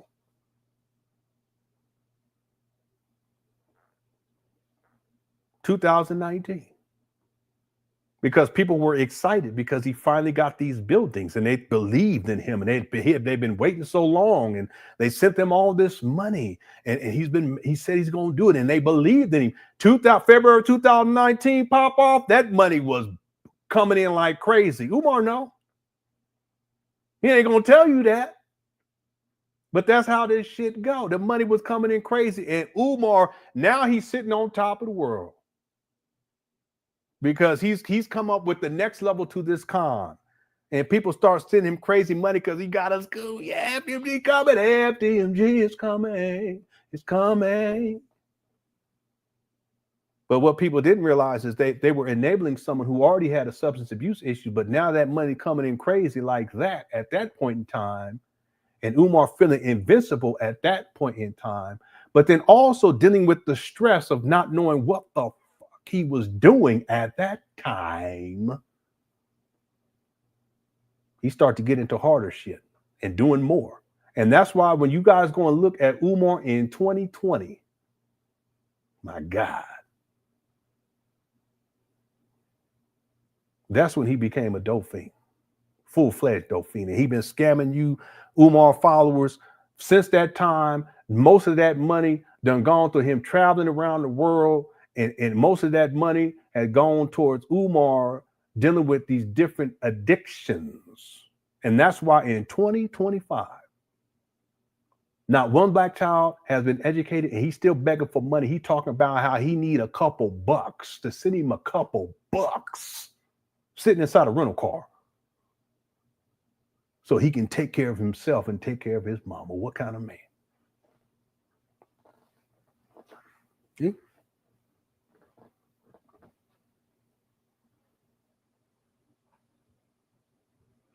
Real quick, 2025 reminds me of 2020 with Umar. Even how he looks physically.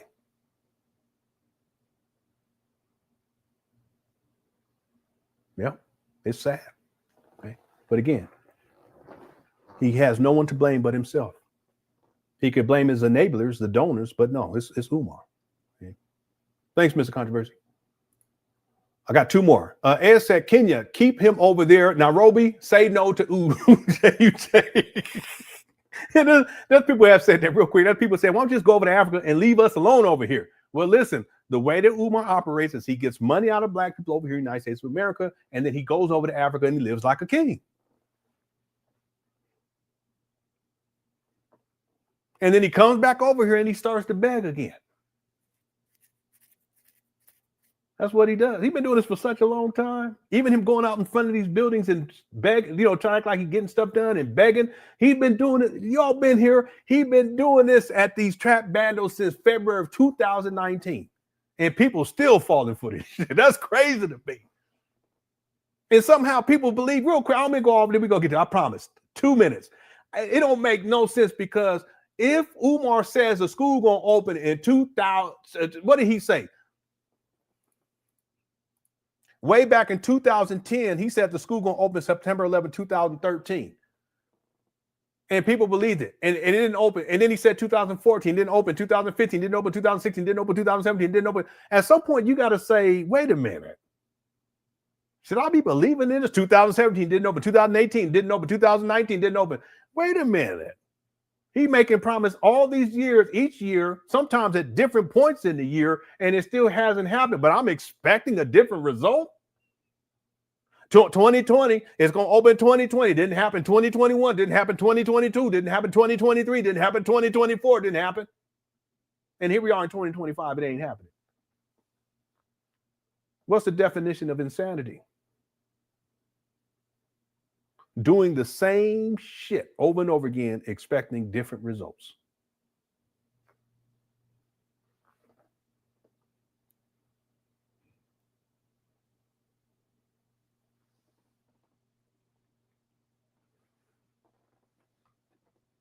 I'm sorry for going off, Ed. I apologize. Thank you for the chat. Republic Room said, did he purchase an art gallery several years ago for a mixed race woman? Remember that. Now, listen, I've looked into that. I have not been able to verify that. And the mixed, quote unquote, mixed race woman, her name is Sharon. I haven't seen her around in a long time, but this was Umar's main squeeze back in the day. He had side pieces to her. She was a side piece to all of them side pieces. They all think that they the one, but they all side pieces. All right. Her name was Sharon. All right. And she was around early on with Umar. She's been one of his diehards from the beginning. She was never really front facing, all out there like that. But every once in a while she'll pop up. You'll see her here or there. And she had gotten an art gallery because she does the art stuff. And people speculated Umar bought an art gallery for her. Listen, he may have, but I have not been able to find a receipt to prove it to be true. So I give him the benefit of the doubt. And what I tell people is no. That she didn't buy it because I haven't found any evidence to prove that to be the case. If someone has the evidence, send it to me. Now, is it possible that he did? Yes. Is it likely that he did? Well, I'll say maybe. I just say maybe because I always want to be fair. Okay? But I'm not going to say that he did because I haven't been able to find a receipt that proves it to be the case. Just like the cocaine charge. That wasn't Umar. People just look into it enough. You'll see that very clearly. But people want it to be Umar. Because they want to listen, there's no need to lie about the guy. See? But I have integrity. The way that I do the way I do my shows is I know I goof off, but it's about integrity. I'm not gonna lie on this guy. Okay? and I'm not going to put information out there that's unverifiable. Okay, with very few exceptions. And the reason why I say that is because sometimes Umar does things, right, without saying too much. He does things and I can justify, okay, let me pull this receipt and share this with people. And I have so much more. Okay? But it's more strategic than anything else, right? All right, thanks for Republic Room. But I do remember her name is Sharon, and I haven't seen her around in a very, very long time. Okay. All right. Wow. We're close to breaking the super chat record already. I even got to the video yet. Boy, this is going to be a long week, y'all. Buckle up and buckle in. Beam up to beam in. Suit up and boot up. Remember Umar talking the gangster talk? Grip up. Cut it out. Thanks for Public Room for super chat. And then Lucifer's lawyer, this is Umar's lawyer, says he might already be in custody. Yeah, Umar might be in custody right now. Okay, all right. Thank you, Umar's lawyer. All right, let's get to the video, shall we? All right. Thanks for all the super chats, everybody. We spent 3 hours on super chats, basically, but that's okay. We're going to be here the rest of this month. All right. We got plenty to get into. Shout out to everyone inside the Cookie Crush chat. If you're enjoying the show, make sure you hit that like button. There is a poll question. We got 4,000. We just broke the record for poll people responding to the poll. 4,450 votes for the poll question. The poll question is, how much begging will Umar do in the FTMG update video? 6% said he won't beg. 8% said he will beg a little. 21% said he will beg a lot, and 65% says he will beg like a super pookie. Okay, make sure you get your poll vote in on the poll question, and then we have the likes is over the top here. We have 1,700, at least 700 likes, and if you're enjoying the show and you haven't hit that like button, go on and hit it. It don't take you about 2 seconds. Okay, we got 3,673 people in the building. Thanks again, everyone inside the Cooker chat. Thanks for the mods for handling business as well. Now let's get to the video for today. So Umar went live today. Shout out to James for sending this to me. There's 2 videos. We'll probably get to maybe a quarter of the way through the first one, maybe halfway through the first one. We'll try to get through the whole thing, but we'll be back tomorrow for further coverage, and we'll get through the whole video for sure. All right, so here we go, everyone. Thank you again for tuning on in. Pan Africanism, peace and Pan Africanism, peace and Pan Africanism. Okay, notice he's using the school as a backdrop. Okay, this is part of the scam. I've been telling people about this, how he uses it as a backdrop to manipulate people to get money out of him. So he will definitely be begging in this video. I guarantee it. Here we go. Peace and Pan Africanism, peace and Pan Africanism.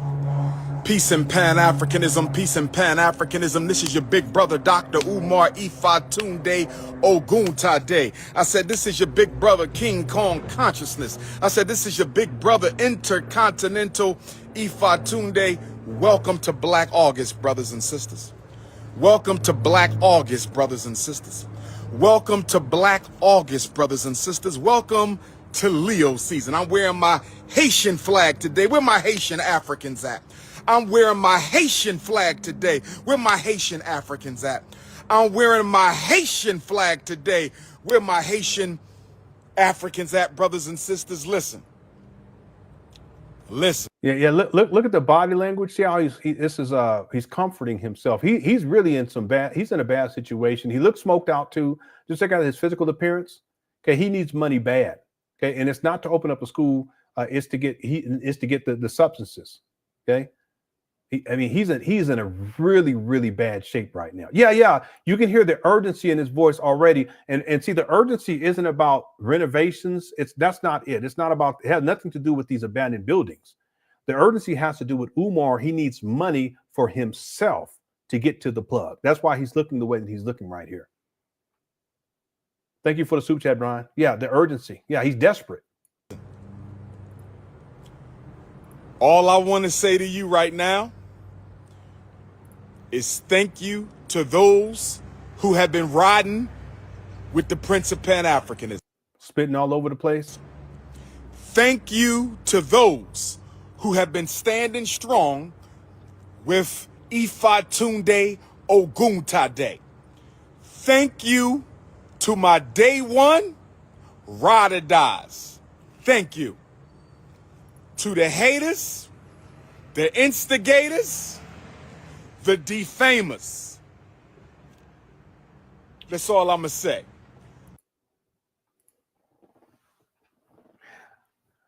What kind of man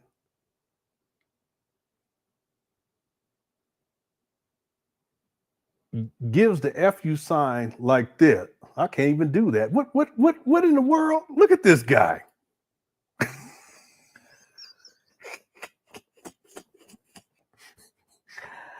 Is it just me? I don't know. I'm just saying. I know I'm being petty, but I'm just saying this guy, I don't know. I don't know. Very sassy.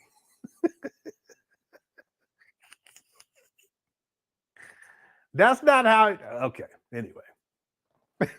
Anyway, let's get to the point. The real point. Okay. Why is this guy giving middle fingers? I got to get me something to drink. Why is this guy giving middle fingers in front of these abandoned buildings? Why? This is y'all's principle? This is the #1 requested scholar in the whole planet? This is King Kong consciousness? I guess we can also ask, why do people send this guy money? Let me tell y'all something. Umar, he's real hurt right now. His feelings are hurt. This is narcissism. His feelings are hurt. Lenon put him on blast. Everyone talking about him. And instead of doing a professional type of video where he's sitting down explaining himself, and I guess maybe explaining why things are all crazy right now, he don't do that. He gets up there in front of these abandoned buildings and give people the middle finger. And he's doing it with a lot of sweetness. Umar, you don't need to be doing nothing with no fingers, okay?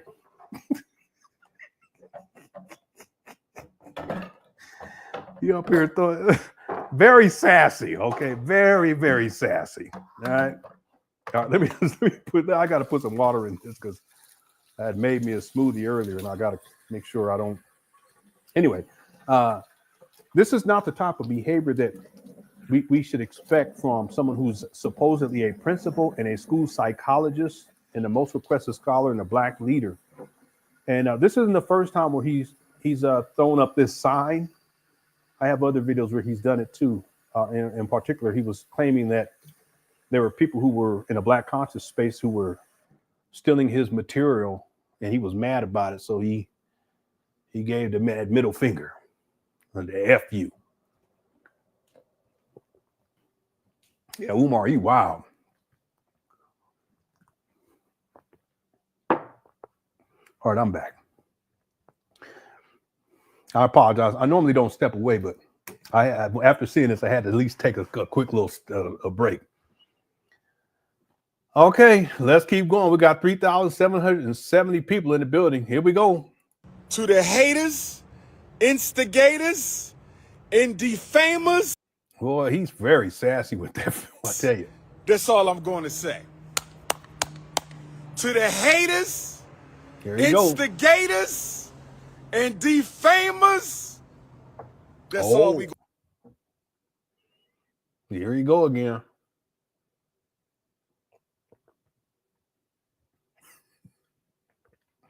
What kind of man throws a middle finger up like that? Am I tripping? Very sassy.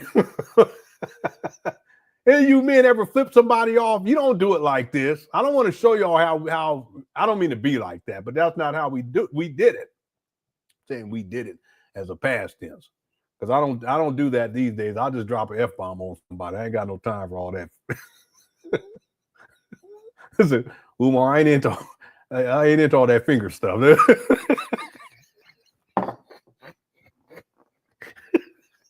just to let you know. I'm sorry, I shouldn't do that. yeah, it's like a 5-year-old.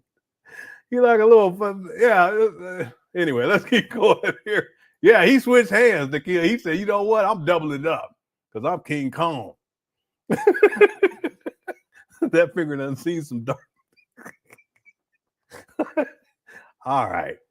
Okay. Let's keep going here. Gonna say.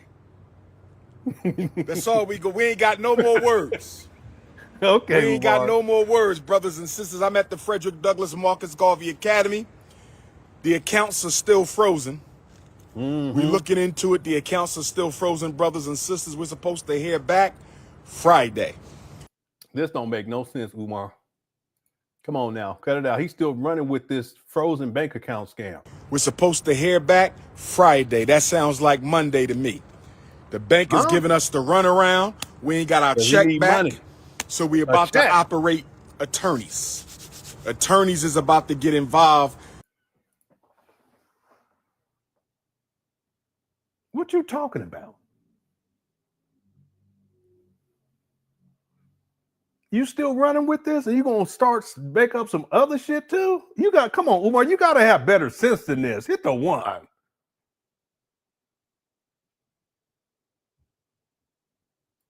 Yeah, he said he's supposed to hear back. What you talking about? You supposed to hear back on Friday, but that means Monday.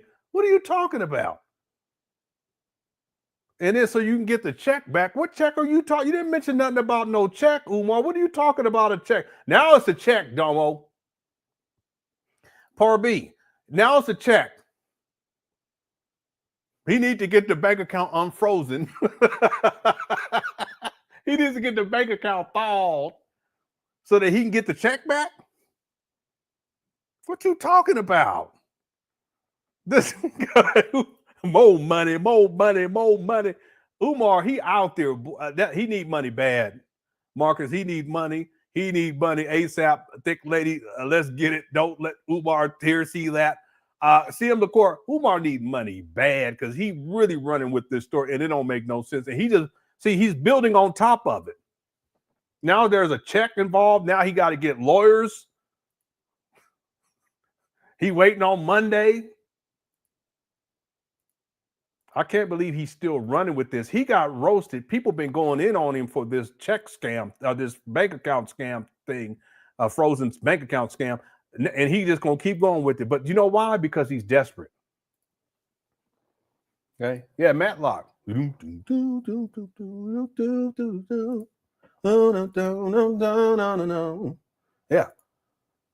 Let's see what else he's saying. Here we go. Because we were told that when your account gets canceled, you're supposed to get your refund check for the amount that was in the account. I thought you said it was frozen. That's not the same as canceled. First, see, here we go. First, Umar said that he called the bank and they could not find his account. His account didn't exist. And then he said that the accounts were frozen, meaning his personal and FTMG account, that they were frozen. Now he's saying that the banks, the accounts, I'm going to assume both his personal and FTMG account has been canceled, as he's saying, or deleted, right? And that whatever amount of money that was in the bank in those accounts, that they would issue a check to Umar. I guess, one check for both accounts? I don't know. Does this make sense to anybody? If it does, hit the 1. If it don't make no sense, hit the 2.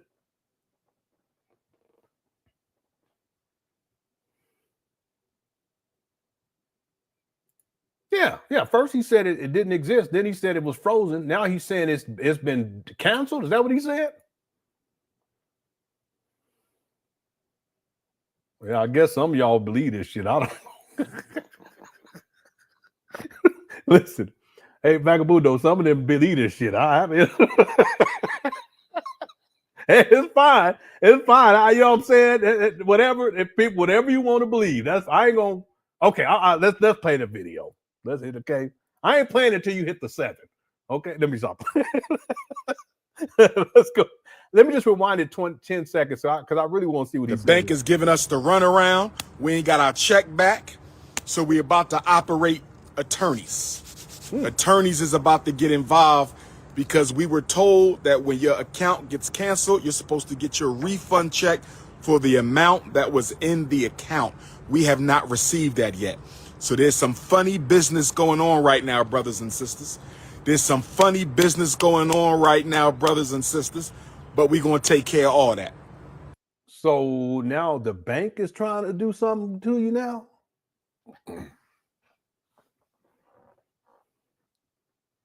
mean, that was the bank's fault, evidently. That's what Umar's trying to spin the story. He just need money. Look at him. Desperate. Stay patient. Stay positive. Stay patient. Stay positive. They messing with our business. Did he say canceled? Hold on, I apologize. I just about to operate attorneys. Attorneys. That's all. The accounts are still frozen. no, We're looking into it. The accounts are still frozen, brothers and sisters. We're supposed to hear back Friday. See, he contradicts himself during this because he says that it was frozen and he needs to hear back to them on Friday. But then he says it's canceled. We're supposed to hear back Friday. That sounds like Monday to me. The bank is giving us the runaround. We ain't got our check back. So we're about to operate attorneys. Attorneys is about to get involved because we were told that when your account gets canceled, you're supposed. Now he's saying it's canceled. In the same video, just like the last one, he was telling this lie. Yeah, someone said he's a horrible liar. He really is.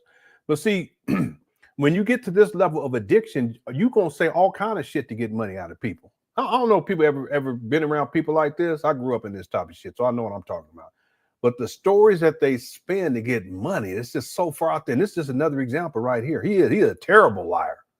It's horrible. And there's people who believe this too. Supposed to get your refund check for the amount that was in the account. We have not received that yet. So there's some funny business going on right now, brothers and sisters. Yeah, banks do not cancel accounts. They may close for lack of funds to cover monthly fees. Hello? This guy. Boy. There's some funny business going on right now, brothers and sisters, but we're going to take care of all that. Stay patient. Stay positive.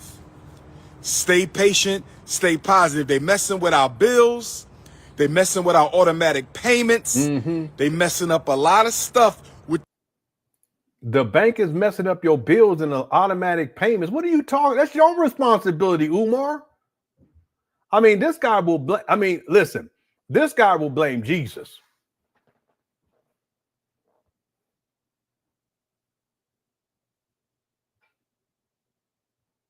Real talk. He said, Umar, where the money at? With Jesus. Jesus came down, took my money, and it went back up to the Lord. Huh? Wait a minute. Why would Jesus take your money, Umar? Well, he said he got to go get some fish to turn it into wine.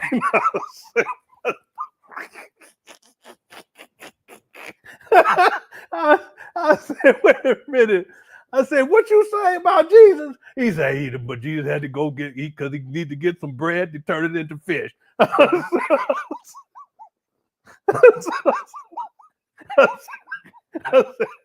I said, okay, all right.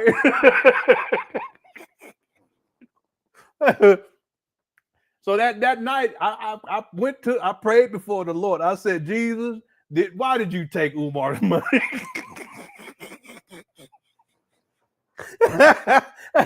I ain't gonna tell you what Jesus told me back, because I ain't gonna tell what Jesus told me though, because Jesus said, don't tell nobody what I'm gonna tell you right now, because I shouldn't be talking like this.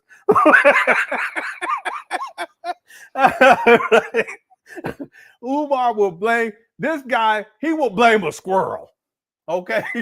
He said this guy, he can't hold himself accountable for anything. He gonna blame the bank. Umar, come on, man. Now he talking about the bank and they being funny business and all this kind of stuff. Umar, anyway. Stay patient, stay positive. They messing with our bills. They messing with our automatic payments.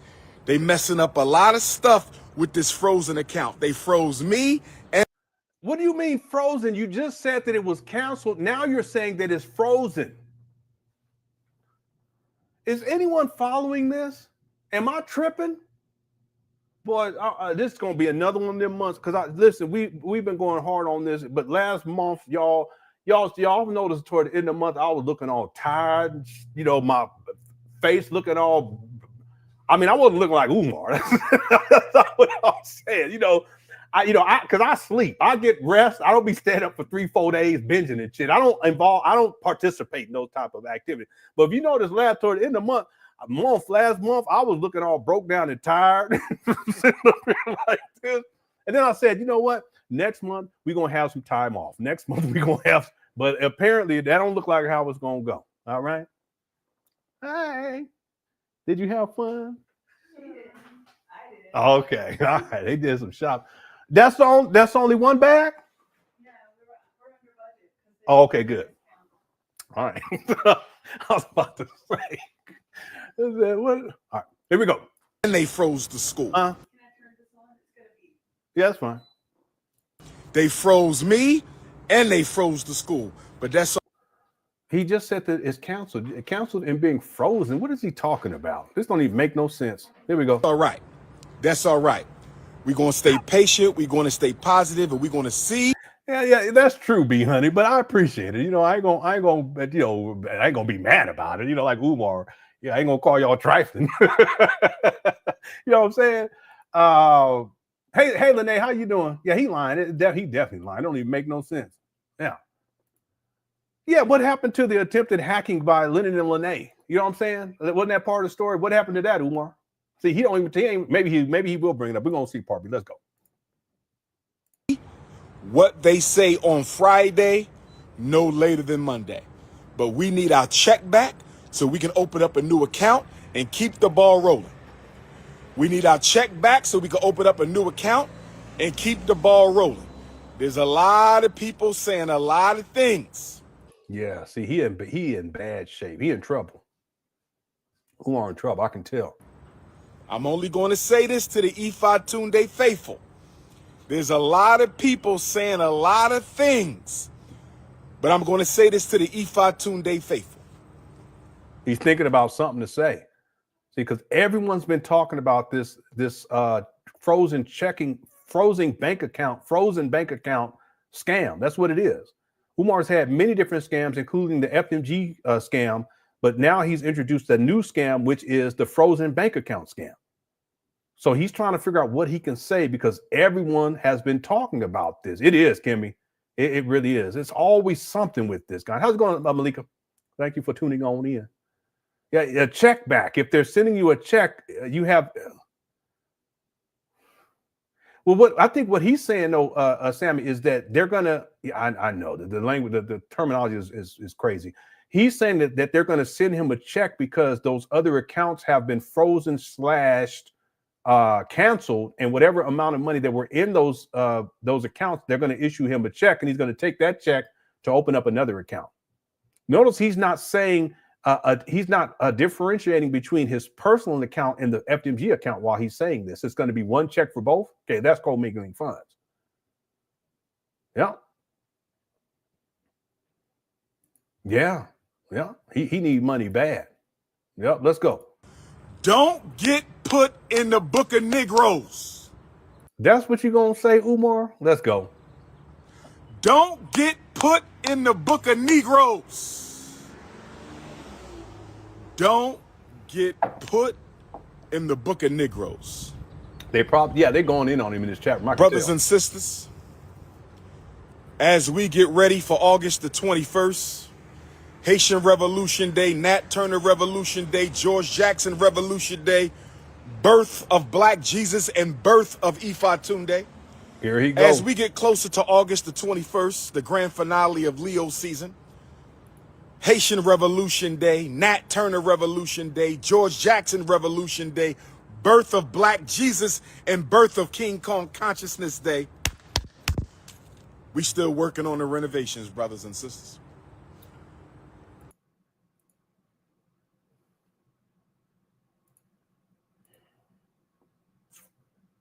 Good course chat. What did Umar just say?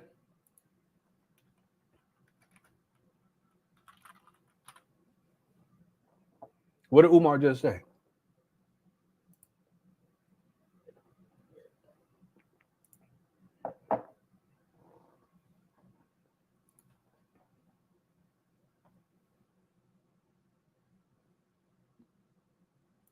He said he's still working on renovations. This is August 4th of 2025. Let's go back to August 11th of 2023.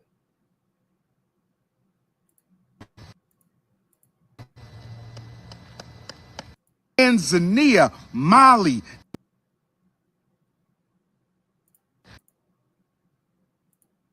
my Aruba, Curacao Africans, Bahamas, Bermuda Africans, St. Croix, St. Thomas, St. Lucia, St. Martin, St. Vincent, Guadeloupe Africans, Martinique Africa, requested the most revolution in 4 days.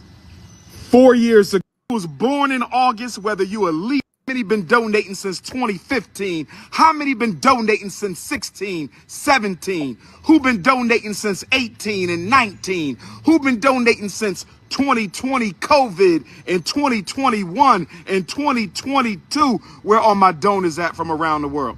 We wouldn't be here without the donors right now. We would not be here without the donors. My African donors, thank you. South American donors, thank you. Central American African donors, Caribbean donors, my donors in Asia, my donors in Australia, and of course, all my donors from across the United States, Los Angeles. There you go, right here. From around the world, it's your brother King Kong Consciousness, the most requested. Listen to what he says. The most relevant and the most revolutionary scholar on the planet. I said the most requested, the most revolutionary, and the most relevant black scholar in the world today. I said the most requested, the most revolutionary. See him scratching and shit? Because he's having withdrawal. He need to get money so he can get to the plug. See, this is 2 years ago. And the most relevant black scholar in the world today, brothers and sisters. I'm coming to you with the announcement we've been waiting for since we bought this school on February the 7th of 2019. That was 4 years, 6 months. See him wringing his hands? Okay. And 4 days ago, brothers and sisters. 4 years, 6 months, and 4 days. 4 years ago, 6 months, and 4 days we bought this school. Y'all know what we've been through. We've been through the vandalism. We've been through the hate. We've been through the slander, the sabotage, the scamming of the black contractors.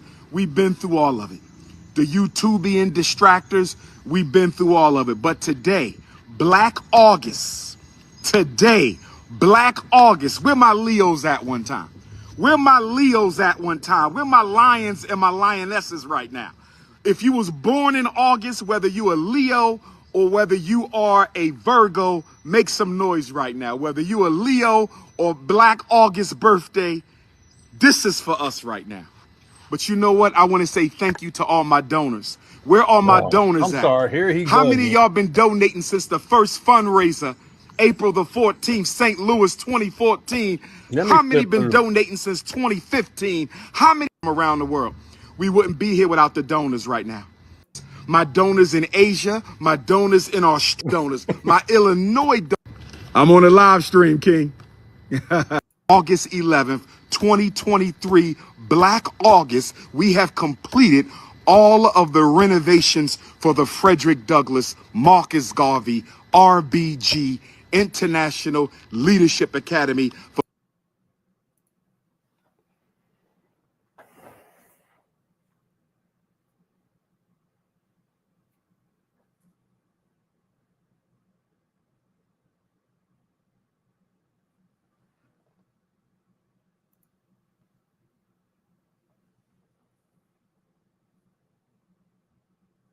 Y'all don't got to lie about the guy. Never lied on this guy. Not necessary. I have the receipts. This video that we just played is from August 11th of 2023. Umar says that renovations were complete. Okay, and even let's even be more specific. They're complete on one side of the street, which would be the small school, what he calls a small school, and the small gym. He said that 2 years ago. And yet, here we are today, 2 years later, and Umar, almost 2 years later. Okay. Yeah, the video we just watched was from August 11th of 2023. The video that Umar uploaded or live streamed today is from It's August 4th of 2025, almost 2 years later. And what does Umar say? We're going to rekey them Day, birth of Black Jesus, and birth of King Kong Consciousness Day. We still working on the renovations, brothers and sisters. That we have finally completed all of the renovations for the Frederick Douglass Marcus Garvey RBG International Leadership Academy for Pan African Excellence. I'm going to say it again. Today, August 11th, 2023, Black August, we have completed all of the renovations for the Frederick Douglass birth of Black Jesus and birth of King Kong Consciousness Day. We still working on the renovations, brothers and sisters. Damn.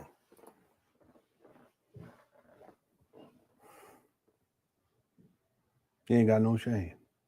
Told y'all he's a liar. He's a pathological liar.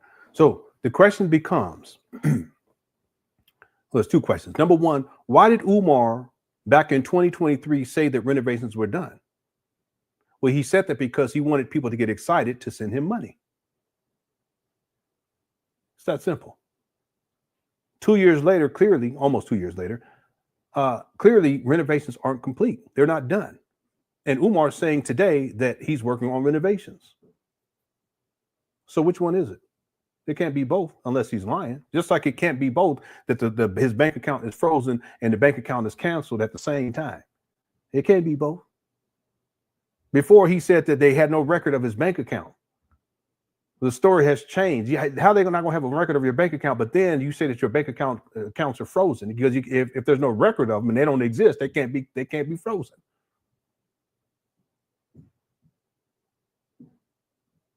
So if you're saying that renovations aren't complete today, how can you say that renovations were complete? You say that renovations are not complete today. You're still working on renovations today. Then how is it possible that you said, Umar, you said that renovations were complete 2 years ago? They can't be. They both can't be true. But that's because you told a lie then, and you did it to get money out of people. And now you're telling people that you're renovating, and the only reason why you're doing this is because you want people to get excited so that they do what? Send you money, just like that's what you attempted to do before. You wanted them to send you money. It's that simple. I've been telling people it's not about opening up a school. It's about getting as much money. That's the end game, is to get as much money out of people, even if he has to lie to do it, as much money as he can out of Black people.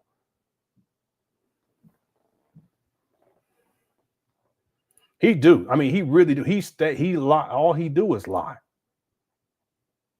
I mean, you really have to find him telling the truth. You have to really look for it because he rarely does. And just another example right here. Let me do these super chats real quick. I got this one earlier. Thank you, Brian. When he starts clapping, you're in for a bull job. Yeah. But that gets him hyped too. He wants to get his followers hype as well. He goes into it's performative. In other words, he turns into this character, and that's how he gets himself amped up. Yeah. And then he starts talking. He just talks, coming up with all kind of crazy stuff. Just crazy.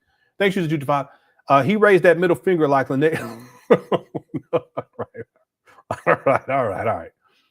James says men don't flip off like that. No, we don't. Okay, I didn't back in the past. I don't do that. I'll drop an F-bomb on somebody if I have to, but I ain't necessarily. But we don't do it like that. That's just really, really. I'll leave it alone. Thank you, James.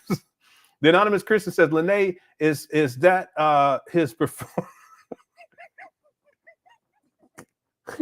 You guys need to stop it. See what you started using 225. You go out, y'all. Come on now. Let's be nice to Umar. Okay. Diana says, "What kind of man?" Yeah. Thank you, Diana, and thank you, James. Where am I at? Cookie diabetes. What are you talking about, James? Man, y'all mean. Thanks for the super chat. What kind of finger? All right, doors and floors. Thanks, Kiara. Dr. F. Umar. What? Dr. F. Umar. All right. Thank you for the super chat. Dinah says it's blacklisted August at the bank. I don't even know what he be talking about when he talk about Black August. It don't make no sense. But yeah, evidently Umar's been blacklisted at the bank. Now he has a whole conspiracy that he's concocted dealing with the bank. They're somehow doing some shady business, but he's the one that's doing shady business. But he'll blame anyone. He'll blame the bank. Like I said, he'll blame Jesus if he could. Thanks, Diana. I said, why are they still looking into it if they're yeah. If your bank accounts have been canceled, why are they still looking into it, Umar? That's a critical question right there. I didn't even think about that one. Yeah. Why if they're still looking into it, why they cancel it? Okay? And notice he ain't said nothing about how his bank accounts were hacked by me or by Lenon. He ain't saying none of that stuff. That's a real good point right there. Yep, really good. Ed says, I dare him to name the bank. He ain't gonna do that because see, then he'd be opened up to a lawsuit. He ain't gonna do that because banks don't play like that. Boy, they listen. They'll get some charges on him so quick. He ain't gonna name the bank. For all we know, none of this is true anyway. For all we know, what I do know is that Umar needs money. See, it could be that these bank accounts there still exist. Ain't none of this fraud stuff going on. He just ran. Ain't no money in them. That could be possible too. But he has to concoct a story in order to get money out of people. Then he has to go up these trap bandos and get to begging like he always do. Yeah, he ain't gonna do that because that would hope that he would be in so much trouble. Thanks, Ed. Malika says, who punched him in the eye? Listen, we were talking about that. Someone had mentioned it, but in the video where he's sitting in his car, it does look like from what I'm seeing, his right eye it's all puffed up on that side. See, it's a little darker too over there. So if you guys look at the blue circle on his bandana, and then just look down to that eye, and you look, it's a lot more swollen on that side, a lot darker too.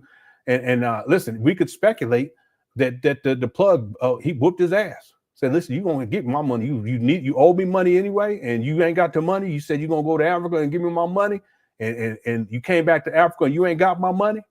It's possible. I'm speculating that they whooped his ass. That's why he's so desperate right now. And he owe him a whole bunch of money. It ain't no telling with this guy. Ain't no telling. All right. Thank you for super chat. All right, let's get back to the video. Here we go. Obviously, Umar's lying he lied about the renovations, but again, it's all about getting money. He's going to try to figure out a way to have people send him money for renovations, even though he said back in 2023, about 2 years ago, that renovations were complete. We're going to rekey them classroom doors. Day, birth of Black Jesus and birth of King Kong Consciousness Day. We still working on the renovations, brothers and sisters. Wow. We're going to rekey them classroom doors. We're going to lay this tile down. And we're going to apply for the certificate of occupancy. Do anybody got a problem with what I just said? What are you talking about? I'm only talking to my supporters and donors. If you're not a supporter or a donor, hop off the live. Why is he talking like that?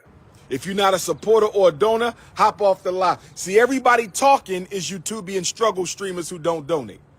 I ain't heard a slander yet from somebody who actually donates. All I see is jealous people, envious people, opportunists, instigators, YouTubian struggle streamers. There are people who, and you can call people as many names you want to, Umar, but you're the one who's struggling. Umar had like 450 people in his live stream, and he has over 1 million subscribers on Instagram. Okay, Umar, I have 4,158 people in my live stream right now. Who's the struggle streamer? I got a home, I got a car, I got a job, I have a family, wife and kids. Who's the struggle streamer? You don't want to over here begging. Live in your mama closet. Who are you talking about? Nobody hating is a donor. Nobody. Okay, and that's not true. There are people who donated to Umar who are criticizing him now. Hit the one. Plenty of people. Hating is a donor. Don't you find that funny? Nobody slandering us is a donor, brothers and sisters. We know who messed our accounts up. He be lying. And we looking into all that right now. Trust me. Trust me, there will be retribution. Me and Lenon. Oh, there will be retribution, brothers and sisters. I can't say it all right now. Let me tell you something, Umar. You ain't going to do a motherfucking thing. You ain't going to do shit except run your mouth. Because that's all you do. You ain't got no street in you. Okay. You ain't got no fight in you. You like the dog that bark all the time, but you ain't gonna never run up. You ain't gonna never do nothing. You just pop up off the mouth. That's what got you in trouble in the first place, running your mouth. But you ain't gonna do shit. Real talk. See, the whole story that you're concocted is not true anyway. Why do you create this fantasy, this fallacy that somehow I hacked your account or Lene hacked your account or we hacked your account together somehow so that you can run up off the mouth because you got to blame other people for your financial situation? You've been struggling like a bum for years now. What are you talking about? This ain't nothing new. But then on top of that, there's going to be retribution. You ain't going to do a motherfucking thing, Umar. You're a clown. Real talk. Okay, you, like I said, you was bitch made when I first started covering you, doing videos on you. You bitch made now. That's why you talking like this. But you ain't gonna do shit. Real talk. See, that's why you got to try to get your donors to go after people. See, because you're the ultimate coward. Real talk. And that's why you don't deal directly with real men, because a real man check you, and you know that they'll check the shit out you. You a big fluffy panda bear ass looking like a pookie. You need to cut it out. See, where I come from, we call people like you a punk. You a straight punk. And for you to be 50 and still be a punk, there will be retribution. You always running your mouth talking shit and ain't gonna bust a grape. Cut it out. You goofy. Look at you. You like a cartoon character. You up here straight looking. I mean, bro. Anyway, let's go. Us is a donor, brothers and sisters. We know who messed our accounts up, and we looking into all that right now. Trust me. Yeah. Trust me. There will be retribution. Oh, there will be retribution, you brothers ain't and gonna sisters. do I can't shit. say it all right now. I can't say it all right now, but there's going to be retribution. We just got to prove a couple things. And if we... This guy's so goofy. We got to prove a couple of things. What you got to prove, Umar? What you going to prove? He is, John. And listen, I ain't with all that street. Listen, I'm telling y'all, I'm real cool, but don't be trying to threaten. I don't know. Listen, I don't take threats kindly. See, I just don't play like that. I'm not gonna be punked by no man. I don't care who. Listen, I'm gonna tell y'all real talk. I don't fear no man. Real talk. Now, I fear alligators. Yeah, and crocodiles. That's real talk. Oh yeah.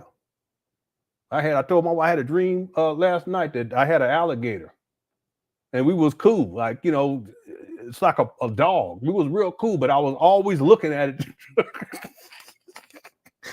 I was always side-eyeing that motherfucker. You know what I mean? I was side-eye. It was cool. It was like a little pet. It was big, but it was like a pet. You know, like a little puppy, but it was a big ass alligator. And but even though we was cool, I was always. My wife was like, "What you talking about?" Yeah, I don't fear no man. Real talk, and I don't care who it is. Okay. Especially Umar Panda Bear, Goofy Panda Bear, Pookie. You a Pookie Panda Bear. Cut it out.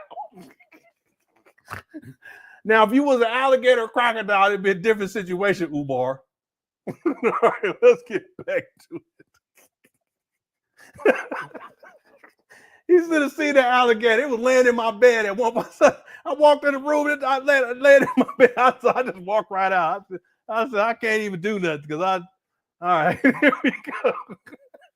Yeah, I'm exaggerating that part, but the other part where, all right, here we go. We can prove a couple things. Some people going to be in a whole lot of trouble, brothers and sisters. Oh, yes. Ifa Tunde Nation. Ifa Tunde Nation. Ifa Tunde Nation, stay calm. But this is what I want to say. What you got to say, Umar? Hit the PayPal. PayPal.me/ Boy, y'all King Crush chat is crazy.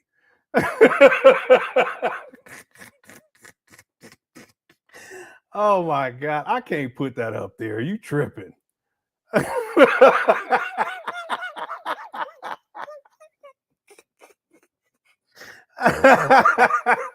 Yeah, back whoop.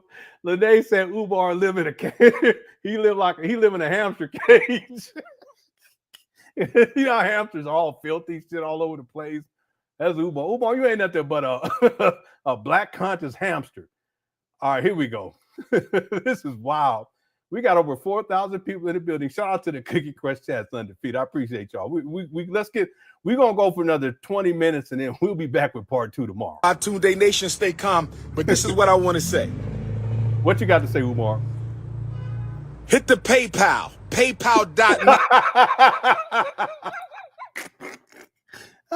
Exactly. You see, because that's what all this comes down to. All this storytelling and talking and all of this and threatening and all this stuff and the banks and all this, it all comes back down to Umar need money. And I told people this was going to happen. Hit the one. I told people. Here we go. /FDMG Academy. Hit the PayPal. PayPal.me/FDMG Academy. His chat room crazy. Uh-oh. They backed up. Look at him. What in the world's going on here? They'll be held to PayPal. Yeah, Umar. They'll be held to PayPal. Thanks, Dad. What's going on here? Let's see. How you doing, my beautiful black sister? I'm Dr. Umar Tunde, the Prince of Pan Africanism. You can come give me a hug. I need a hug. Come give me. What in the world is going on here? She backed up on him. Did she back up on him? Because she was this is that's wild. I don't know why that's so funny, but she backed up on him. How you doing, my beautiful black sister? I'm Dr. Umar Tunde, the Prince of Pan Africanism. You can come give me a hug. I need a hug. Come give me a hug, sister. I need a hug. Come give King Kong. Oh, poor Umar. He's in a bad situation. Consciousness a hug. I need a hug, my beautiful African queen. And I'm like, I know that man from somewhere. Yes, ma'am. Yes, ma'am. How are you, my sister? Oh, man, thank you. Appreciate the love. Appreciate the love. Appreciate the That's all love. I tried to do was leave the love, good brother. Appreciate the You love. never know who needed it. Yes, ma'am. Yes, ma'am. Yes, ma'am. Yes, ma'am. Thank Yes, you so ma'am. much. Thank you so much. Stay strong out here. I sure will. And if all goes well, Man, it was. that's our Marcus Here he go. Get right to lying. Here we go. Garvey School. This is the school you hear me talking about all the time. This is it. You see the mural right there. John Jacques Dessalines, Nat Turner, Frederick Douglass, Marcus See, Garvey. I'm originally from New Jersey. I grew What up part? in Philly. I grew up down there, 8th and Diamond. I'm from 8th and Susquehanna. Got my first haircut at Shabazz at 8th and Diamond. Jermaine My first Shoemake in filling the job flesh. was right there at the damn Yes. the park right at 8th That's and where I was Diamond. born and raised. So I grew up down there. North We've Philly. been down here. See him rubbing on his nose? I moved to Delaware about 12 years ago. Okay. Is Umar pregnant?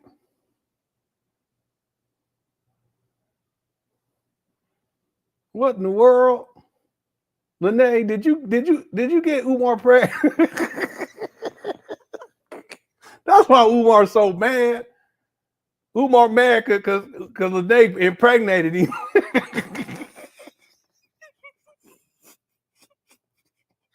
Now I understand why Umar's so mad at Lene. Look at this guy. I'm sorry. I shouldn't do. I'm playing too much. But this guy's, his belly, it looked like he about maybe 3 months, 4 months pregnant. Maybe 4 months. Let's keep going. Umar, look, he built like a big back. Let me stop. All right. I should do that. Here we go. And that's probably around the time that I started seeing you all Yes, crazy. ma'am. Yes, ma'am. And I He got his hands on his hip like he pregnant. You know the women, when they get pregnant, they get to that certain month, they be standing like that. drive. I transport kids. Okay. And I'm talking That's your about, business? No, I wish it was. Okay. I was only asking because once we get the school open, we're going to need some people with some vans to bring. Whoa, this guy, shit. Can you believe this guy? Damn.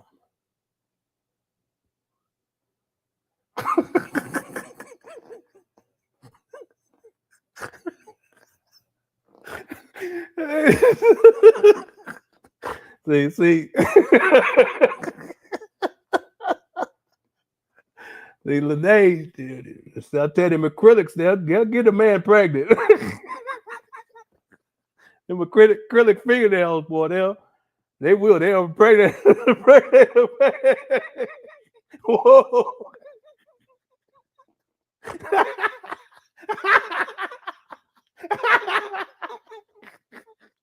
That's too far. I went too far. I'm so apologize to everyone in the chat room. I'm sorry. I should have did that.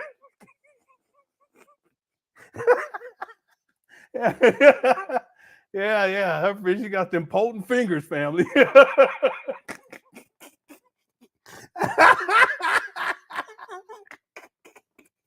Oh my God.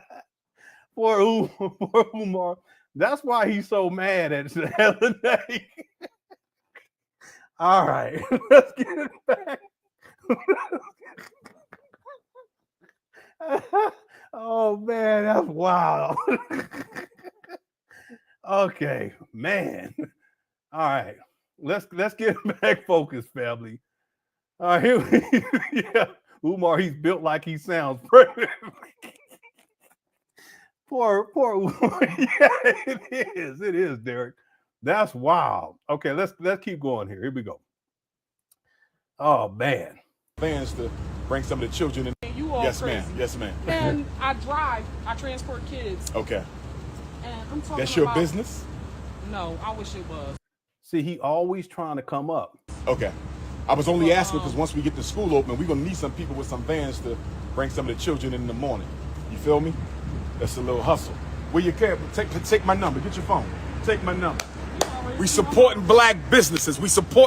No, you not. This is some ghetto shit. Cut it out. Black businesses. Real talk. I'm so tired of this ghetto shit, Umar. Let me know when you're ready. You got me. I'm a little starstruck and everything. That's all right. I'm like, hold up. Yeah, I know him. I've seen enough of his videos. Yes, ma'am. All right. Okay, I didn't even hear what she said. Was she talking about me? Someone said the bank closed it, meaning his account. If the bank could close it, we're going to assume that he closed Umar's account. He either has a lien or a levy, and the bank will close and send a check. Okay, I know what a lien is, but I don't know what a levy is. I'll have to look that up. I thought it was the same thing. Close and send a check for the amount, probably because he did not respond, and go into the bank to fix issue, or he has a lien on his account, or he closed the account to bypass the lien or threat of a lien or levy. Then it will issue a check. So to a court order or lien, the bank is usually legally prohibited from releasing any funds. Wow. Okay, thank you for that information. Yeah, I think it'd be good to interview someone whose expertise is in banking. To kind of explain this. The whole thing doesn't make sense, though. Real talk, none of it makes sense.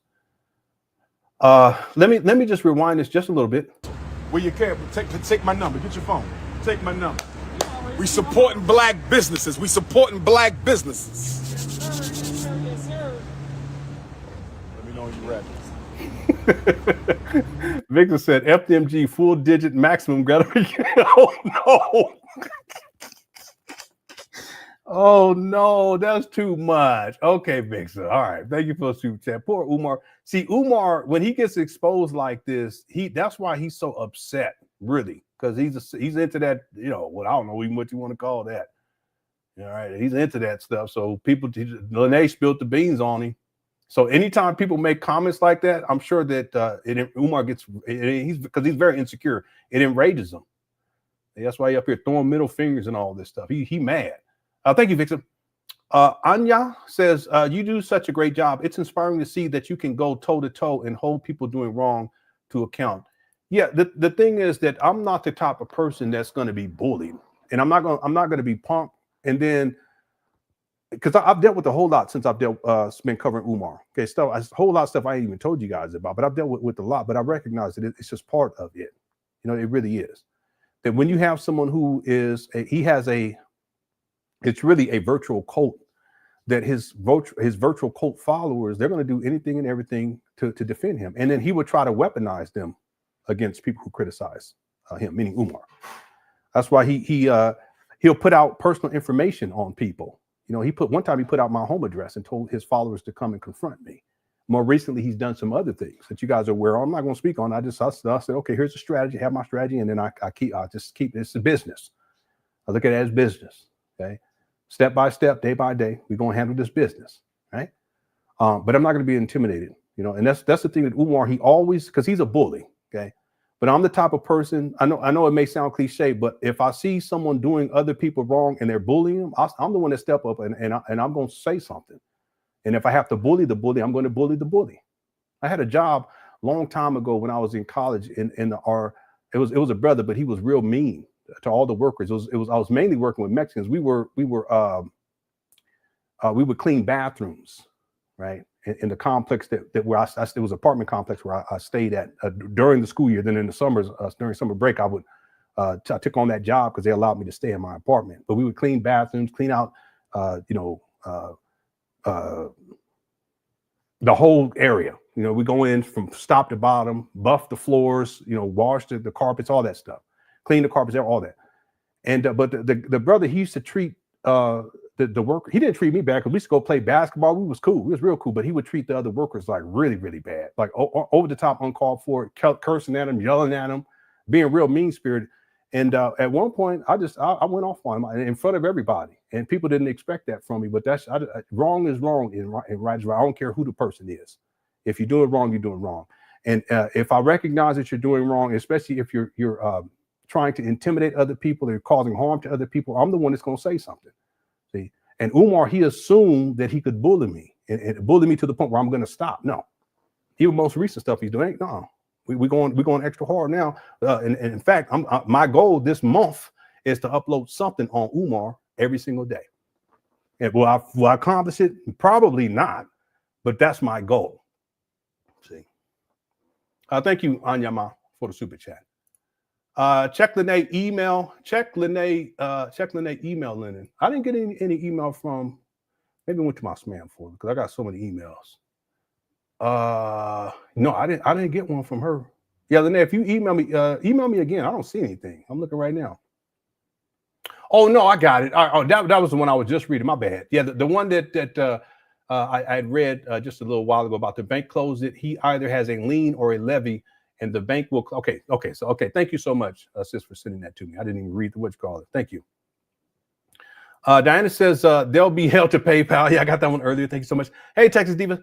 Texas Diva says, thanks, Lenon. I have to rename my hamster. His name is Panda, and his cat, what? His cage is clean. Okay. Yeah, your hamster's name was Panda, so you're going to rename him? Okay. Well, that's good that you take care of the hamster because, you know, you got to take care of the pets. But Umar, he lives like a wild hamster, you know, just stuff all over the place, and he don't care. He really don't care. Yeah, he has a problem. Is that my shirt? Don't be wearing my shirt. Yeah, it do. It sure do, woman. Okay. Thanks, Texas Diva, for the super chat. I got to stay focused.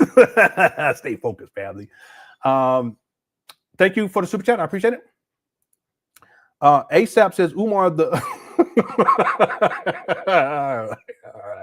All right, you guys.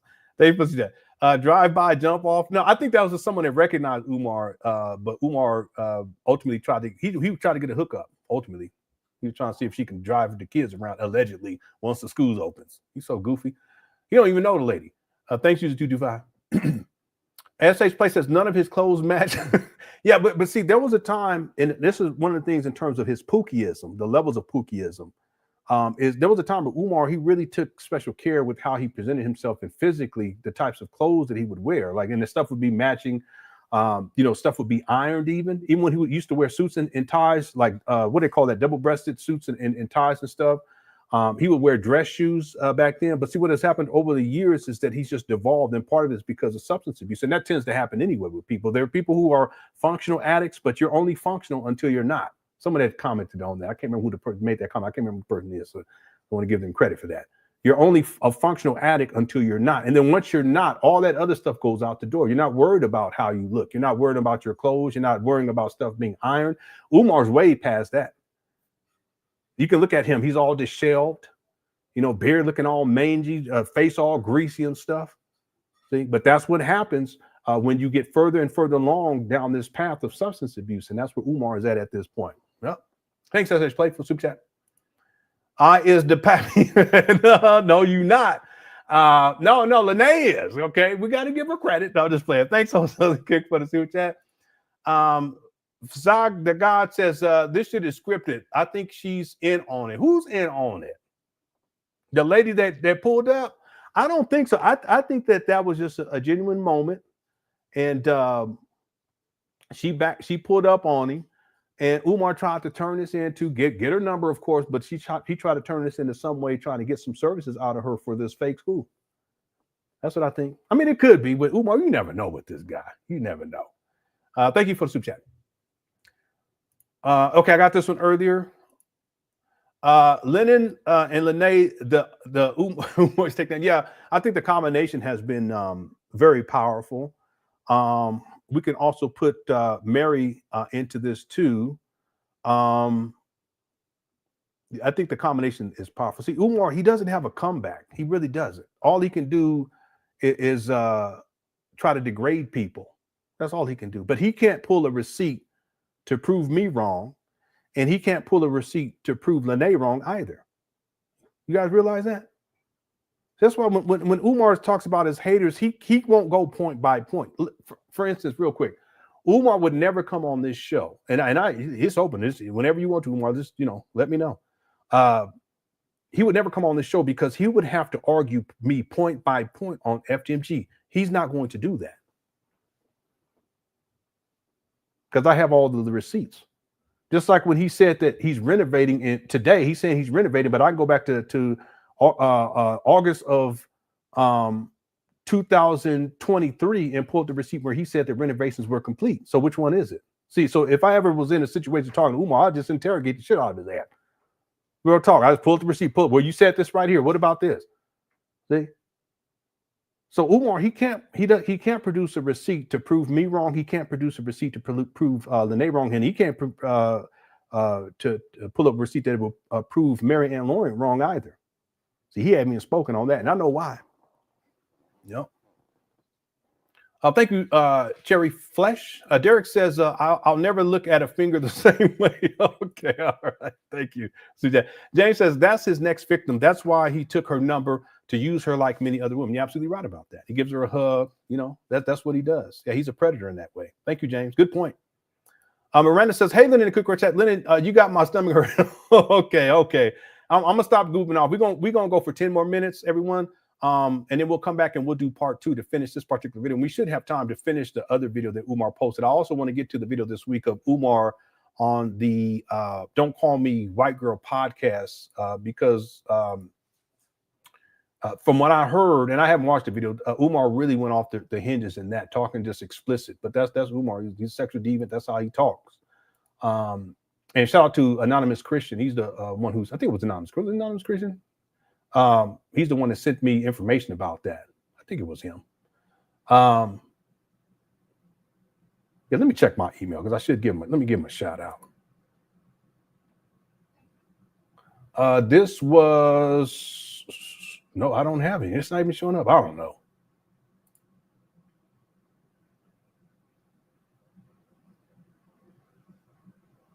Yeah, I apologize. I wanted to give him a shout out because he's the one that sent me that. But we'll get to that at some point.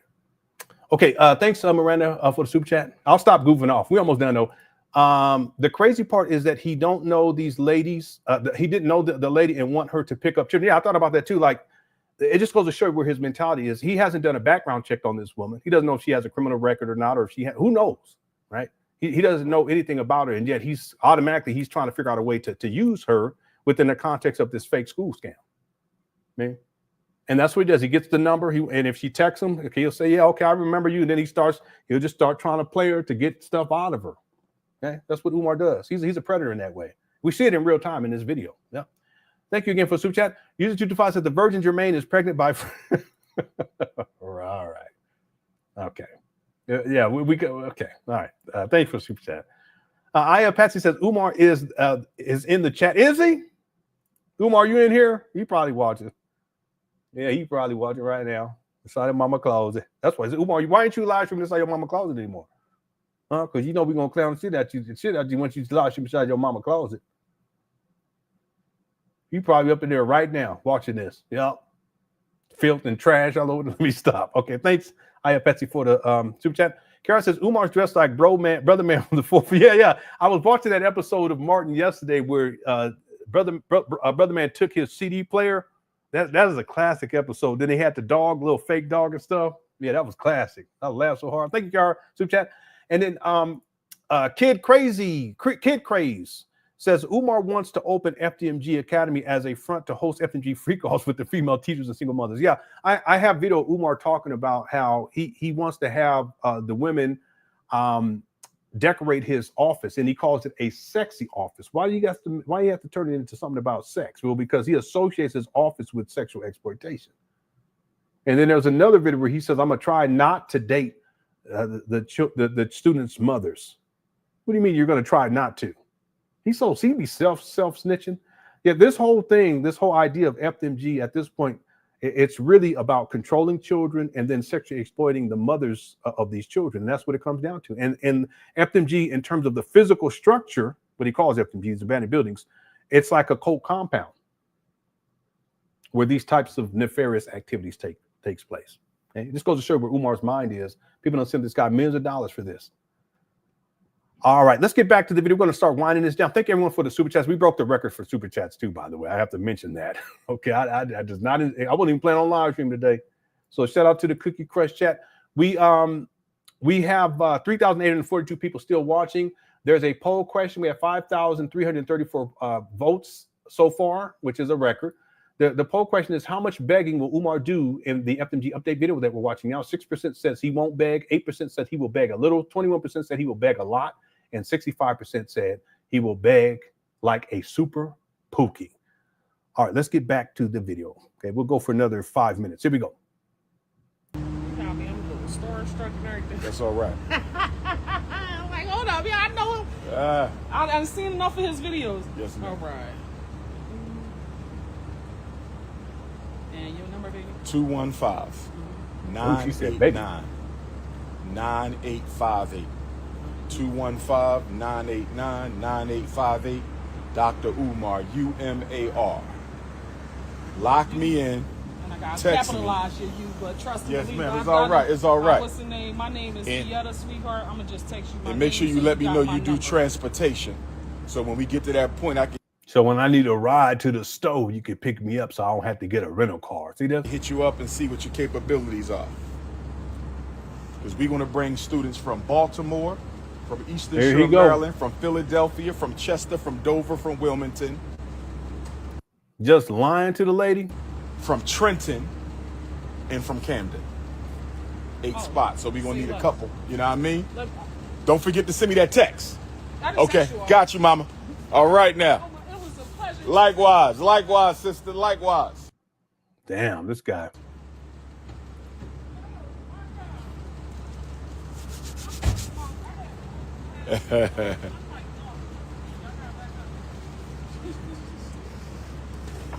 Look at him. This pookie. You know what I think I'm going to do before the summer's out, brothers and sisters? What you going to do, Umar? Do you know what I think I'm going to do before the summer's out, brothers and sisters? You know what I think I'm going to do before the summer's out, brothers and sisters? I think I'm going to have a cookout inside of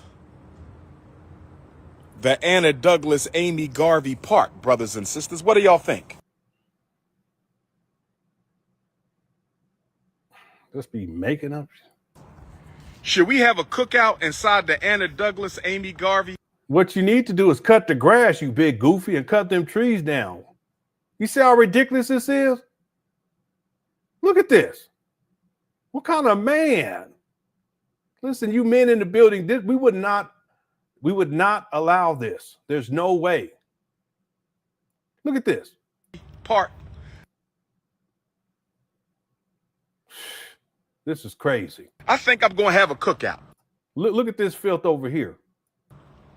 We not going to do the fest because we saving all the money for the schools, and with the bank accounts frozen, we don't know what. It's always something with this guy. The hell going on. But I think I'm going to do a cookout for all my supporters. Y'all could come on out, play some music, some food. What do y'all think about that, brothers and sisters? FDMG cookout with some chairs, some music, some food. You see him rubbing his belly? I think we're going to make it pop. I think I'm going to do a cookout. Umar, why you rubbing your pregnant belly, homeboy? What kind of man gets on a live stream looking like this, rubbing on his belly, his pregnant belly? Lenon did a number on Umar. This guy up here pregnant, rubbing on his pregnant belly in front of bandos. What kind of man? What kind of man? See, Umar, now you know how it feels. You've been impregnating all these women all over the world. Now you know how it feels. All right. you know how women be rubbing on their bellies when they're pregnant. That's a Umar. He over here rubbing on his belly because he's pregnant. All right. Here we go. Our FDMG cookout. Now let me say this to the defamers, the instigators, and the haters. What you got to say, Umar? Go ahead. There we go. I'm gonna let you say this, and we're gonna come back and finish this video tomorrow. What you got to say? Tubi and struggle streamers out there. Umar's so mad. Here we go. First of all, what, I get 67 million hits on my Instagram a month. But listen, Umar, you're not monetized, so it's irrelevant. And see, that also goes to show you how inept you are when it comes to technology. If you're getting that amount of hits, which doesn't translate to anything, it doesn't translate to anything financial. What does that say about you, bro? See, I run my YouTube page as a business. Real talk. It's a business. Yeah, we have a good time.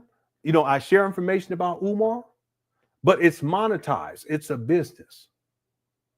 So Umar, you may get 40 billion hits, but what does it say about you when you're getting 40 billion hits and you're not making a dime?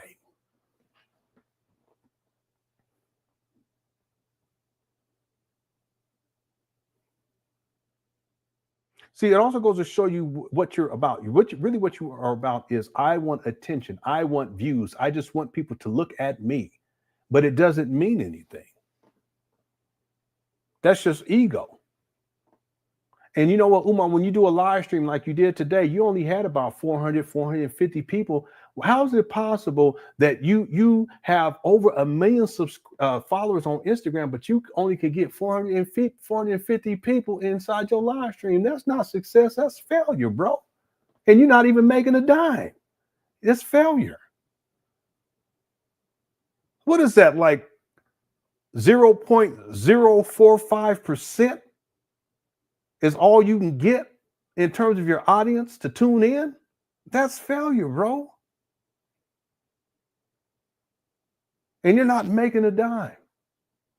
So who's a struggle streamer? You the one living inside your mama closet. You struggling about their bank accounts got frozen. You up here begging for money. Now raise at least $1.6 million and still begging? Damn, pimp. You ain't got your own vehicle. You don't have a home. You ain't got a pot to piss in. Who the struggle streamer? You're the struggle streamer. You ain't just struggling with your streams, 450 people, bro. You struggling in life. I got, 4,000 people in here right now, Umar. Yeah, I ain't even got that many subscribers, but you got 1 million, and you get what, 10% of what I get? It's a little more than 10%, but come on now. Anyway, here we go. More than everybody else in the conscious community put together. Let me say it again. I get 67 million hits a month on my Instagram, more than everybody else in the conscious community put together. So my struggle streamers keep on struggling to bring me down. Oh, yes. Yeah, see, this is Umar taking shots at me. You poor guy. You poor guy. You ain't going to say my name, no. Real talk. Punk. Struggle streamers keep on struggling to bring me down. Oh, yes. Man, he really looking like a dope fiend, ain't he? He even moving like a dope fiend. Look at him. With your 5,000 views, your 20,000 views, your 800 views. All right, let me just be clear about something right quick, Umar. Okay, maybe he mad at somebody else. Yeah, you can't be talking about me, homeboy. Okay, this is just because I want people to be clear about the numbers. I'm real big into the timeline and numbers and that kind of stuff. Umar, let me look here. The last live I did got 51,000 views. The one before that, 65,000 views. The one before that, 79,000 views. The one before that, 38,000 views. The one before that, 29,000 views. The one before that, 48,000 views. The one before that, 38,000 views. The one before that, 32,000 views. Let me scroll down. 51,000 from a month ago. I'm just looking for some more of the higher ones. Anyway, the point is, Umar, maybe you're talking about somebody else. That's still not a lot of views, but it's monetized. And I make good money here on YouTube, by the way. Thanks to everyone who's supportive of the channel. See, Umar, you don't know what you're talking about. You're not tech savvy, and you don't know how to run your social media page. Your social media is a desert. It's what I call a social media desert. Yeah, people are looking, but what for what? You're not profiting off of it. It's just, if you think about it, you're working. Every time you post, that's an opportunity cost, and you be posting all the time. That's money. You're wasting money because you're not making any money, and you're wasting time on your Instagram page. You could be doing something more constructive where you're making money, or go do something at these trap bandos. You goofy, man. You goofy. Just totally goofy. Let's go. Your 50,000 views. Struggle streamers, keep on trying to take down King Kong. Damn, look at this guy. Yeah, he really hurt. Look at him. I want you to keep on trying to take down. Wow, this guy. I ain't never seen Umar like this. Look at his hands. He up here crawling. He up here clawing at heaven. Look at him, boy. Down King Kong with my 67 million Instagram views a month. And you ain't made a dime. That's sad. What y'all going to do when my Go Live channel is ready? What are y'all going to do when my independent Go Live channel is ready? I'm going to explain something to you, Umar. You're not going to be getting the types of views that you get on your Go Live channel. You're not going to get the types of views that you're getting on your Instagram page where you already have over a million followers. He don't understand social media. Furthermore, if you're going to charge people for this, because he was saying how he was going to set up a website for live streaming.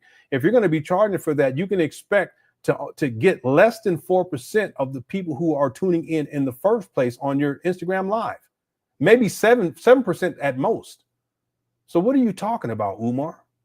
I'm talking about the people who tune into you live. 7%. You only had about 450 people today. He does not understand social media. I mean, how do you have over 1 million followers, but you're not making a dime? It killed a whole movement, brothers and sisters. Just wait until we ready. Oh, Lord, just wait until we ready. Y'all done woke up the sleeping giant. No, Umar.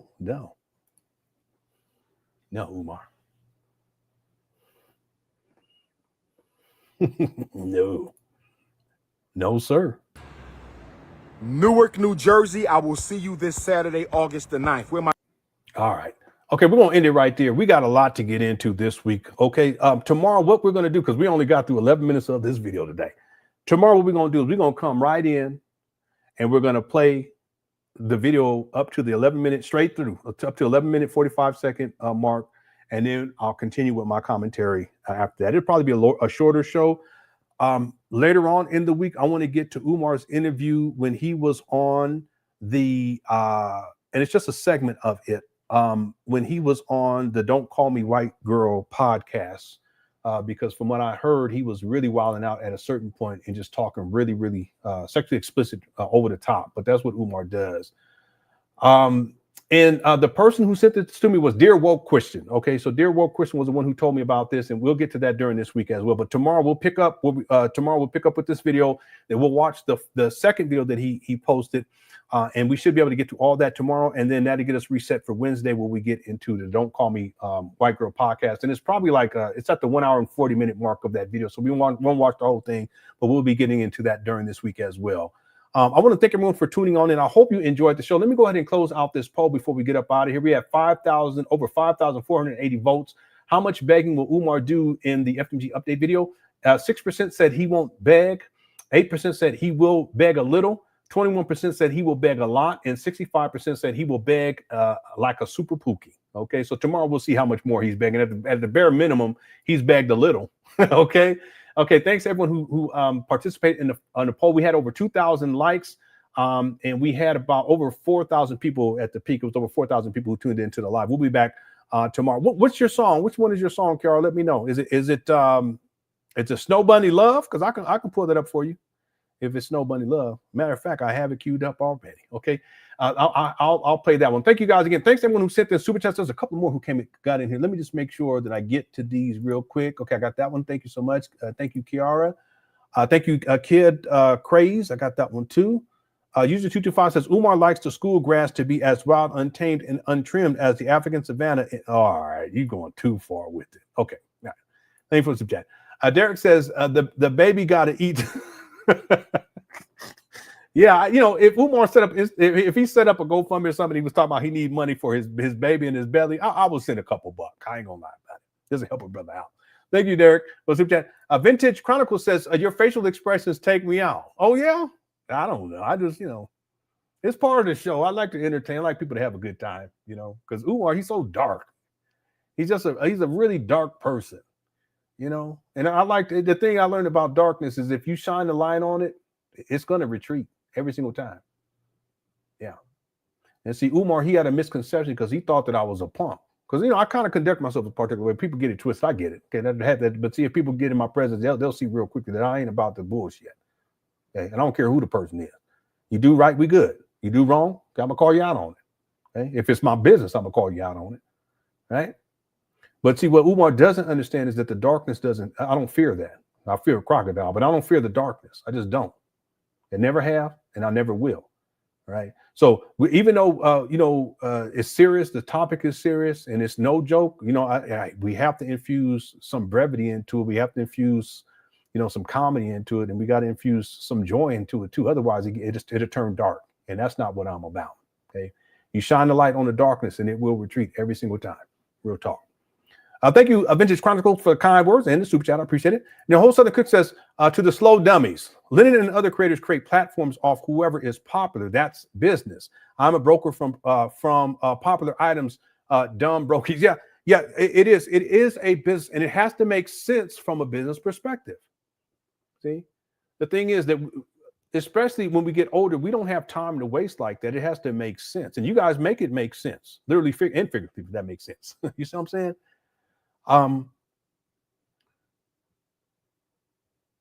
Yeah, there is a dynamic in here where it's necessary to get this message out, but it also has to make financial sense. And it also goes to show you, see, Umar could have funded this school project just on social media. He wouldn't have to ask for a dime. I haven't asked since I started covering Umar. I haven't asked people to send me anything. You guys realize that, right? Haven't asked people to send me anything. I don't tell you guys to send me super chats. I don't tell y'all to send me cash apps or PayPals, none of that stuff. See? I wasn't even monetized when I first started covering Umar. I want people to think about that. See, Umar could have funded this FTMG school project on social media alone without asking for any money.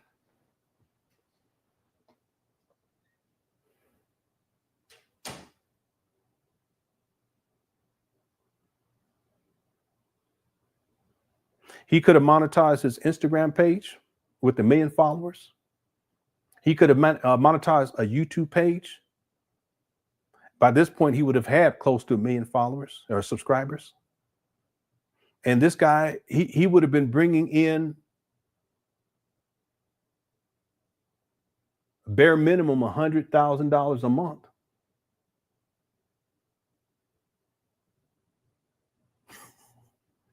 But no, he has to resort to scamming.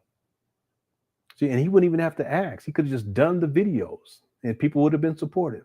Like I said, since I started covering Umar consistently, and again, I wasn't even monetized when I first started covering Umar consistently, which was towards the end of 2018 and 2019, I haven't asked anyone for anything. See, but if you do good work and you approach it as a business and people enjoy it and find value in it, then everything else will follow. But Umar, he's not even intelligent enough when it comes. He's not tech savvy. That's what the real issue. He's not tech savvy. He doesn't understand social media to where he could have monetized a different social. It could be Facebook, Instagram, and YouTube. Just that combination alone, he would have been bringing easily $100,000 a month, and then use that to fund this school project. But he doesn't understand a business, and he doesn't understand how social media works. But I do. Okay, I know more about how social media works in business. I'll say it that way because I used to run business. I was a failure at that, but I do quite well on YouTube, and it's thanks to the cookie question. I appreciate it. I don't take it for granted. I want to thank everyone who's been supportive of this channel. We're at 80,000 subscribers. I want to thank everyone who's been supportive financially of this channel, on here on my YouTube page. I do appreciate it. Super chats, Cash App, PayPal. Thank you so much. I do not take it for granted. All right.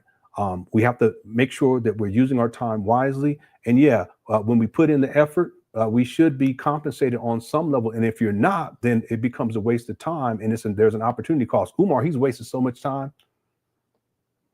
He on social media all the time and not making a dime for it. And y'all think that somehow he's business savvy to where he's going to run a school? Listen, last point, and thanks for bringing this up. If Umar can't make his social media work to where he's making money off of social media with his wide range social media influence, because he's a social media influencer. If he can't make it work financially and as a business there, why would people think that somehow he's going to be able to make a whole school financially viable as a business? Hit the one.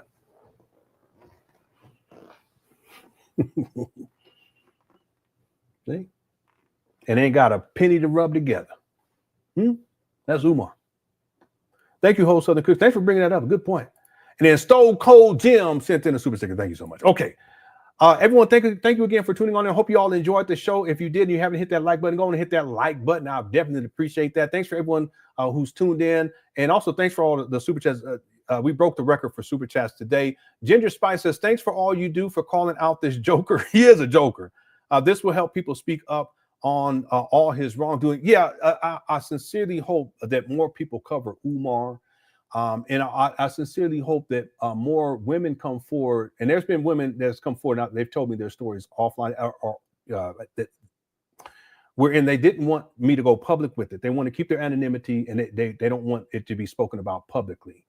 And I always honor that, no matter what. Horror stories, people have no clue. That's what people say. Why you go so hard at Umar? Well, you don't know. You don't know what I know. I mean, this guy, he's diabolical. Okay, he's evil. Real talk. And I don't like talking like that. See? But he's an evil person. And if you guys knew the stories that I'm not at liberty to speak about here, then you guys will understand why I go so hard at Umar and why I will continue to do so.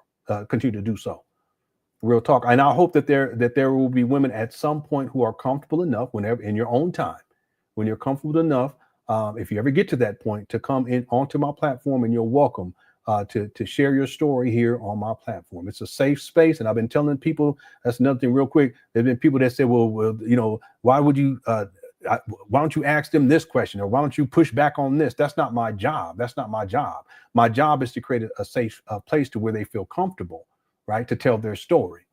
I'm not here to intimidate them through critical, going at them critically. In other words, like interrogating them. That's not what I'm here for. I'm here to allow these women to share their stories and do it comfortably. And if people don't understand that and they're not with it, well, get the fuck on. Real talk. Because it ain't about you. I can give a shit. See, it's about all these victims out here. Real talk. I'm not here to interrogate victims of Umar. I'm here to give them an opportunity to shine their light on Umar's bum ass so that he will retreat like the coward that he is, because darkness always concedes to the light. Real talk. People have no idea how evil this guy is. Lenon know. Thank you, Ginger Spice. And again, if anyone would like to come, I think for super chat, if anyone wants to come forward and speak on my platform, or if you want to do it privately and you don't want me to share with anybody, because there's different tiers to this, you can email me at LenonHonor@yahoo.com. Okay. All right. Thanks everyone for tuning on in. Cook Crush Chats Undefeated. I appreciate all y'all. We'll be back tomorrow with another live stream. I'll set it up tonight, and then we'll run this back and finish up with that video, with the video we're covering today, and then the follow-up video that Umar did, and that'll get us reset for Wednesday, where we'll get into the Don't Call Me White Girl podcast. And there's just a segment of Umar. He's talking crazy. It's just, boy, he's something else. All right. Again, shout out to the Cook Crush Chat, and as we always do. Oh my gosh, so you're fancy, huh? Yeah, black community activist.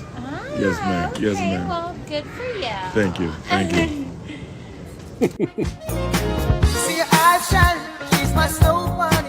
All right, I'm gonna turn this down just a little bit so I can get some shout outs to everybody. Shout out to the Cookie Crush Chat is undefeated. We got to get some merch up in here. All right, thank you. If y'all don't stop bringing up fingers, I'll appreciate it. Please. What's up, man? Thank you, Gerald, for tuning on in. I appreciate you. GS is in the building. I appreciate you too. M. LaValle. I hope I'm saying that wrong. I'm probably not saying it wrong. Umar has yet to address. Yeah. I actually, that book has been delivered. It's in the mailbox. I got a notification. I got to go and check it out. All right. What's up, Lene? Thank you so much. I appreciate it. Manzette, tuning on in. One Sexy Virgo, Whole Southern Cook. Derek's in the building. KO. I don't want to put that on here. Thank you, Maddie, Ben Rock. Kai Bob's in the building. Thanks for tuning on in. Then you missed my second super chat, but no problem. I know you had many. Thank you in the mods for a great show. But yeah, let me go see if I can find it right quick. Barbie, let me scroll back through here and see if I can find it. Shout out to the Cookie Crush Chat. I appreciate y'all. All right, I'm still looking. Cookies. Crush. Yeah, Barbie, I'm not seeing it. I'm about halfway through. I'm gonna keep looking. Yeah, make sure y'all hit that like button if you enjoyed the show today. Thanks for the mods for handling the business. Thanks for all the super chats. This one, dang. I appreciate it.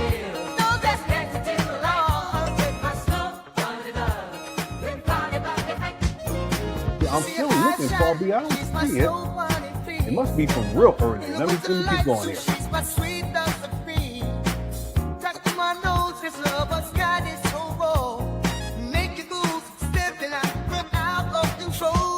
I'm still looking.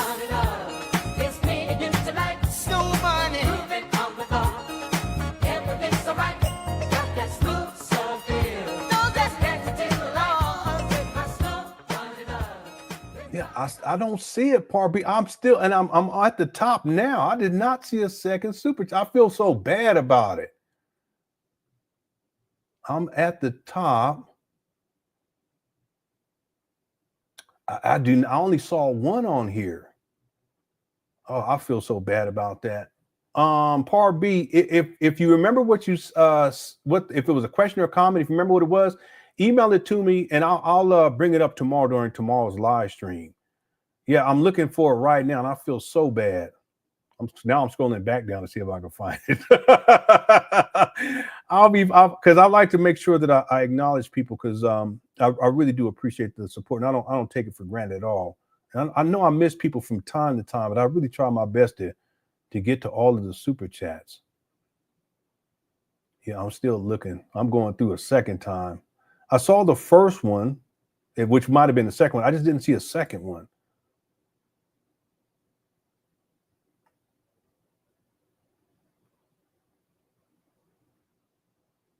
Yeah, so you did give 5 memberships. That was earlier, it was about 3 hours ago, and thank you for that. I thought I acknowledged it. If I didn't, I apologize. So that's right here. Thank you for that. Maybe that's what I missed, because I can't remember if I got that or not. That's that one. Yeah, because this is gonna bother me for the rest of the night. I'm probably go to sleep thinking about it. Probably gonna dream about it with an alligator, talk about we didn't get alligator gonna have a sign around his neck talking about you didn't get my super chat. So I'm tripping. I'm scrolling all the way down to the bottom because if I gotta find it if it's on here. I don't see it. Oh, it's gonna drive me crazy. All right, it's not coming. I don't see that. This a second one, and I'm now at the bottom. It's not on here. Okay, Par B, make sure if you remember what you said, if you can email it to me, and I'll make sure to share it with people tomorrow. I apologize. I do not say I went through it twice. Okay, thank you all so much. It's gonna bother me. Thank you all so much for tuning on in. I hope you guys enjoyed the show, and we'll be back tomorrow with another live stream. Again, if you haven't hit that like button, you enjoyed the live stream, go on and hit that like button because it'll help with the algorithm. All right, we broke records again today. Cookie Crush chat is undefeated, and I love y'all. Okay, talk to y'all soon. Take care. Peace.